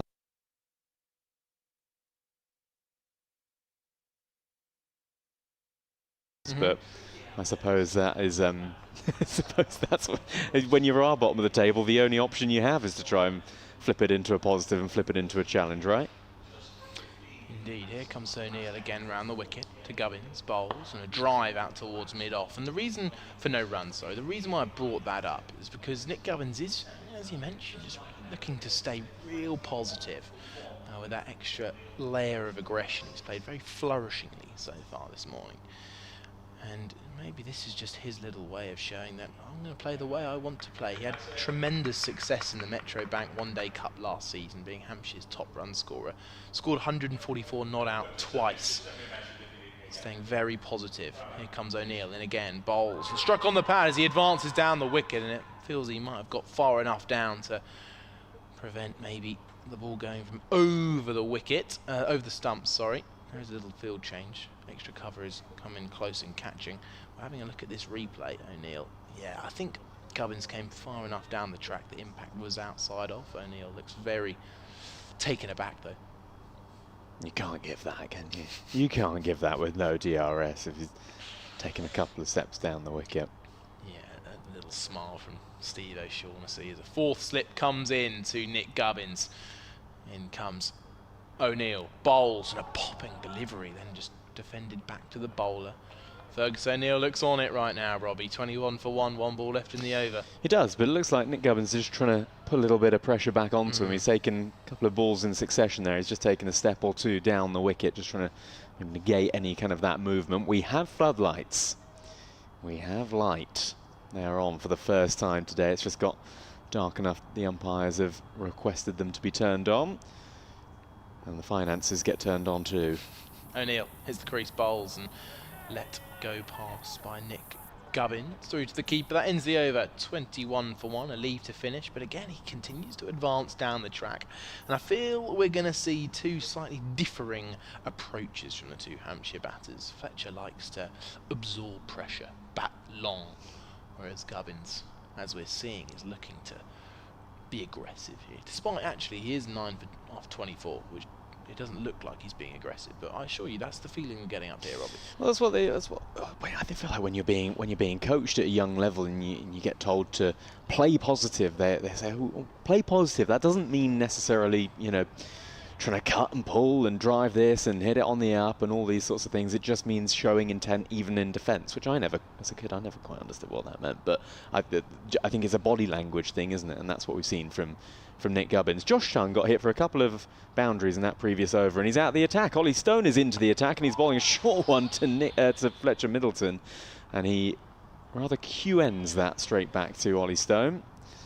And there is no run. So poor old Josh Chung there hasn't done a whole lot wrong. He bowled a couple of maidens. Then his third over, he got hit for 2 boundaries, and he's out of the attack. Ollie Stone replacing him. In the first innings, picked up 1 for 50 from 14 overs. I reckon we might see a little change of ends for Josh Chung soon. He's called it. He's called it. Ollie Stone over the wicket to Middleton, pushing that into the onside, and there is no run, and it is just looking a little darker out there as we look above us. Just wonder if that weather's coming from Telegraph Woods just directly in front of us. We're looking towards the Rob Bransgrove Pavilion from the hotel end of the ground, and it does look a little darker over those woods. I reckon that is where it's coming from. Yeah, I reckon you're right, you know. Clouds thickening and also slightly lowering.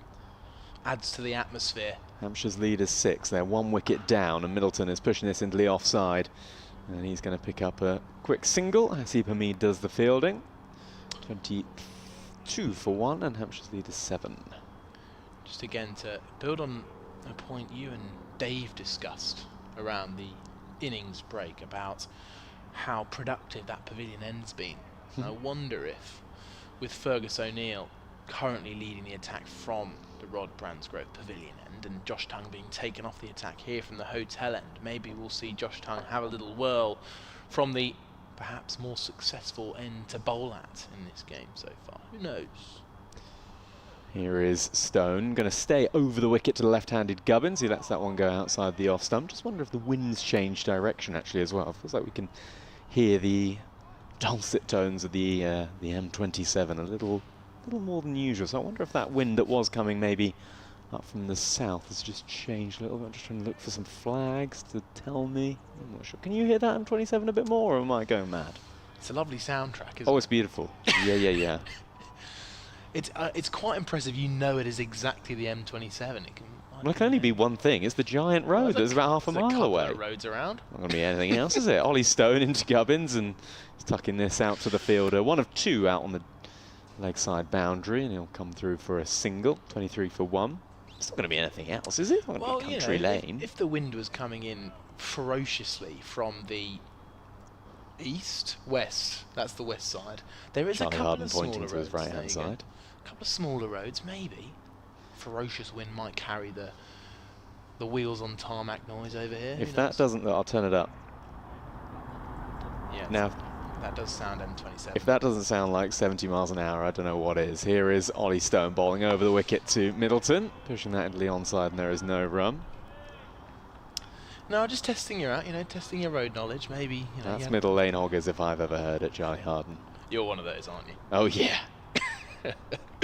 23 for 1 then, to end the 8th over. As we hear a little bit of whirring from nearby roads, but actually a nice gentle atmosphere out there. You can hear a few of the players having a natter. A little bit of a quiet murmur throughout the ground. As the floodlights are on, the seagulls continue to float above us. And the keeper is standing up to the stumps, helmet on. So Kyle Verena has noticed that Nick Gubbins is advancing down the track a lot. We have a third man that's gone deep from the 4th slip position, and Fergus O'Neill continues round the wicket to the left-handed Gubbins. Here he comes now and bowls, and a defensive shot is ran down towards that third man fielder. Nick Gubbins pushing the first one hard, but will settle for just the single. So Verena will come out now of that standing up position. He'll now be standing back, with Fergus O'Neill switching back to over the wicket for the right-handed Middleton. Rain at Sussex, rain at Taunton in the game involving Somerset and Sussex. Sussex 155 for 3, still trailing Somerset by 371 first innings runs. That's the only game not happening. O'Neill's in, straighter and whipped away through mid-wicket. This is a nicely timed shot here from Fletcher Middleton as it's trickling out towards the mid-wicket boundary, but it's going to be stopped inside the rope and they come back for 2, and it's a very calm 2 in the end, now 26 for 1. Meanwhile, Dave Bracegirdle's had his eye on this at Chelmsford. Essex against Leicestershire. Earlier on, Leicestershire were bowled out for 60. Essex are 32 for 3, still needing 70 to win. 7 wickets in hand. A lot of wickets going down there. How exciting. Fergus O'Neill bowls. It's defended up towards cover for no run. So that means the target must have been... I've got to do maths. I think it was 101. 101. And they're 32 for 3. Have you had to whip out the the team ever calculator? lost? Yes, of course I had to whip out a calculator. I can't do maths. Has a team ever lost a match after bowling out a side for 60? They couldn't lose that, could they? Anything can happen in this great game. Here comes O'Neill past the umpire, bowls, and defending out towards cover is Fletcher Middleton. And again, more interest from the Nottinghamshire field. You feel the pressure on, the lights are on, the clouds are lower, and the fielders are that little bit closer. We've got a backward point, 3 slips who are all remarkably forward. So if it does go to them, it's going to go through at quite some pace. A little bit of a recovery going on for Surrey up at Yorkshire as well. They're now 176 for 8. Sean Abbott with 56 not out. O'Neill is in again past the stumps, bowls and straighter and blocked out towards that close mid-wicket for no run. Still trailing by 310 elsewhere. Just quickly, Warwickshire versus Glamorgan, and Glamorgan 19 for 3 in their second innings, so they currently lead Warwickshire by 127 runs. But I'm going to keep an eye on Chelmsford, and I know Dave will be as well. 101 the target after bowling Leicestershire out for 60, and they're already 32 for 3. But in this game, Hampshire now lead by 11. Here's O'Neill again, bowls, and a defensive out towards point brings no run to Fletcher Middleton, just with a slightly angled bat face as the umpires walk down the wicket. Now he's just passing the hat back to bowler Fergus O'Neill. So that ends the over, 26 for 1, 9 overs gone. Yeah, and those lights still taking effect here at Utilita Bowl. It is day 3 of this Rothesay County Championship Division 1 match, Hampshire versus Nottinghamshire. Going into this round of fixtures, the final one before we have a break for Vitality Blast. Hampshire bottom of the table, Nottinghamshire top of the table, but this game very much in the balance. Hampshire lead by 11. They're already 1 down in their second innings. Toby Albert the man to go to Fergus O'Neill, who picked up his number in the first innings as well. 3 slips in place on the BBC Sport website and app, and the live stream on the Hampshire Cricket website as well. Ollie Stone to bowl over the wicket to the left-handed Nick Gubbins, who's pushing that up to Hasib Hamid in his floppy hat, number 99 on his back mid-off, and there is no run. Dave Bracegirdle is with us, Charlie Harden is with us. My name is Robbie James. Kevin James is back tomorrow, we promise you. And all normal service will be resumed. 26 for 1.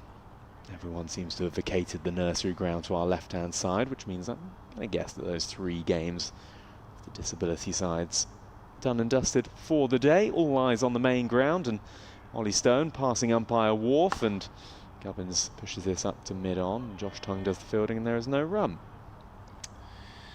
Yeah, umpire Wharf's had a few tricky decisions to make today. It's interesting how the umpires have to swap ends after the first 2 innings of this 4 innings match, which helps me work out who is the umpire in place. With a bit of pitch announcing, yesterday you were on day 1, you're there tomorrow as well. Actually, you do have to really remember which umpire is which and what ends they're at. Can be quite challenging. Very differing heights for these two, though, at least. Yes. Here is Stone running away from us now to Gubbins. Bowles, and Gubbins trying to get this one into the leg side. No, he's got it through to the keeper, Verena. He must have got a glove on it. Just trying to pull that one into the leg side. He managed to do that a couple of times off Josh Tongue. He can't do it off Ollie Stone.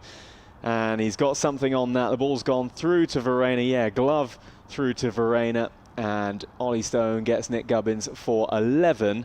And Hampshire lose their second wicket. They are 26 for 2, leading by just 11 runs here at Utilita Bowl. Yeah, Gubbins looked really frustrated there. Just almost went for a bat swipe there as he just missed out to that. Oh, there is the bat swipe as he walks off the pitch here at Utilita Bowl. But it didn't look like it quite got up off that slight back of a length and either got the bottom edge or the glove through to keeper Kyle Verena. At first wicket for Ollie Stone, and Jake Lehman will be the next man out for Hampshire, the man in the runs, Australia Domestic Player of the Year for last season. And he's got plenty of runs so far this season for Hampshire. Top run scorer for them, 457 runs at an average of over 50. Ben Brown, the only other man to average over 50 for Hampshire. So the Rose and Crown looking to their main man to try and really get an advantage in this game and set some kind of a total to bowl at. Because you do feel if Hampshire can get over, even if it's over 150, 175, you've got to say they are so in this game. They are. Feels a little while away, essentially 11 for 2, but you're right. This does not look like an easy pitch to get settled in on today. And from this hotel end, just been a few deliveries today that have kicked up off a length, but also I can't remember who it was. I think it might have been Gita maybe who bowled a slower ball from this end, and it really died off the surface. And like you said, I think Nick Gubbins was just expecting that delivery to bounce a little more from Ollie Stone. Jake Lehman then to face his first delivery from Stone, who's bowling over the wicket to the left-hander, and he's pushing this out into the covers, and there is no run. So I just think a bit of variable bounce, and those couple that got up earlier on in the innings from Josh Tongue, I just reckon Nick Gubbins was expecting to be able to swivel and pull that into the onside and pick up another boundary. Not to be, though. And Jake Lehman managing just 4 in the first innings before he was LBW to Fergus O'Neill to try and get Hampshire out of a mini hole that they're in at the moment. Here is Stone bowling to him, and he's pushing this again into the covers. And there is no run. Maybe just got a fraction darker as well. Floodlights on here at Utilita Bowl. Bit of tension in the air. I do enjoy this atmosphere. I worry sometimes that the lights are sometimes just a 10-minute timer for when we're about to go off for bad light or rain. But it just feels like it's just adding something today. The seagulls are coming to watch, and those lights just shining the spotlight on the spectacle here at Utilita Bowl. Final ball of a productive Ollie Stone over. Here he is running away from us past umpire Wharf. He bowls, and on the back foot is Lehman. He's going to get off the mark with a quick single into the onside. So there's one more to the total. The lead is 12, 27 for 2. End of the over. Ollie Stone has 1 for 3 in the back of Nick Gubbins. Jake Lehman on 1. Fletcher Middleton on 6. So just talking about that Nick Gubbins dismissal, just taking the bottom edge. You mentioned that ball didn't quite maybe get up as much as he'd want to. It's going to make those flat bat shots just that ever so slight more tricky.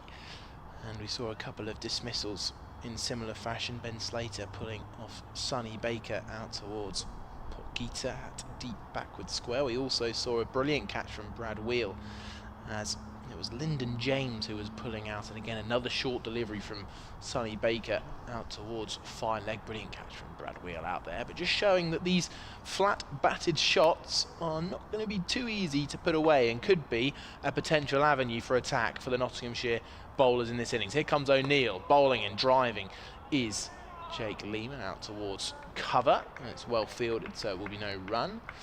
And 2 completely, I do sometimes obsess over the colour of the back grip, so I do apologise, but a bright orange one for Jake Lehman here as he does a little bit of gardening halfway down the wicket, a little bat spin as the left-hander then shapes up again in that very open stance. And a few bat taps, faces up. And As Fergus O'Neill runs in again past the umpire, Bowles, and defended out towards mid-on again. More noises coming from the Nottinghamshire fielders as they continue to attack. 27 for 2 here, Hampshire. They got that lead of just 12. 3 slips are in, lights are on, deep third man, and cover point is on the one, as is Captain Hamid at mid-off, and mid-on again also quite close, pressure on. Forward square leg, fine leg is 5 yards off the boundary. Here comes O'Neill in once more, hits the crease, bowls, and a drive is inside edge onto the pads and trickles out to cover for no run. Oh dear. What's happened, Robbie? Oh dear, I've been handed the iPad. I've been handed an email from Dave Bracegirdle. I don't know if I can read this out, Dave, can I? About us? Oh my goodness. Well, I'm off commentary at the end of this over. There's a limerick being written. Oh gosh. Here comes O'Neill. Bowls. And another inside edging drive hits the pad and goes to cover. Will you just enlighten me to what limerick It's from means? Stephen Clark. Oh it's gosh. oh, go on, Dave. It's like a poemy, songy thing. Is it AI derived? I think this might have been. I think this is something to do with AI. So Steve says, "Hi folks, I assume then he's meant to say AI, write a limerick about Robbie and Charlie's hilarious commentary, his words not mine, while standing in for Kev James about the Notts versus Hampshire third afternoon." O'Neill's in and defending. They take a quick single. Good run from Jake Lehman. Chance the non-striker's end, but it's well backed up and the stumps were missed. So it was a atmospheric single there, 28 for 2. A run out is not to interrupt this, thank you. As Hampshire start their third innings. Do you want to hear one of 2 limericks? Oh, okay, now I hear it. I don't know if I can read a limerick about myself. When Kev took a break from the mic, 2 stand-ins stepped up that you'd like. With Hampshire's third innings begun, the pair started poking some fun. Oh gosh. And modern day cricket, O'Neill bowls and Fletcher defends. And modern day cricket got very bizarre as Robbie and Charlie took over the commentary. And then it says, wait, you wanted a proper limerick. Let's try that again with a bit more rhythm. Dave Bracegirdle's coming in for me. Wow. Thank you ever so much, Stephen Clark. You never falter to not amaze us. I've completely butchered that phrase. I'm sure Dave Bracegirdle, who's been brilliant on the phrases so far today, can help me out. Welcome back, Dave. Hello, and thanks to everybody that's taken the trouble to get in touch. We'll try and rattle through one or two because the ground staff are on red alert. The big klaxon's gone off in the groundsman's hut to get everybody out there. They're by the hover cover. Here's Ollie Stone. Is this your end? Stone's in, past the umpire, right arm over, bowls and defended up towards mid-wicket by Lehman for no run. In fact, it's probably not because you've just done the last over, haven't you? I thought I'd take it. You can have it, Dave. The other one was also from Stephen. When Kev left the mic for the day, Robbie and Charlie made play. In innings number 3, they gossiped with glee and giggled their hands match away. Thank you, Stephen, for that. We thank you ever so much, Stephen. Ralph Brooker, hoping Fletcher doesn't get another shocker. He was given out caught behind and never touched it. I don't know, was that in the first innings? Stone bowls to left-handed Lehman, eases it into the offside. There's no run. Robert Ewer, Rob from Lincoln. Hello, Dave. Gutted Notts didn't achieve a batting point. Loving the commentary today. I'm just asking, why is it 2 runs for a no ball in county cricket? Robert Ewer in Lincoln. I guess it's a deterrent, Robert. They, when it was 1, they just seemed to disregard it. Oh, it's only 1 run, and maybe they just focus a little bit more on keeping something behind that line. Now it's 2, but that's the way it is, mate. Stone in, bowls, thumbs into the thigh pad of Lehman, who stays on 2. Hampshire 28 for 2. Who else? John Starbuck. Dave, good going early on for Notts. Let's hope they keep it up. I see from the live stream, Fergus O'Neill seems to be very hairy about the face. Is that so? In the old days, both sides used to grow beards. How far back are we going here? During Ashes tours, they didn't have the whole journey by boat to do it. Great tradition. I hope they keep it up. John Starbuck, who I think is in Huddersfield. Hello, John. Thanks for that. Is Stone in. Turned away through the leg side. A chase for Josh Tongue, I beg your pardon. He looks a little stiff, doesn't he? He's He's galloping after that, loses his cap as he returns it. A couple of runs. Yeah, he's just not shaved for a day or two, actually, John. No great mystery with Fergie. Yeah, I always find it funny when the beard is regarded to as a hairy face. Is that because you haven't actually grown the full-on beard yet? Who knows? But yeah, we did see Josh Tongue moving rather stiffly. He was taken off over only after a few over spell. 30 for 2. Stone bowls. This is turned on the leg side. I don't think either he or indeed Ollie Stone particularly like taking the new ball, so it was clearly just a case of Josh sending down whatever it was, 3-4 overs early on, and I'm sure he'll be back when one of these is finished. Depends how long they keep going with Fergus O'Neill. Depends, of course, how long we carry on playing. We're okay at the moment, but clearly something has rattled the ground staff's equilibrium, because they've made the trek around the boundary edge to prop themselves up against the hover cover. There's what, 7 of them there. Next deliveries, edge. Sammy Citron's dropped it at third slip. An edge. Ollie Stone finding Lehman's outside edge. It flew quickly to Sammy Citron at third slip in there, and it's gone to ground, and that's a life for the Australian on 4. He only made 4 in the first innings. Not been a great day so far for Sammy on debut. Came quickly, got both hands to it and spilt it. I think he even had time for a second grab at it. Jack Haynes just consoling his mate, which is good from Jack, but 30 for 2, should have been 30 for 3. Ollie Stone has just gone steaming straight back to his mark at fine leg. He's covered his face with his shirt and probably roared something into it, and he's putting his jumper on now. I think he's seeing red down there. Is poor Ollie Stone. Is a good delivery to take the edge. Here comes Fergus O'Neill to continue. He's past the stumps and bowls, and defending is Fletcher for no run. Yeah, it was him that had Felix Organ dropped in the first innings early on, and of course Organ went on to get 50. Was that a rumble of thunder? Did you hear it? I did hear some kind of rumble. I thought it was just some more of Robbie's M27 noises. It may well have been, but I just wonder if it's a rumble of thunder. Either way, it's getting increasingly dark away to our right. Got about half an hour to go until the tea interval. Knots have spurned a chance. O'Neill is in once more, hits the crease, bowls, and is struck on the pad. Little appeal. I think that's probably drifting down the leg, and might also be a bit of a struggle on height. Lyndon James picks the ball up that dribbled into mid-wicket for no run. Still 30 for 2. I've noticed Fergus O'Neill bowls some huge spells, doesn't he?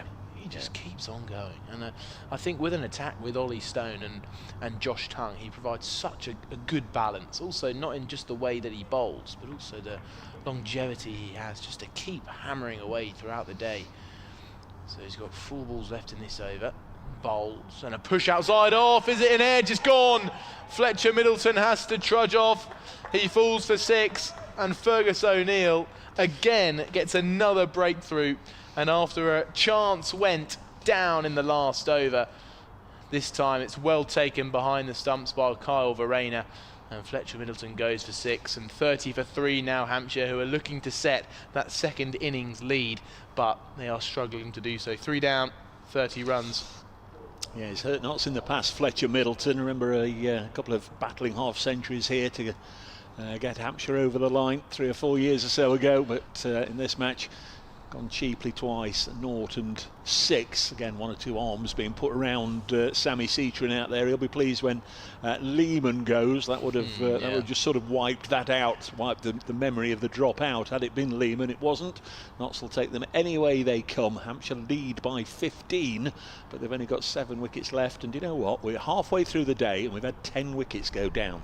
It's been an enthralling day here, day 3, and you just hope that the weather stays away and we can continue to enjoy this action-packed day. Jake Lehman is having a drink and a discussion with one of the squad members who is carrying on the drinks for him, and out comes Tom Prest. Now Tom Prest has oozed class at points this season, but is yet to get that big score to his name, and you get the feeling that the time will come very soon where Tom Prest will cash in. But he's coming in at number 5. He's been batting at number 3 a lot of late, but Fletcher Middleton in the side at number 3 has pushed him down to number 5. Also no Ben Mays in this fixture today for Hampshire, but Tom Pressing a little bit of gardening. He'll be looking to set up, and as we said, it can't be easy getting your first few deliveries to an on-fire O'Neill. We had Citroën come into halfway through Kyle Abbott's spell. That was a little bit different considering he was replacing Freddie McCann. It was his first time in the game, but here comes Tom Press facing up to O'Neill, who's in now and bowls, and a defence outside the line of his body out towards cover, finds no run. Got a lot of pressure now on Hampshire. They just need some sort of partnership just to guide them through and get into that 3-figure lead, as they lead still by 15. And Tom Press now on duty alongside the Aussie Jake Lehman, who's having a little chat with Steve O'Shaughnessy at the Rod Bransgrove Pavilion end, where Fergus O'Neill is now running in towards us and bowls, and a defensive push goes back to the bowler once more, and again just challenging in that corridor on about 5th stump. It's just inviting enough for Tom Press to go pushing at it, but he'll definitely be looking to stay positive today. It's the kind of batter that he is. When he's scoring runs, he's playing with fluidity.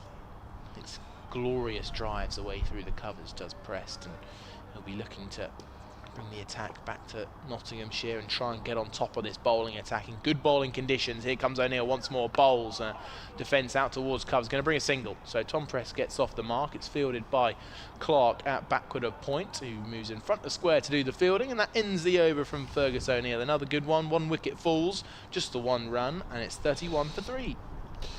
Russell Wolfe says Fletcher Middleton definitely got a bat on that one. Thank you, Russell. Joanne says, during this match in both innings, Fergus O'Neill spends a lot of time between overs chatting with the square leg umpire. Is this something he usually does? We've been joking that it's contributed to the umpires being generous with their decisions. Well, it never hurts to be in the good books with the umpires. It really doesn't. But I think that's just the way he is. If you go and stand on the boundary edge, Joe, he'll talk to you. He'll talk to anybody. Fergus loves a good on natter. Here's Ollie Stone in and bowls, and this is pushed up to mid-on. And sometimes they're just checking, where the front foot's landing and all the rest of it. But it never hurts to ask the umpire how the wife and the children are, and hope you're having a lovely time out here, sir. And we were only saying the other day, me and my mates, what a good umpire you are, and all that sort of thing. It never hurts. I'd always found, however nice I was to the umpire, they were just more likely to give me out. I'd look up and think, no, the umpire likes me, he won't give me out, and his fingers raised. Stone bowls down the leg side, taken by Verena. Well, some people overdo it, and some people they just want to get rid of. But no, there'll be nothing in it, Joe. He just likes a natter in general. And to be fair, most of the umpires do, because it can be a long, lonely day stood out there, and it must play havoc with the back and all the rest of it, stood out in the cold.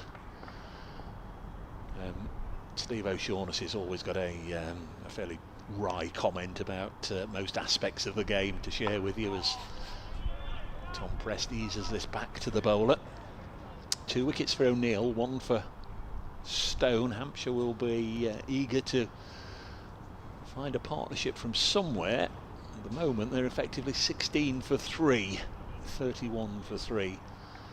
Just wonder if we will get a session ending shower of rain round about the tea interval. The ground staff are still there just in case the rain comes. Stone past umpire Wharf at this end. Prest pushes it back towards Ollie Stone. Wind has certainly picked up, hasn't it? It went still for a while, but the players' flannels are billowing in the breeze. Yeah, maybe just bringing those clouds over a little bit faster, maybe why the ground staff had gone out there perhaps a little bit earlier, but maybe that was our thunder rumble, maybe it was a little gust of wind, who knows? Maybe it was. We're in the elements here up in the gantry.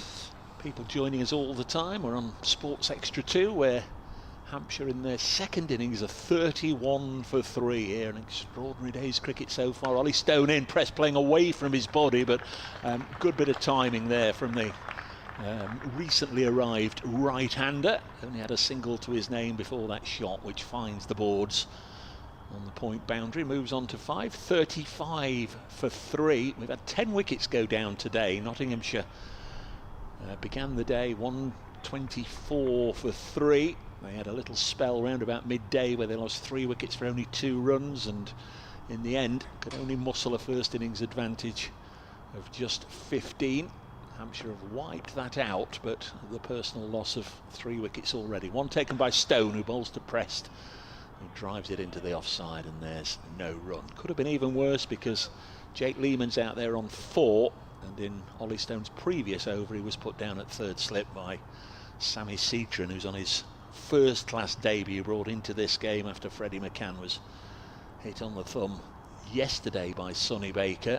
That was pretty much at the start of Sonny Baker's spell, and he ended up taking 5 wickets. The England man tuning up nicely for New Zealand if he gets the chance with a 5 in this innings. Yeah, 5 for 45 for Baker, and took 2 in 2 balls. Got Ollie Stone out for a golden duck and was on the charge. Wasn't able to dismiss Patterson White for that hat-trick delivery, but we see the keeper now standing up with Fergus O'Neill, who's going to be bowling right arm round for left-handed Jake Lehman, who's square on, faces up and defends out towards mid-off, and an advancing Hasib Hamid, the Nottinghamshire captain, comes in to collect, and Carver Rayner is the man under the lid behind the stumps. 35 for 3. That's the voice of Charlie Harden. I'm Dave Bracegirdle, and Robbie James is controlling things today, keeping us on the straight and narrow. He's editing all the correspondence before it goes on air, looking after us. Yeah, we feel safe under Robbie's leadership. Here comes Fergus O'Neill, bowls, and a whipping shot out towards mid-on brings no run again from Jake Lehman as the clouds loom here at Utilita Bowl. The lights are on. They've been on for a while though, and it's showing a bit of positivity towards how we might be on for a little bit longer, but it's really adding to the atmosphere here in Southampton with the lights on and the bowlers on top. 3 wickets down, Hampshire. A bit of thick grey cloud above us, but here comes O'Neill, bowls, and a pushing outside edge goes down towards third man. So Jake Lehman gets the non-striker's end. He moves to 5. And the right-handed Press will now be on strike. Tom Press, number 24, spinning the bat in his hand as the keeper goes back. Carver Rayner is just standing up to Jake Lehman, who perhaps has advanced a couple of times in his innings so far. Just around the country, Essex now 63 for 3. They just require 38 more to beat Leicestershire. That would be the first result in this round of matches.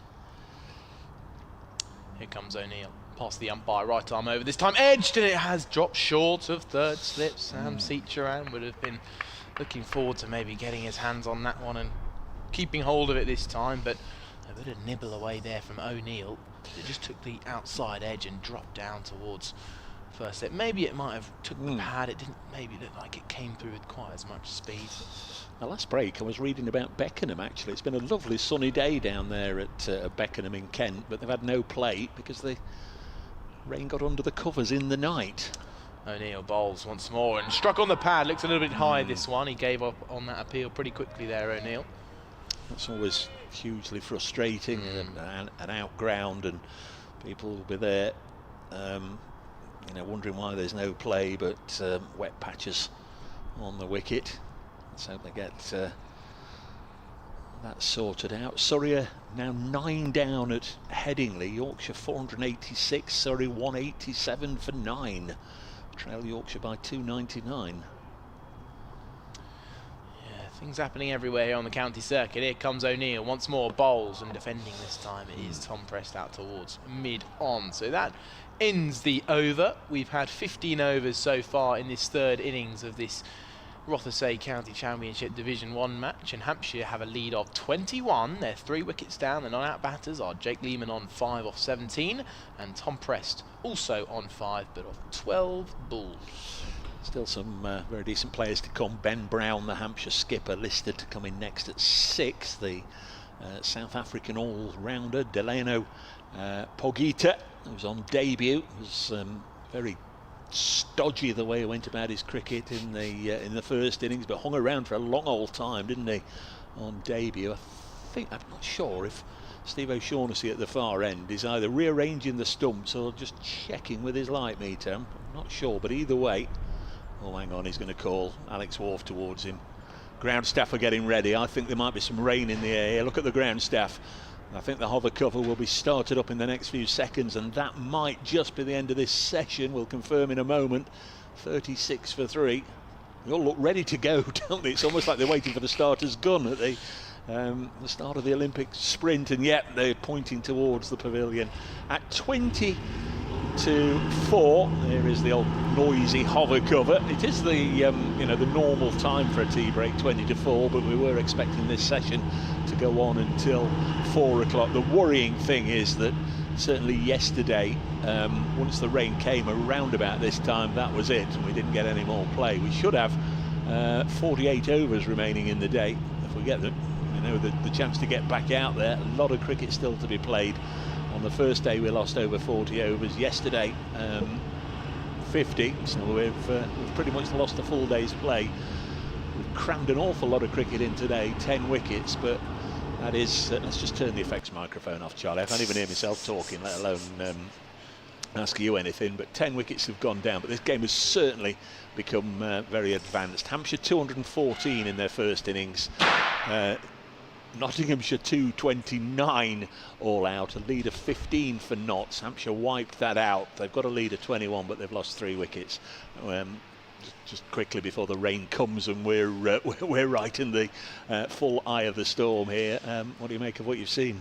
Yeah, well, it's been an interesting one, and it's almost been slightly typical of Hampshire's season. At times they've been on top of the game, and also they haven't quite been able to get advanced enough in the match to be able to really start asserting their domination on the game. So 36 for 3, and we can tell you that tea has been taken. So again, more success for Fergus O'Neill, 2 wickets for him, 1 for Ollie Stone. The non-out batters Prest and Jake Lehman both on 5 as we enter the tea break. Yeah, thank you, Charlie. So it is the tea break here. That's really good from the umpires. They've got them off. They've called for a tea break immediately. So in the unlikely circumstance that this nasty stuff blows away in the next 20 minutes, we'll be back out there and won't lose any overs. Let's have fingers crossed. However you follow your cricket, keep up to speed with your cricket. Please do so, because when the play restarts here, so will the commentary. Until then, from Charlie, Robbie and myself, thanks for your company this afternoon. As I say, as soon as there's cricket, we'll be back out there.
So then, welcome back to Utilita Bowl here on the afternoon of day 3 of this Rothesay County Championship Division 1 match between Hampshire and Nottinghamshire, and those are the beautiful sounds on the effects mic of the hover cover you can hear making its way off the field, which we didn't necessarily expect to see or to hear happen today when the players came off just over an hour ago, but there hasn't been much rain in the last hour, if we're honest with you.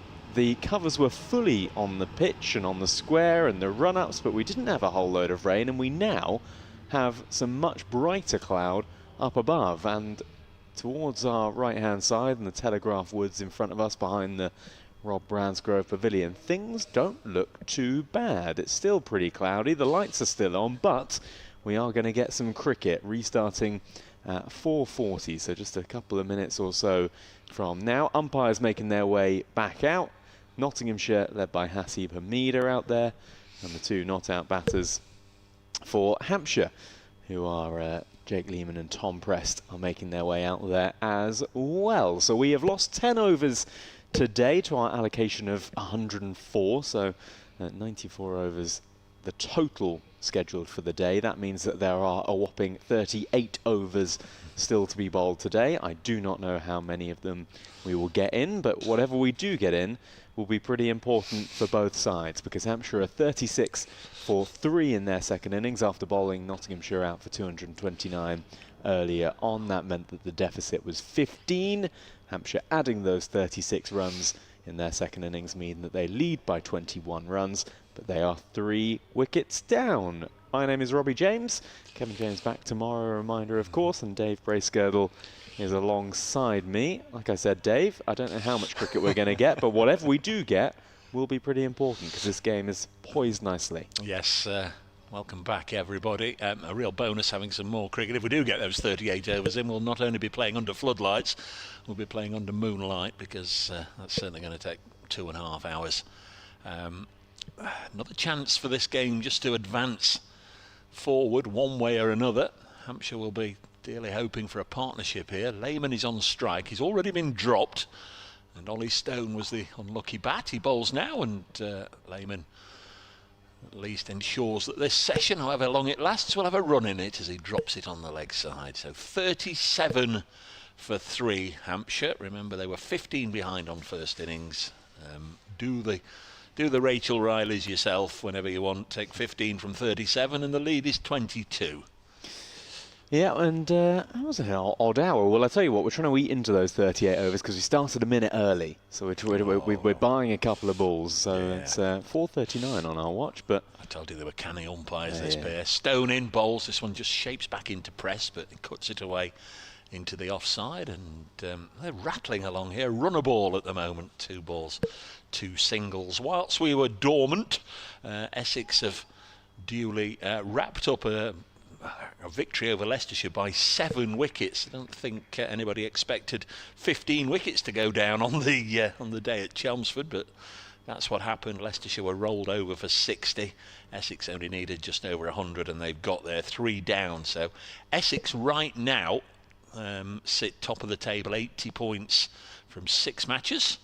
Stone bowls to Lehman, plays it up to mid-on, tying with Notts, who are 80 points from 5, not including the bonus points they've got here, but the table does show that Essex at the moment sit top of the table. Leicestershire 9th, and even with a draw here, Hampshire, you'd still be bottom. Hampshire would need to win to get off the bottom. Didn't realise things were quite as perilous as when I was just amusing myself for 15 seconds during that hour of rain. Ollie Stone, past umpire Alex Wharf, bowls nicely tucked onto the leg side by Lehman, doesn't get a run. O'Neill doing the fielding. It was a slightly odd hour, wasn't it, that we had there? Of course, 20 minutes went to the tea interval, so we only lost 40 minutes in total. But they set up all the covers, all the full Monty, and we didn't really get anything at all. Well, I had great plans, but they didn't. They didn't bear fruit. I thought I'd go and get a warm and go back to my room in this hotel, and they're in there cleaning it. I only left it at 9 o'clock this morning, and they chose that precise moment just to get round to my room. There's Stone in and guided away with an open face down to Lyndon James in the deep. Single taken. That's 3 from this over. 39 for 3. Of course, we've had all sorts of fun and frolics in the morning session, and then in the afternoon session as well. Wickets going down with great regularity. I think this, that and the other might happen under the floodlights here late on in the day, but it doesn't always pan out like that. Sometimes just suddenly, for no reason at all, end up with a ball that refuses to move from the straight, and the batters dominate. Here's Stone in, and nearly talked something exciting to happen there. Played up to Tong, and there's no run. End of the over. Just keeping half an eye on Josh Tong here, Robbie, because he's kept that ball and he is walking in that direction. No, it's Fergus O'Neill who's dispensed with his floppy sonata already. It's going to be O'Neill rather than Tong. You can understand why, with 7 wickets in the match so far. So, as I say, we odd hour that we sort of lost there, but now looking above, dare I say, we're in sunshine. Have you got the sun cream? We might need. I do actually, but it's holding down our commentary rotor, so I wouldn't. Don't worry. The commentary rotor comes before health. That's all good. So it is going to be Fergus O'Neill then to get things back underway in this long old evening session. Keeper's up to the stumps, and he's running towards us. Round the wicket to the left-handed Lehman, who's pushing that into the onside. And there is no run. Bit of a funky field. Always looks that way with the keeper up. Couple of slips in place. Short man catching on the onside as well.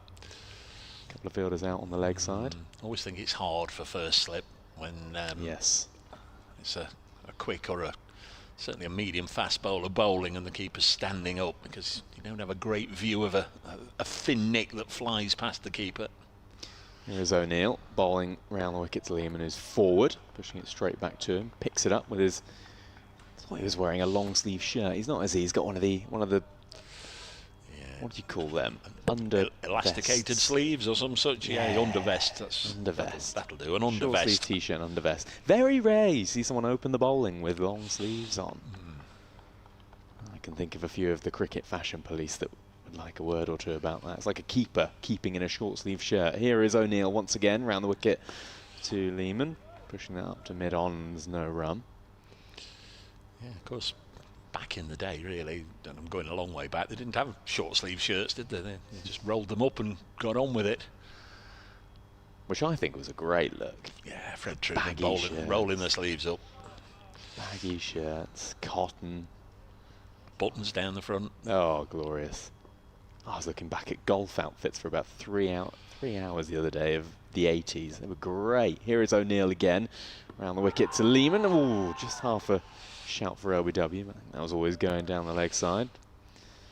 Yeah, they used to look great sporting outfits of the 80s and the 70s. Well, baggy. There's a golfer called Payne Stewart who tragically died in an air crash, who would wear the plus 4s. We were talking off mic about the American football, the NFL earlier, and he always had a different NFL team's outfit on every day with baggy plus 4s. O'Neill in once again. That's down the leg side. Now, did Lehman get something on that? No, I don't think he did. We'll wait for the signal. A leg bye is given there, so he did get pad on it. It's gone down to the boundary for 4 of them. Should move on to 43 for 3. The lead at 28. Yes, yeah, by the letter of the law, you can see why that was given, rather than him not playing a shot. He just sort of made a token push towards the ball. It brushed the back of the pad and raced away. No chance with Verena standing up. Of course, had it been determined that he wasn't playing a shot at the ball or taking evasive action, that's the other rider in that. The umpire could have signalled dead ball and it wouldn't have counted. Well, then we got a leg slip in place. Going to try and get him caught down the leg side. No, he's going to get a single into the onside. Is Lehman to conclude that over. We've had a couple then after our extended tea interval. Hampshire moving on to 44 for 3. The lead is 29. Surrey, following on, have lost Rory Burns cheaply for a second time in the match. They are 15 for 1, still trailing Yorkshire by 267 at Headingley. That's certainly a bit of a surprise.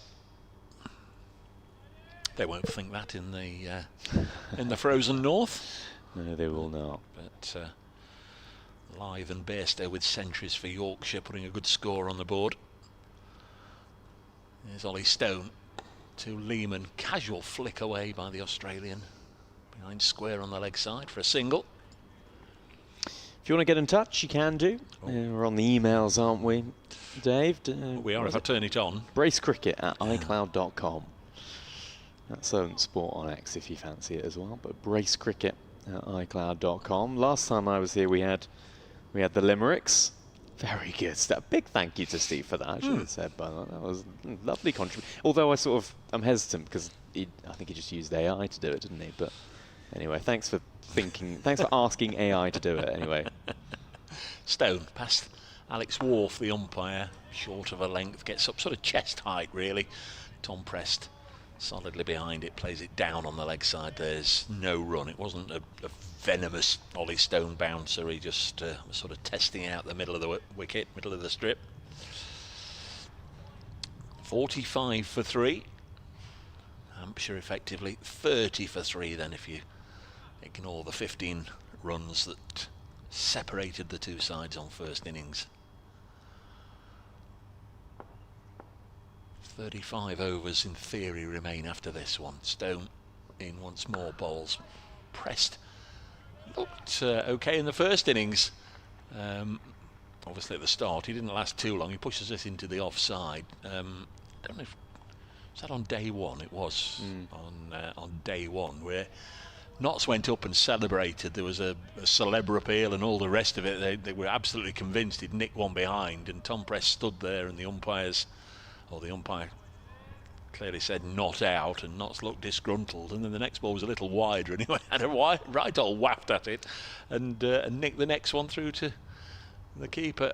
As he cuts this one away behind square, that'll go I think Ben Slater's got there. Really good work from Slater, and he saved 3 runs there. Thought for all the world that was going to be a boundary, but yeah, it was almost like Tom Prest said, well, if you're not going to give me out for that one, have a go at this one.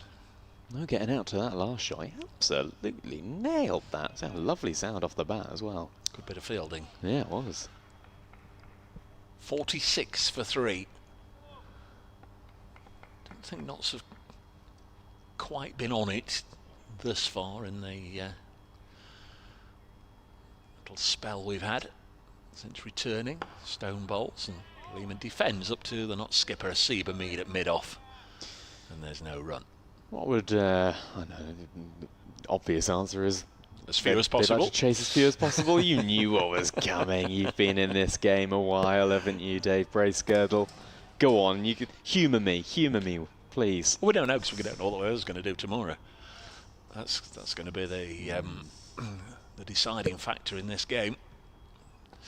Some saying, when it says between 70 and 90% rain all day, that you'd be very lucky if you get much cricket in at all. As Stone bowls, Lehman again works on the leg side, and other people say, well, I don't trust that app, I'll have a go on this app. And you sort of look around. It's almost like getting a quote for your car insurance, isn't it? You don't like that one, so we'll try somewhere else. And as we've seen today, I don't think we've been too far away from bad weather all day, but thankfully not been close enough to it, and we played up until the tea break in relatively good conditions. Let's just hope we can have a nice elongated spell here. At the moment it's okay. The floodlights, they've left them on in case we do get a dark cloud or two, but we're okay. And here's Fergus O'Neill and here's Robbie James. 3 slips in place. Couple of catches on the leg side now as well, and Prest is having a go at that one outside the off stump, but playing a miss from the man with 24 on his back. So this is an interesting little field now. So 3 slips, and then on the leg side we've got a couple of catches in front of square. We've got one just in front of square. It's a little bit deeper, maybe 5 yards deeper. The man just to his left, a little closer in. They've started at Taunton where they've had a lot of stoppages there today. Sussex 161 for 3. Here is O'Neill over the wicket to Preston. He's getting a thick inside edge down to the fielder on the fine leg boundary. And they'll pick up a single. Ollie Stone throws it in. The lead moves on to 32. And I think I'd call this bonus cricket. This feels like this all feels like a bit of a bonus session, this, because I don't think many people predicted it, and I don't think too many of the Hampshire faithful predicted it, because there are not too many of them around, but still a few in the sort of Colin Ingleby Mackenzie stand, and down to our left-hand side in front of the hotel as well. It's part of my Wheel of Fortune prize this morning, a little bit of bonus cricket late on in the day. I knew you bring good things, Dave Bracegirdle. Lehman on strike, that leg slip back in place, and he's pushing this up to Hasib Hamid for no run. Just to remind everybody what happened this morning, because when I saw you this morning, Dave, I mean, the smile on your face when you came up into the gantry. I set off to do my steps, and as always, lovely people stopping me to chat. I love that about a county cricket crowd. People just happy to see the Notts logo on the top there and share their thoughts. Lehman wrapped on the pad. Shout for LBW. No, says the umpire, Steve O'Shaughnessy at the pavilion end. Will come through for a quick leg by. I think that looked a little high. Fergus O'Neill thinks English umpires don't like him. Just sing it again on our monitors here. Ooh. Just nip back, but I think Lehman's not the shortest batter, so maybe just a little high, I reckon. I think he's particularly keen to get Lehman out again. Got him in the first innings, and would like to get him again. Anyway, had a little wander round the ground and eventually made it to the far end, where a well-known cruise company have got a tent. Pressed on the back foot, steering this to backward point, and there's no run. Inviting all comers to stop by and get a catalogue for their latest cruises, and to have a go on their Wheel of Fortune spinner. And of course I'm a very shy, reluctant sort of person, and I didn't want any of that, but they persuaded me. And I spun it round and it stopped on winner, and there weren't that many winner segments on it. It was a little bit like the Graham Norton show, and there weren't too many sort of jackpot segments, but it did stop on a winner. A fourth slip in place for O'Neill's final ball. The over, and Prest is having a play and a miss outside the off stump. Good delivery from O'Neill. Ended the over, 48 for 3 Hampshire. They survive another one, and the lead is 33. And at the mere cost of providing my email address, so I know what's going to come from now until the end of time. But anyway, at the mere cost then of being a winner and providing my email address, I got a goodie bag and a hat. I don't know, it's like a straw boater type thing. Lovely. You've seen it, yeah. Yeah. That'll get some use on a sunny day at an outground later on in the summer, I'm sure. It certainly will. I'm starting to think that you said that there weren't that many chances to win, but I bumped into Dan from the content team at lunch, and he also had won. Well, Stone bowling. Lehman tries to whip it away on the leg side. Well, what do you know? How many? Well, on the wheel, I would like to know how many chances to win were there? Was it 50-50? No, it wasn't. Because Dan was there. He had his tote bag on. He had his hat on the table. I'm very happy with himself. Charlie, have you played it yet? No. Yeah, I bet he has, and I bet he didn't win. I bet he has. I bet he didn't win. Loser. Yeah, loser, Charlie. 48 for 3. Yes. Got my bag of goodies and got some extra cricket after tea as a reward, as Stone in once more to Lehman, son of Darren.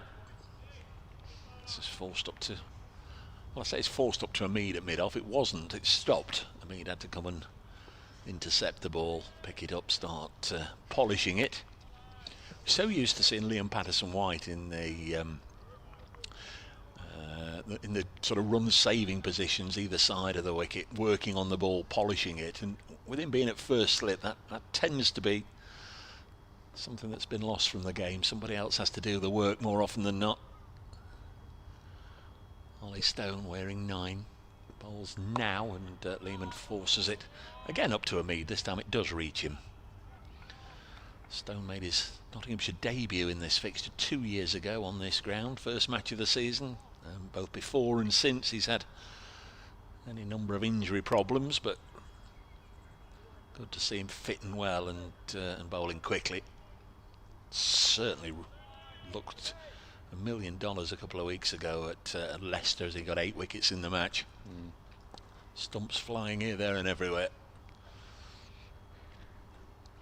Shirt untucked, sets off again, right arm hanging low, that familiar style. Bowls again to Lehmann, and again it's Hameed fielding. Just the three of them playing at the moment. Stone to Lehmann to Hameed and back to Stone. He is one of those bowlers, isn't he, that there are a few of them, to be fair, but you say, oh, if they had an injury-free career, they may well have picked up many, many more wickets and appearances for England. Always like the look of him. Yeah, played in 4 test matches. Ollie Stone. It's another one that's very much in demand in the English close season. Plays a lot in South Africa during our winter. Very much, I think, still on the England radar, but not in the current squads. Next ball. We're asking Alex Wharf. It was a plea more than a polite request for how's that, and the plea goes unrewarded. A tap of the left knee from Alex Wharf. He does. A leg bite. He does remain so very still, though, doesn't he? As a batter, you think, come on, give me something. Unless his, I mean, there's a long way away. Unless his facial expressions are sort of easier to work out than his body language. But from up here, he stays so still, keeps you on your toes.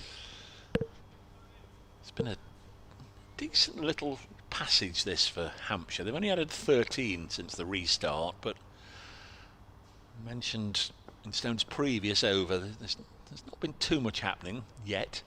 Next ball, nice and full, hit back. Oh, crikey, deflected onto the stumps.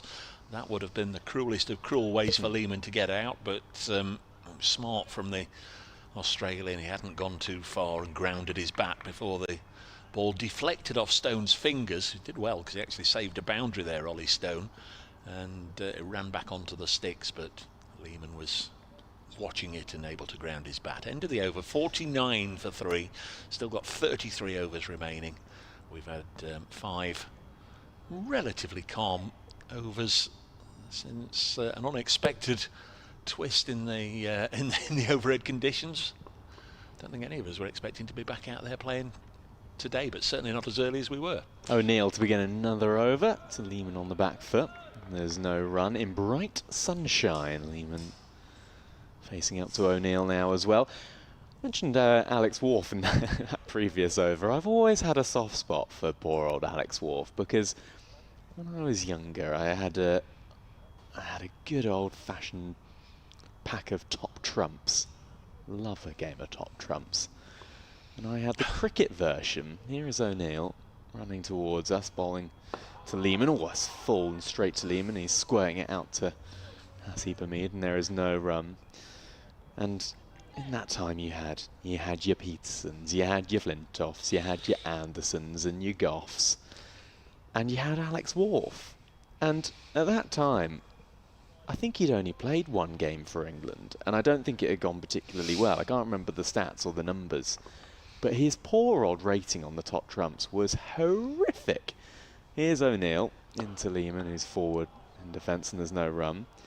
And I always thought it was a little harsh to make a top trump card with some of the biggest stars of English cricket and then put poor old Alex Wharf, who had played 1 game, in there. So I always remembered that, I always saw that, and I never saw him play, but I thought, oh, poor old Alex Wharf. And then as soon as he became an umpire, I thought, this is your time. This is your time.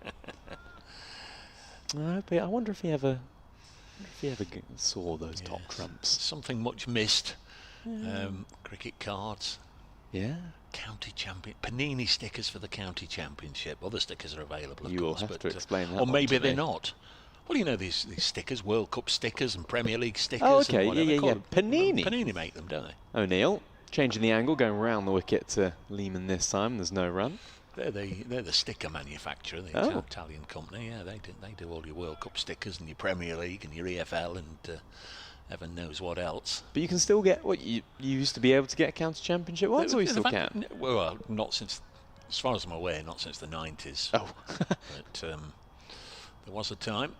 Huh. Get your sticker album. I bet Charlie Harden had top trumps. Here's O'Neill, bowls around the wicket and tucks up Lehman. Sprawling mid-wicket does the fielding. Yeah, that's Sammy Citron. He's come out of the slips for the first time, was in at third and spilt Lehman. He'd only got, I think, 5 at the time. So he'll be desperately keen to see the Australian heading back. And Carl Verena coming back up to the stumps. He did this to, it was to Nick Gubbins earlier on. And he's back up, helmet on, cap shoved down the back of his trousers. And here is O'Neill coming round the wicket to Lehman, just trying to change up the angle. A couple of deliveries round the wicket, couple of deliveries over the wicket. Squirts a single into the onside, and that is the Hampshire 50 in the 21st over. So 54-3. That means that the lead, which is the much more important number in this situation, is 35. So essentially Hampshire 35 for 3. 32 overs remaining in the day. We're all right here. I emphasise that before I say it's raining again at Taunton, Somerset, Sussex. Sussex 175 for 3. Somerset 526 for 8. So Somerset need to take 17 wickets effectively to win that match.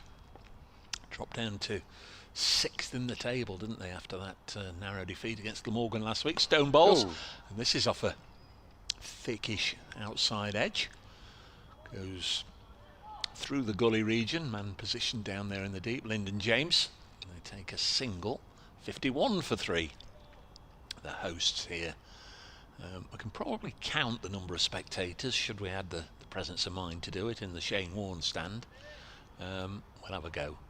On the white seats, 2, 4, 6, 7, 9. Is it 9? Oh, 8. Top right. You counted a bag, I think. Top right corner. There's. Oh, you're talking about the camera operator. Oh, right. Well, he's a spectator. This is pushed back to She. the bowler. It's a she up there. Sorry, madam. Eyesight never was a strong point. Are you sure you haven't counted the bag? I thought you counted the bag. So where are you going then? From the pavilion, there's a couple, one with the red top on and one with the dark top on. Yeah. Two behind, 2 at the back, one in front. So that's 7 in that block. 8. No, yeah. Why do I ever doubt you, Dave? Why would I ever doubt you? Stone bowls again, pressed opens the face, guides it down. This is going to be nip and tuck, but Slater's got there again. The sliding stop, almost aquaplaning on what's probably still a pretty damp outfield. Come back for a couple. Tom pressed into double figures, on to 10, 53 for 3. I can see I can see Dave Vokes, the photographer, as well. Chief Hampshire photographer to our left-hand side. He looks wrapped up. He looks chilly. He's actually taken some photos with the long lens just next to someone in shorts. So I don't know. Maybe it is a bit warm. Maybe Dave just runs cold.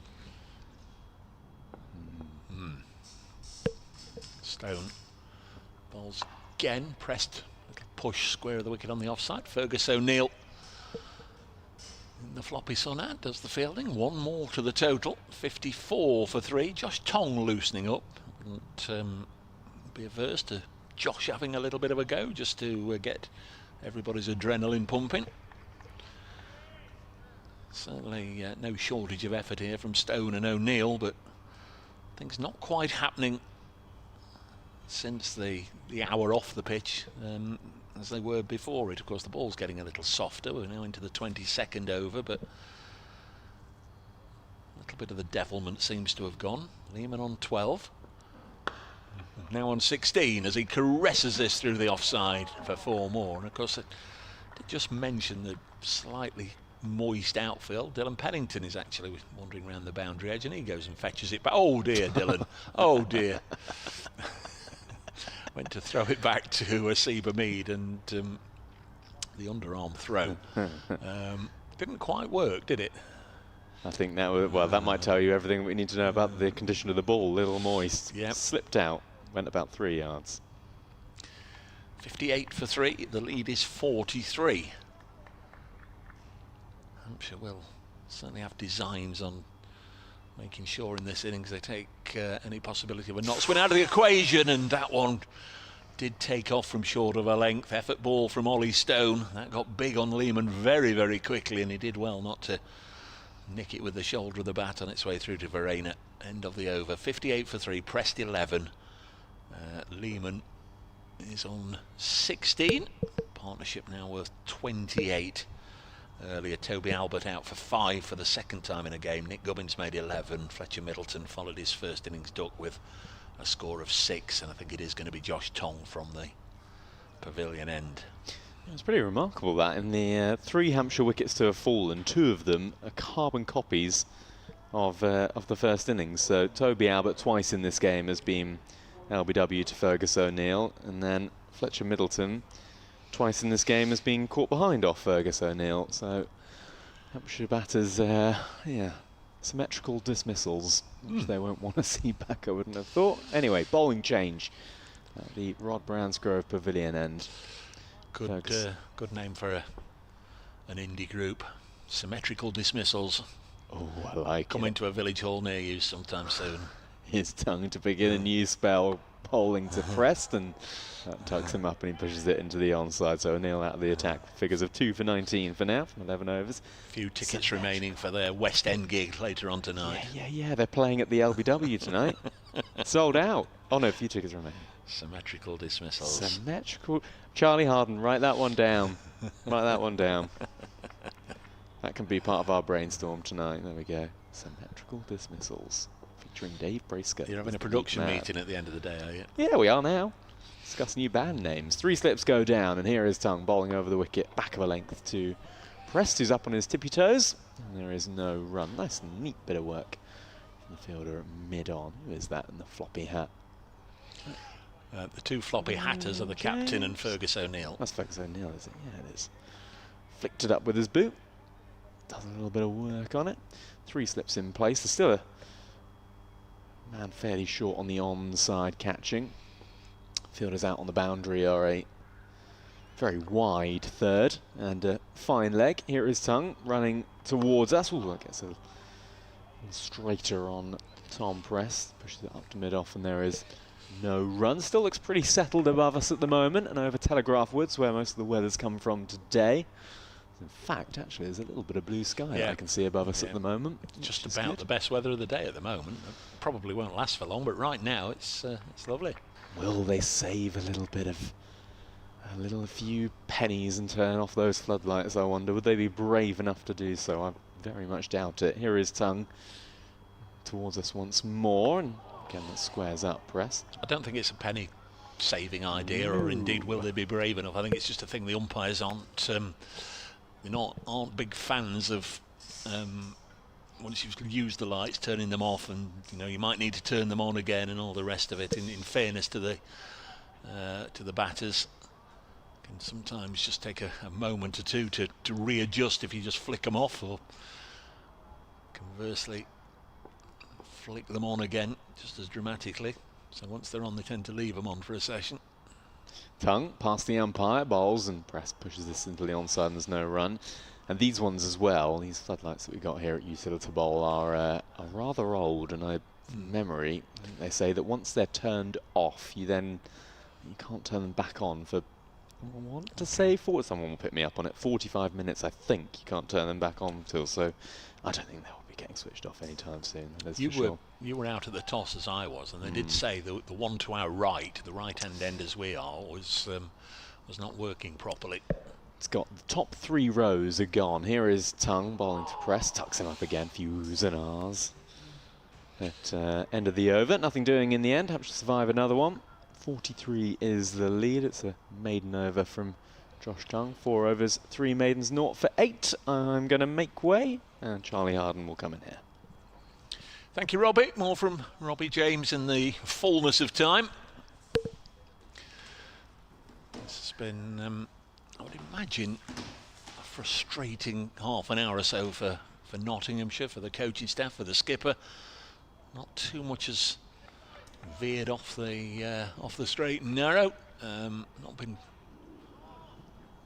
too much really for the batters to worry about. It's going to be Ollie Stone to continue. Charlie comes back. Thanks, Dave. Alongside, here's Stone bowling to Lehman. Third slip back in there, Seatrant. Stone Bowls now and driven into the offside. That's a nice stop in the covers. And there's no run. You mentioned how it might be getting a bit frustrating for Nottinghamshire. Well, I tell you, nice little 28-run partnership for these two. Exactly what Hampshire needed, just to calm a little bit of any pressure building, and they've done well despite the rain break. And Fergus O'Neill got a bit of a break, didn't he? And was able to continue, finishing his 11-over spell. That was Joe Clark with the diving stop there. I was just peering until the fielder got up off the ground. I could recognise the body shape. Stone Bowls slashed away behind square by Lehman for a single down to Lyndon James, where high up on top of the hotel, and you know, even if you see these players day in day out as I do, sometimes you know they're 200 yards away from you, and when they're sprawling around on the ground, sometimes you just need just a little bit of something, just a bit of familiarisation, just to recognise them. Clark was down on the ground clutching the ball, couldn't see name, number, face or anything till he righted himself up. Stone in again, Bowls, and that's the one that got him out in the first innings, wasn't it? Tom Prest playing pretty loosely outside the off stump and goes through to Verena. Well, you've got some big old binoculars there, Dave. They're older than me, they are. I haven't seen you yet put them up to the eyes yet, so they look very well used and well knocked in a cricket sense. There for emergencies. What do you use them for then? What defines an emergency on the cricket pitch? If you can't make out who it is down on the ground more often than not. So we were close to emergency time there with Joe Clark. No, because I just said the fielder had stopped it. Stone Bowls again worked down to Lyndon James at the far end. You just get youngsters like yourself with excellent eyesight saying, "What's it say on that T-shirt in the front of the Colin Ingleby Mackenzie stand, Dave?" And that might border on an emergency where I have to use the binoculars. Maybe I'll test you short. No, you're all right. No. I'll think of a devious question. You help yourself if you want to use them. I can see the important stuff, and it's in fact at the moment I can see the important stuff a little better than Nottinghamshire could see the ball, because they made a bit of a mess of getting it back to the bowler, but he's got it now. Sets off. That pile of sawdust has been decimated through the course of the day. This one's drilled up to a mid-off, and there's no run. Isn't this lovely, Dave? It's a blue sky, sun shining down. Yeah. No one predicted this at 5:15. No one predicted the Spanish Inquisition, as Monty Python used to say, and no one predicted that we'd be, as you say, back playing cricket. I pretty much thought that would be it at tea time. Well, the early tea went off at 20 to 4 rather than 4 o'clock. And back out there at 20 to 5. So we lost 10 overs. We've still got 29 overs and this ball remaining. If we can get a good chunk of that in, as Lehman gets solidly behind this and fends it off from in front of his chest into the offside. Joe Clark picks the ball up, and at the end of the over, this pair going along very nicely indeed. Lehman and Prest, after Notts dismissed Albert, Gubbins and Middleton, the top three on the batting card.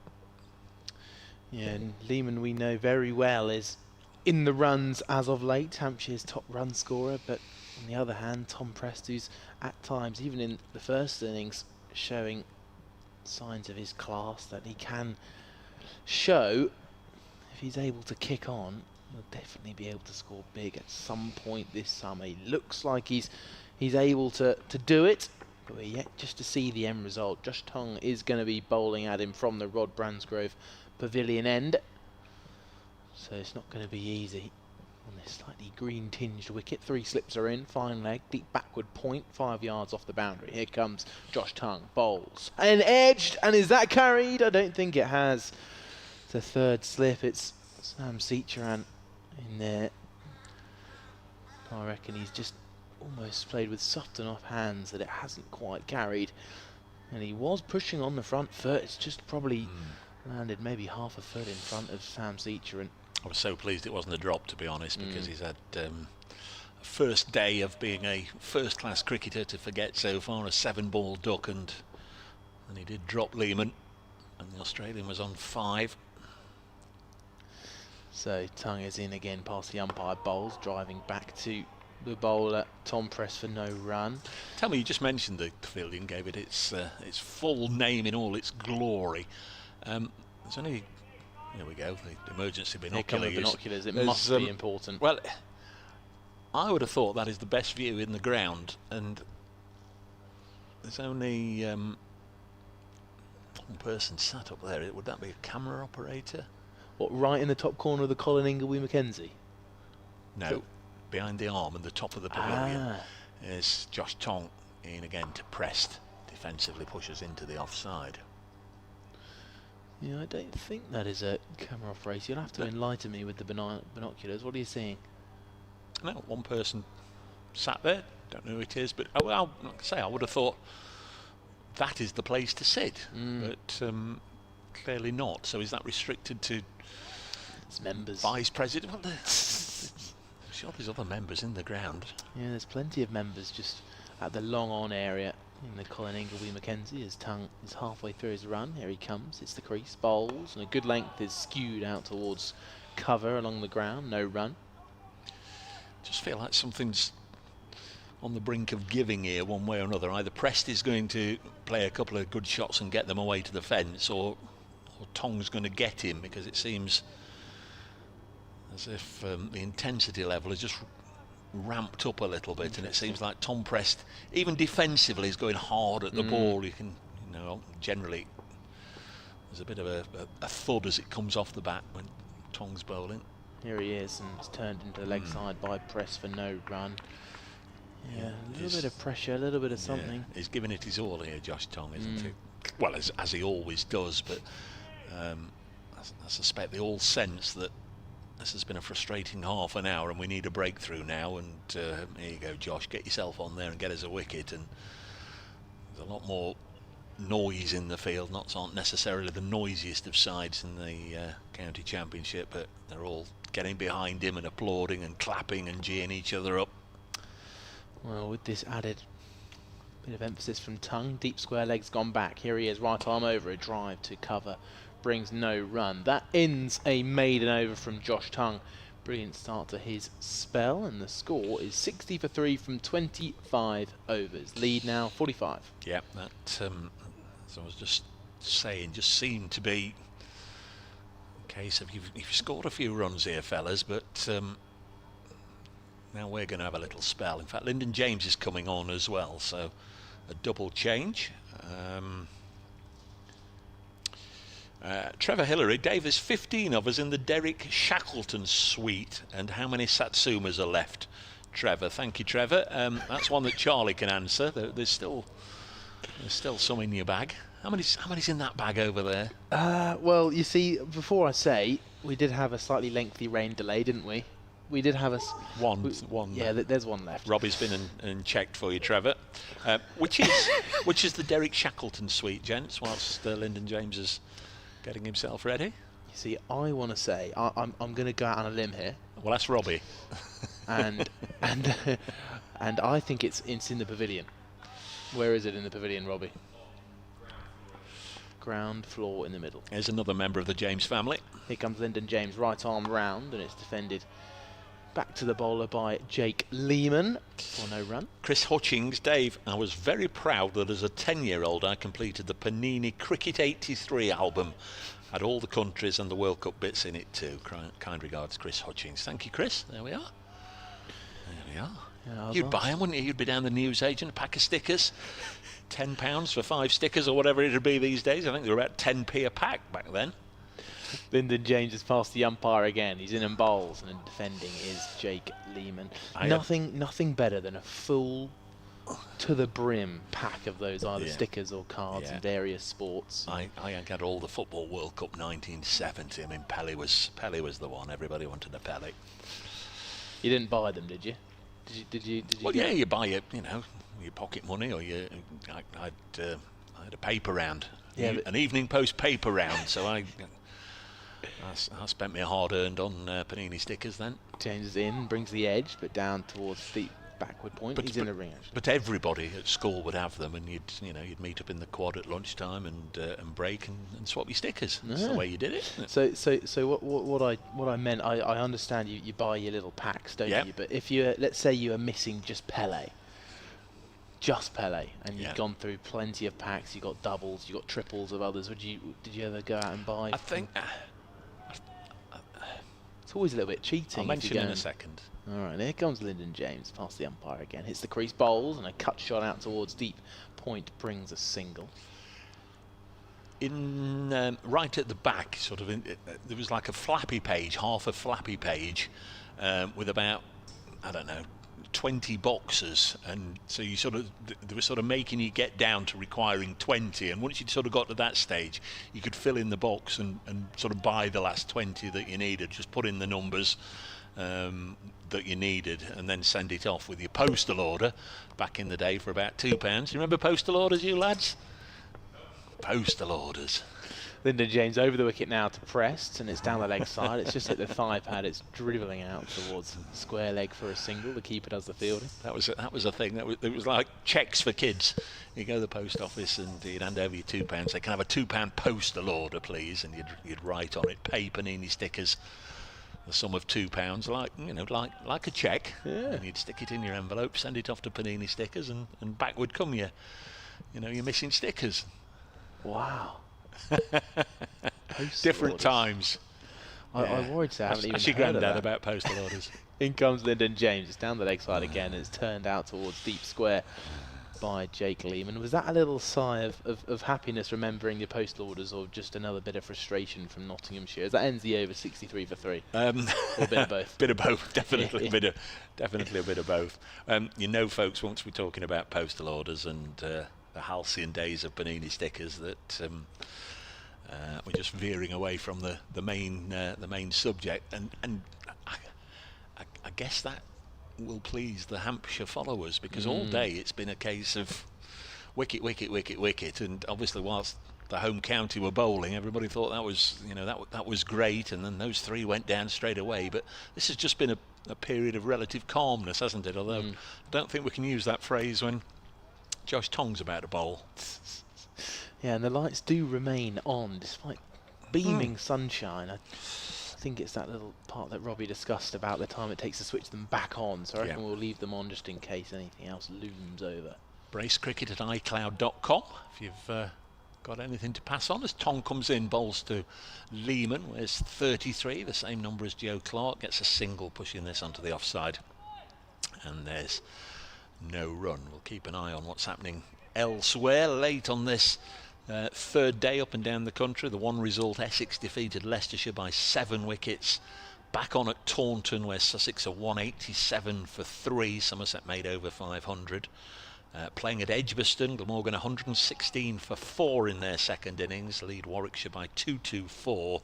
And off again for rain at Headingley, Yorkshire, Surrey following on 39 for 1. A bouncer from Josh Tong, which pressed Bob's underneath. We've got number 24 bowling to number 24. We've got Nottinghamshire's number 33, Joe Clark, out there fielding, and we've got Hampshire's number 33, Jake Lehman, batting. So that's Division 1. Division 2, Northants.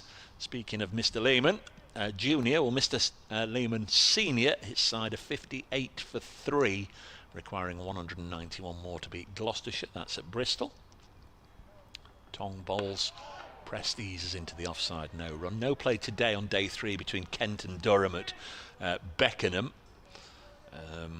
It's been a nice day apparently weather-wise, but in the night it did rain and it got under the covers and left the square saturated. They've had the covers off, but they've not been able to get it dried out, so they'll continue tomorrow. They're off for rain at Southport. Didn't get any play there yesterday between Lancashire and Worcestershire, so they've got a lot of ground to make up on the final day. That's Tong. Past umpire O'Shaughnessy, bowls to Prest. Defensively plays it. In the V, up to Fergus O'Neill at mid-on, and the last one is at HQ at Lords. Middlesex 260 for 7 second time around, leading Derbyshire by 61. Only 3 wickets left. It's not been a great start to the season for Derbyshire, but very much on top there against Division 2 Middlesex. Yeah, there's a lot talked about Derbyshire in the run-up as well, with Mickey Arthur as the head coach. Not quite panning out as planned. Tong bowls, Prest gets the board moving again, just guiding it down to deep third for a single. Josh Tong in his 6th over, figures of 0 for 10 at the moment. Prest on to 13, Lehman has 20.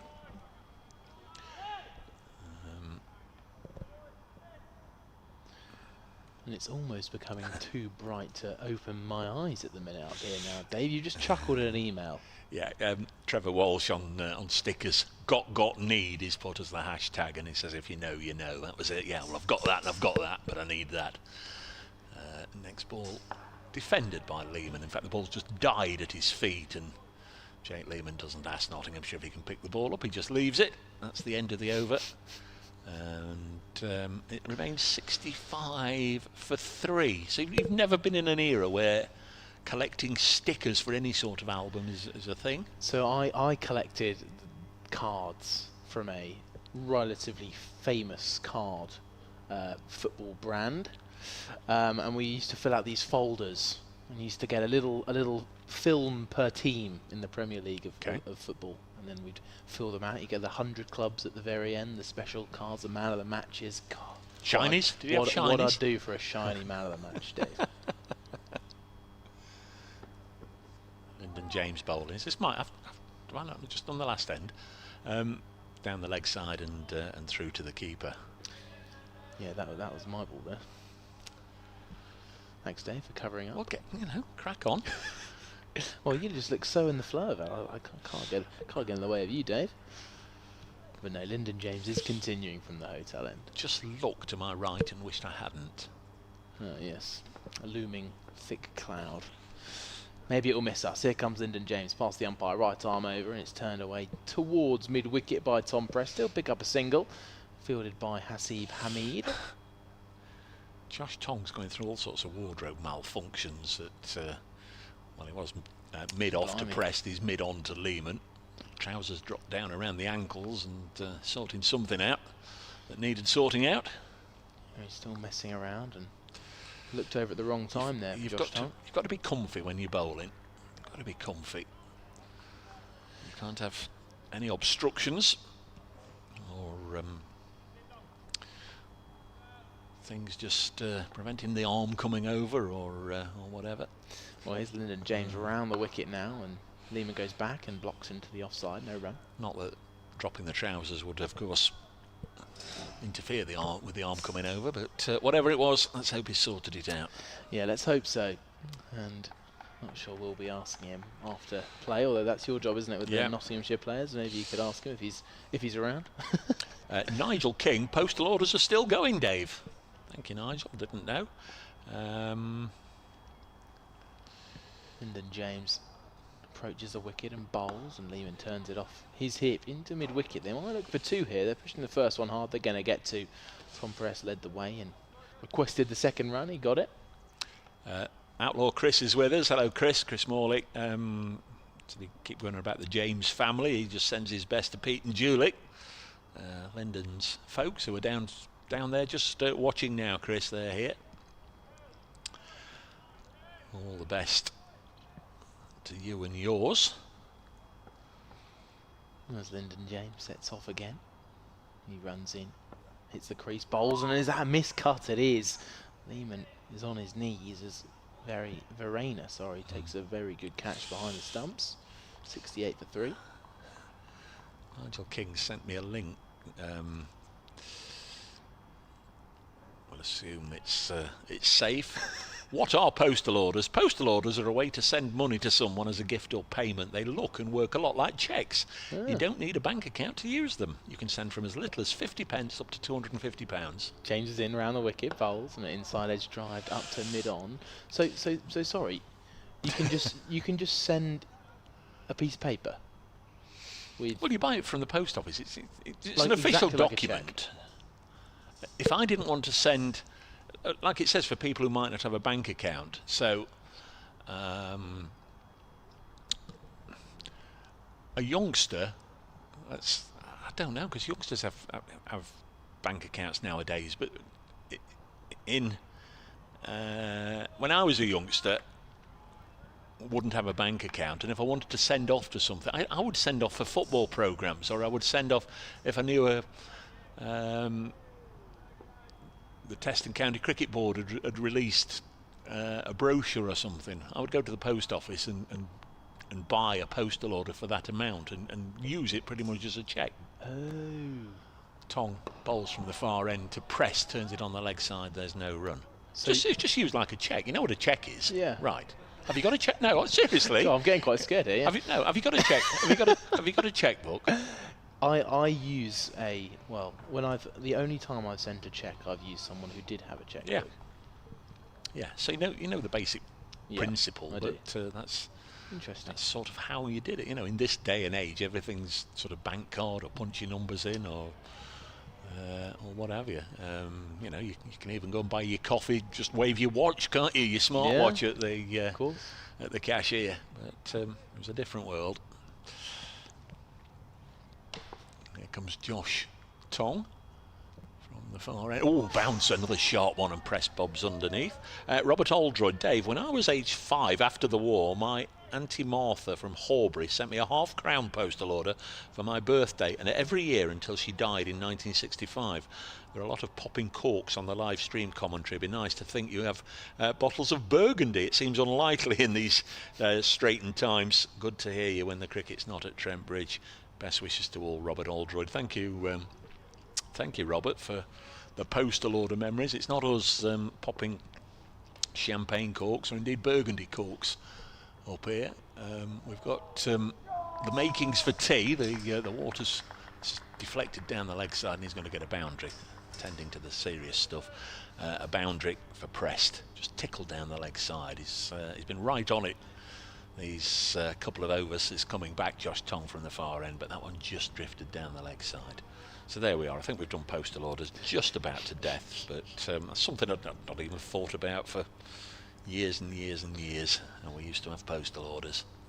I feel like that's just the brilliance of county cricket commentary, which is you just do come across something that you haven't thought of almost your full lifetime.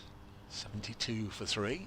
This is driven up to a Mead on the offside. You know, there's always some favourite topics that do the rounds and come round and round and round again. You know, what did we watch as a child? It's always a popular one, and you know, pop songs, names of pop songs. The cutlery draw. How do you do your cutlery draw? the discussions we've had on that. Should it be knife and fork and spoon, which is the only sensible way? This is pushed back to the bowler, or do you have the cutlery draw where there's one for the forks, one for the knives, and then one going in the other direction for the spoons? Oh crikey, we've had all sorts of that, and photographs and what have you. Robbie clearly does his alphabetically. Yeah, I agree with Robbie. I go forks, knives, spoons. The thing is, forks, knives, spoons. So like it would be set up if you went for your dinner in a posh restaurant. That feels correct to me. Although I don't really want to open that can of worms. No, there will be people that will say you're wrong. Next ball. Oh, very nearly chopped onto his stumps by Tom Press, just outside the off stump. A little close for cutting. Chopped down on it, and it bounced through to Verena to end another decent over from Josh Tong. The one that slid down the leg side was punished. Very nearly got his own back at the end of the over. 72 for 3 now after 29 overs. So they've doubled the tally from when we went off before tea, when it was raining heavily, at 36 for 3. It's now 72 for 3, and the lead is 57. Yeah, it looks like Tong's bowling quick, and also looks as if Tom Press is just being slightly hurried by him. But he'll just want to see through this spell. We want time at the wicket, will Tom Press. Got 2 slips in, keepers standing up to Lyndon James, and just sending out a deep square leg and fine leg on that, out on the leg side boundary, deep point as well, as Lyndon James comes running in. He's past the stumps, bowls, and a cut shot out towards that deep point fielder from Jake Lehman brings about a single for Hampshire. Now 73 for 3. Lead ticks up to 58 in this third innings. And we've been talking about various things here, Dave. However, it feels right just to bring one quick moment while we have it back to the game we're covering. So, I was thinking a little bit in the break about the total that Hampshire will need minimum to feel like they can win this game. Here comes Lyndon James again, bowls and turned out towards that short mid-wicket for no run. So, the question is, in terms of a lead that Hampshire will look at as a target, what are you thinking, Dave? I'm just thinking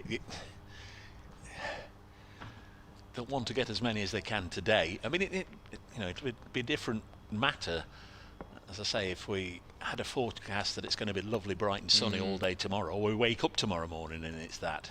James is in, very short, pulled away by Press. Is this a chance out towards fine leg? He's underneath it, and it has been taken. And Tom Prest on the pull shot has found the man at fine leg. And that is a huge breakthrough for Nottinghamshire. Tom Prest has only just started walking off. He can't quite believe what he's done. Lyndon James takes a wicket in the third innings, and now Hampshire are 4 down. They've got 73 runs, they lead by 58, and that is a big blow to Hampshire's winning chances. Yeah, Ollie Stone with a really good catch down there. We've had some good catches actually in this match down at long leg, and that's the latest. Brad Wheel got one, didn't he? Was that this morning or yesterday down at long leg? That was a really good effort. Sam Cetron earlier in the match when he was just on as a fielding sub also took one, but that one was right up there with the best. Ollie Stone and Tom Press goes for 18, 73 for 4. I tell you what, Charlie, do you want to just hand over your gear to Robbie, who's going to slide in, and then I'll move out the way so you can slide to this side of the desk and you can reminisce about all sorts of different things, you young'uns, as soon as Robbie's connected. 73 for 4, so the lead is 58. Nottinghamshire getting the first wicket after tea, and it's Lyndon James coming on. And if you can't, if you can't get your wickets with plan A, B, or C, and the fourth bowler comes on, Lyndon James, and manages to manufacture something, that's a real bonus. He got one in the first innings, and now he's got Tom Prest. Caught Stone, good catch by one member of the James family, and there's another member of the James family. Welcome back, Robbie. Thank you very much, Dave. Although not too sure how long I'm going to be on commentary for, because we have a big dark cloud and it is looming over the Telegraph Woods, and it is on its way to us, I fear. But oh my goodness me, Tom Prest, you've done all the hard work. 54 balls faced, and he's back in the changing room. Ollie Stone to the new batter, Ben Brown, who pushes this straight back to the bowler, and there is no run. Charlie Harden, that is a sickener, isn't it? Do all that work, 43 Tom Prest and Jake Lehman put on for that fourth wicket. It felt like they'd just managed to wrestle back a little bit of control of that third innings, and then you go and hold out to the fielder at fine leg. Yeah, it's a shame. Tom Prest has showed huge amounts of potential, and to get out in that fashion, he'll be absolutely gutted. Stone over the wicket, running away from us in sunshine for now, and Ben Brown is solid in defence. Yeah, and I think it's also been a quite a tricky shot to play, really, on this wicket. And Lyndon James is bowling well at the minute, but that short ball seems to be the way to go, I think, as the ball begins to bounce and then bounce not quite as much the next delivery. It's hard to get that flat bat on it. Final ball of the over, bowling to Brown, who's pushing that into the offside, and there is no run. And also, I mean, a bit of a double whammy, end of the over, by the way, 73 for 4, and the lead is 58. Double whammy, because not only have you done that hard work, but if that cloud is going to disperse what I think it's going to disperse, which is a lot of rain on this ground in potentially the next 5 minutes or so, then I fear that could be double whammy frustrating for Tom Prest, who finds himself in the changing room having done that good work, and then Ben Brown is exposed for this tricky little period that we think we might have coming up now. Yeah, and I've just seen Steve O'Shaughnessy look over to perhaps the most ominous cloud I've ever seen here at Utilita Bowl. And you've seen some ominous ones. I've seen a few ominous ones, not quite as threatening as that one. But here comes Josh Tongue. He's halfway through his run. And he's in now and bowls. And a little late duck there from Jake Lehman. I don't even know if he did have time to duck out the way of that one. He's almost just dipped his head, and that's all he could do to get out the way of it. His bat was left high. He's very square on, but that Josh Tongue bouncer and this spell as a whole has really hurried the Hampshire batters. And it looked a nasty one, that one. Got him on the shoulder, yeah. I thought for a second, because it did take a little deflection, I thought it got him on the helmet and we were going to have a break, but no, got him on the shoulder. As the sun is now lost within the clouds. Uh-oh. Josh Tongue is in, past the stumps, bowls, very short one again, and just played through to the keeper for no run. Again, another slightly precarious looking leave. There you go, got there eventually. Down the leg side from Jake Lehman, 73 for 4. Just quickly, in case we are not going to have much more cricket today, potentially, a couple of things. I've really enjoyed you trying to understand this whole postal order situation from Dave. That was wonderful. You were struggling there, weren't you? I'm not sure I still really do. No, I don't think you do either. Do you understand, Robert? That's okay. Yeah, but no. But it was funnier listening to you try and understand it.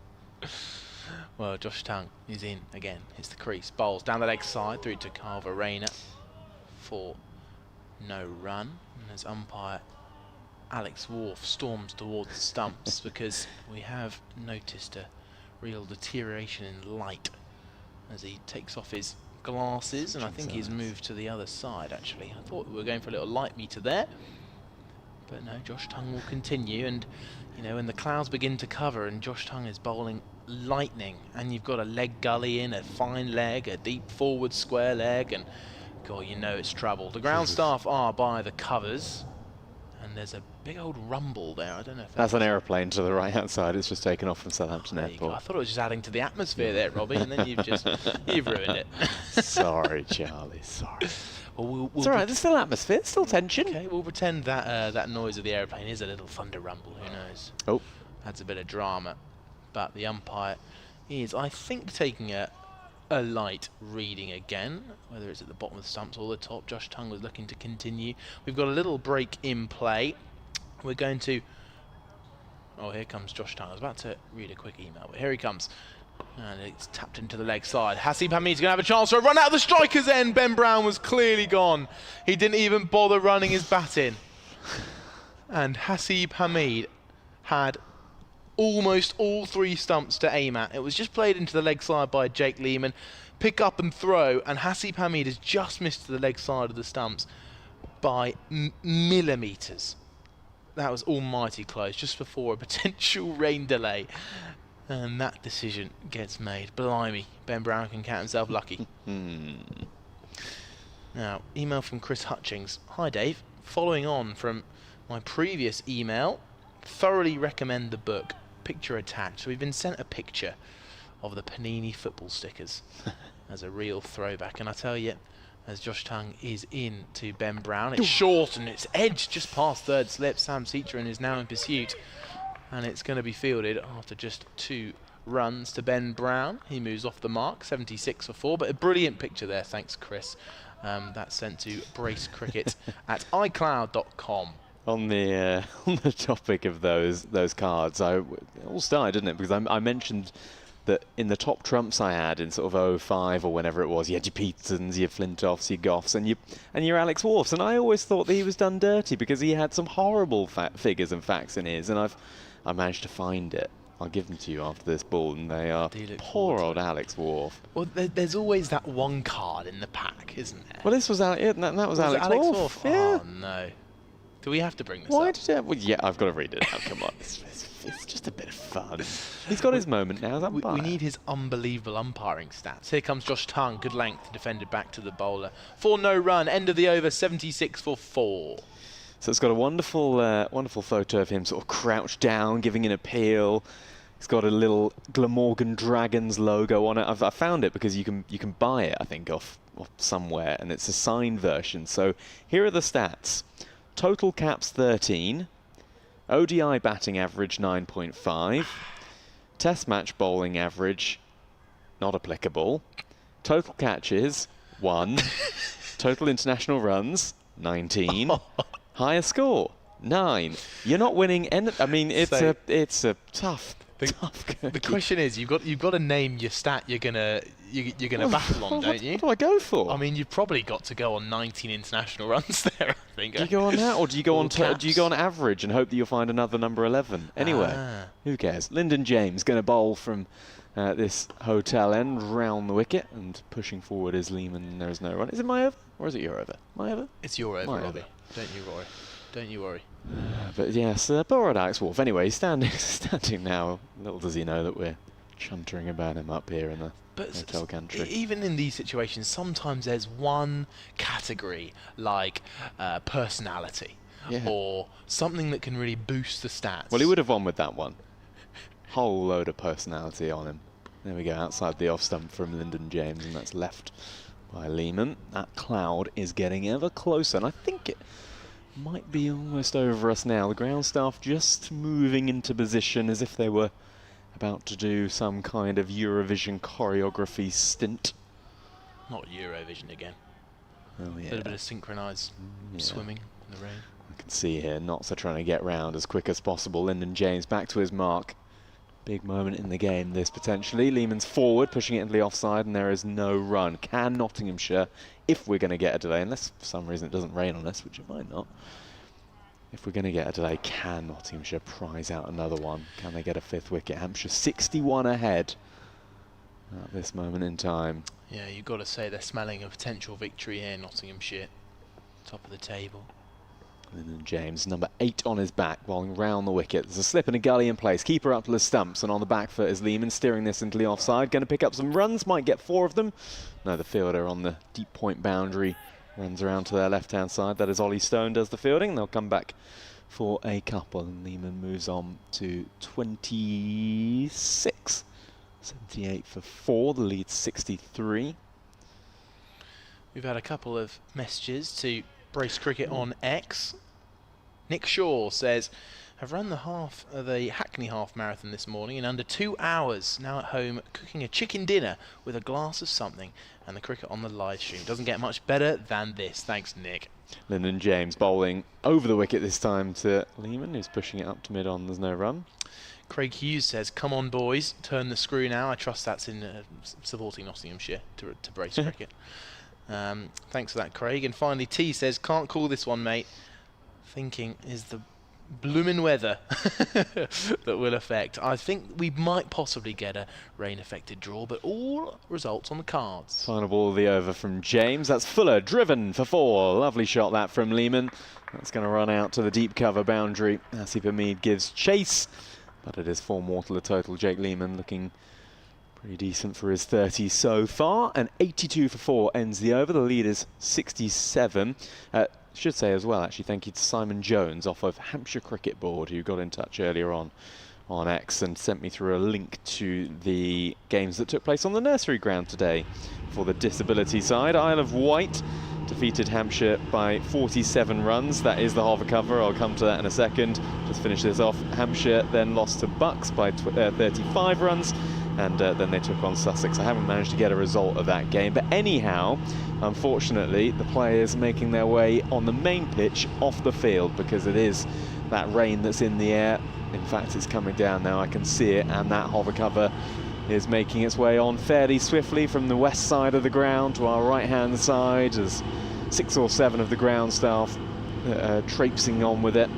And off go the batters. Nottinghamshire and the umpires as well. So we are going to get a delay. Will that be it for the day?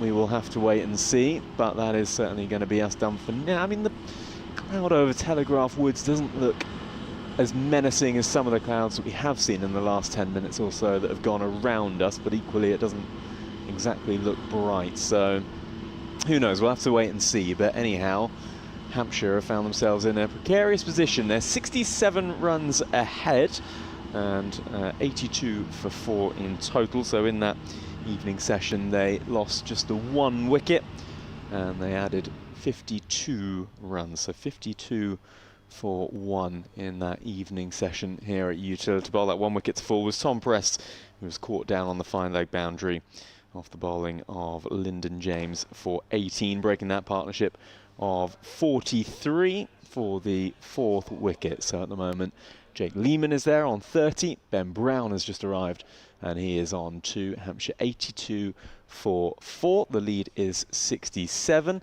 And the umpire's just staying out there for a moment. In fact, no, they are now beginning to wander off slowly, and the ground staff are going to bring out at least that first layer of square covering. Not doing it with any immediate kind of hurry, so I don't think it's exactly lashing it down. But anyhow, we are definitely going to get a delay here at Utilita Bowl. If there is any more cricket, we will, of course, bring it to you whenever that may be. If not, we will bring you reaction, of course, on BBC Radio Solent and BBC Radio Nottinghamshire as well. But for now, my thanks to Dave Bracegirdle for today. If that is us done, my thanks to Charlie Harden for today. Kevin James will, of course, be back tomorrow if there is no further play today. But if that is us done for the day, then have a very good rest of your evening. And Kevin and the team will speak to you tomorrow morning at 11 o'clock.